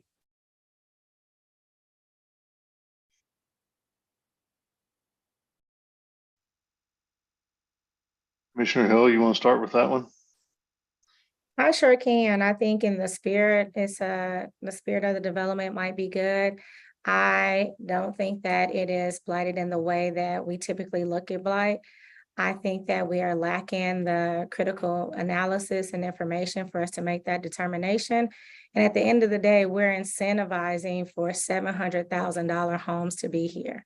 Like, I'm just not cool. I mean, I can't rationalize that. So that's just a no for me.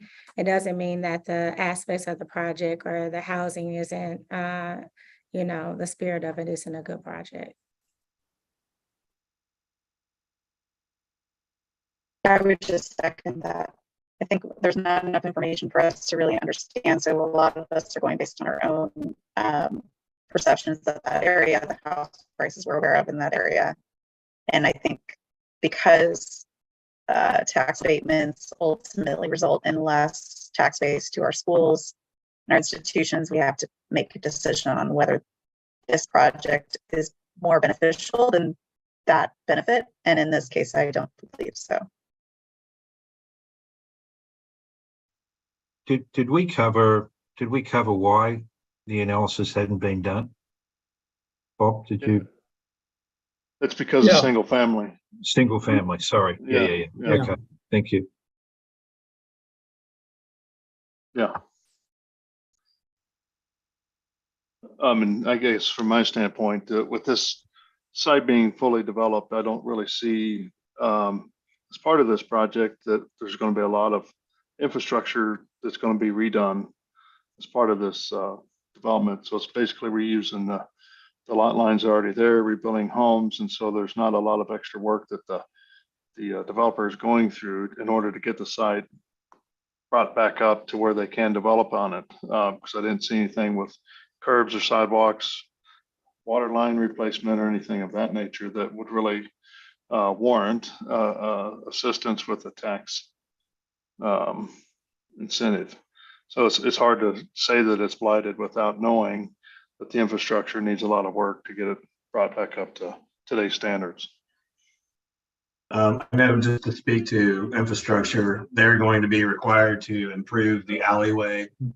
I don't have all of the plans in front of me, but I know they're going to, I think, do curbs, new sidewalks, and the alleyway. I believe all of the utility services are there, but they will be doing some infrastructure improvement.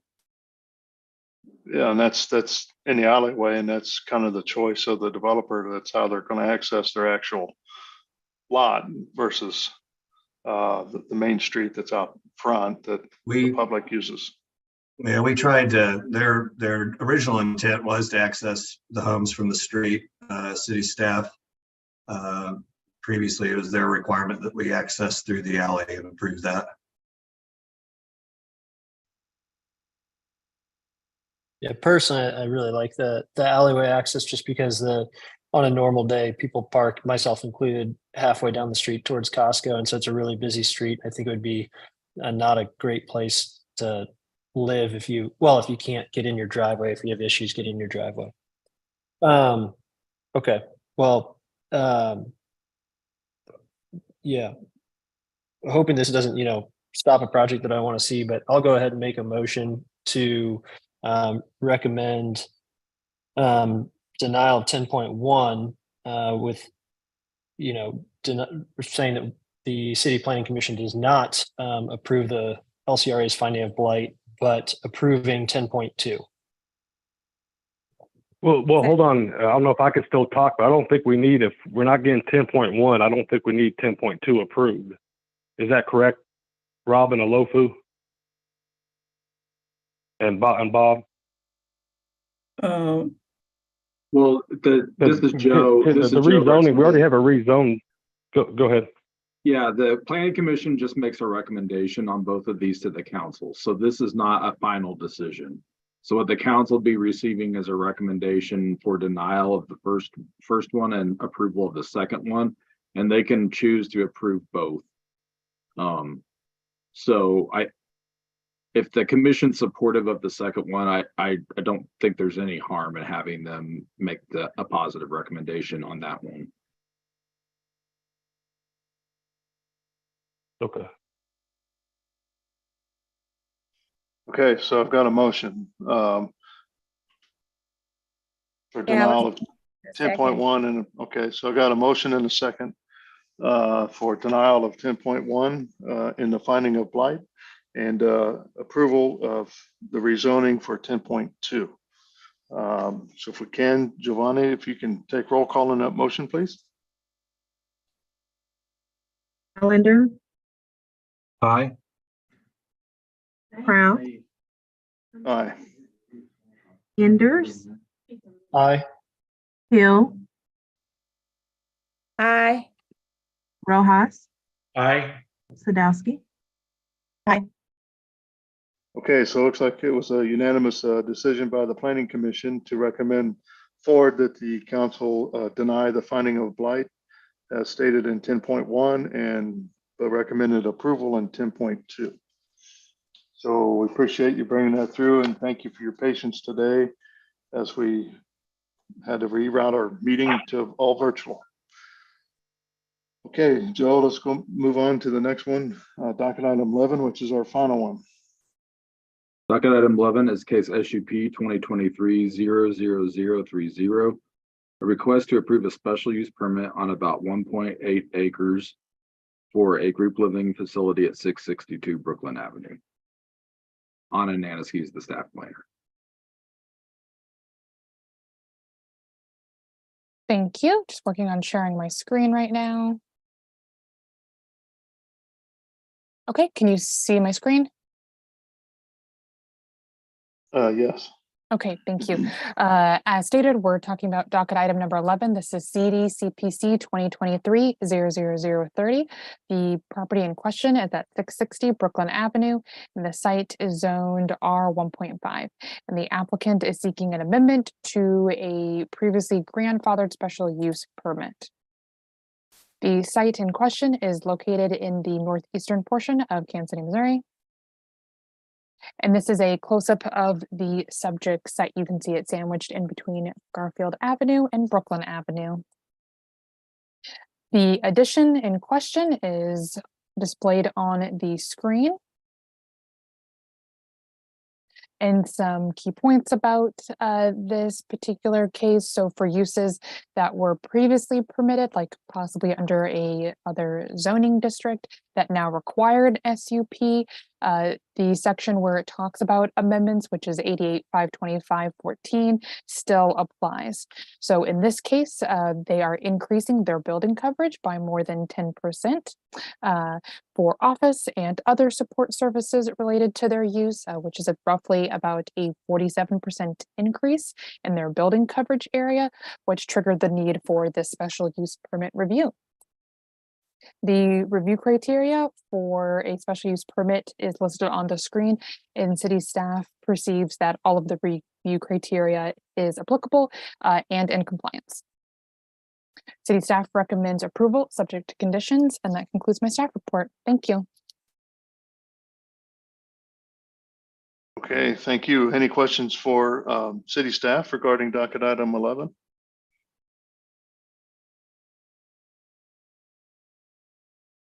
All right, seeing none, let's go ahead and welcome the applicant if we can. Is the applicant available? Okay, they're raising their hand now. I'm promoting two people.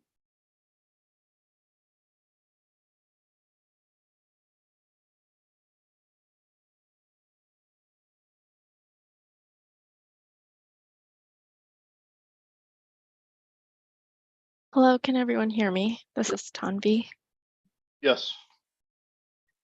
Good afternoon, everyone. Like I said, I'm project architect with Helix Architecture and Design, and with me, I also have on the line Courtney Thomas, who is the CEO of New House, and we're happy to answer any questions that the commission might have. Project. And I also want to say a special thank you to Anna, because as this is a special use permit, she has been very helpful throughout this process. Okay. I appreciate that. Does anyone have any questions from the commission to the applicant? How many years is the special use permit? This one for the addition is not term related. No expiration date. Okay, great. Okay, anybody else have questions? I wondered if the applicant could just talk about the use of the facility. Yes, we would just like to be a little bit discreet about the use, since the residents of the project that in question are vulnerable.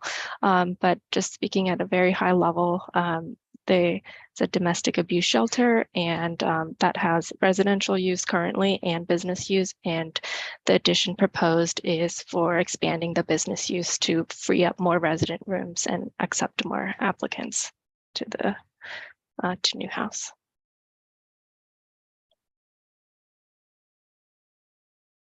Yeah. Any other questions?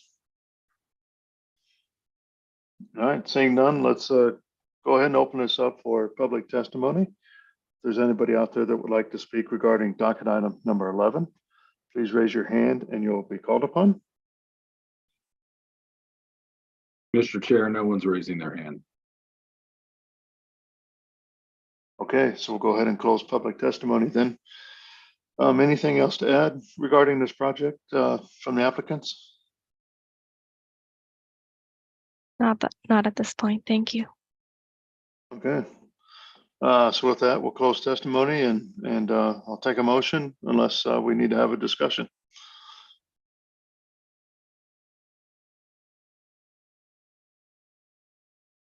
Mr. Chair, I move to approve case number 11 with approval with conditions. Second. Okay, so I've got a motion and a second for approval of docket item number 11 with conditions stated. Giovanni, can you take a roll call, please, on that motion? Allender, Aye. Crowell, Aye. Enders, Aye. Hill, Aye. Rojas, Aye. Sadowski. Aye. Yeah, it looks like the motion passes then 6-0. Thank you for bringing it in and good luck with your project. Thank Thank you very much. Yep. So with that, that takes us through all of our docketed items. Is there anything else that needs to come before the commission? Anybody have anything? No, just Mr. a Chair, quick. staff does not. I'm sorry? Yeah. I just was saying staff does not have anything else to bring before you. Okay. Sounds good. So our next meeting is August 1st coming up. So look forward to seeing you all again then. Have a good time. So motion to adjourn. Thank you. Bye. Thank you. So moved.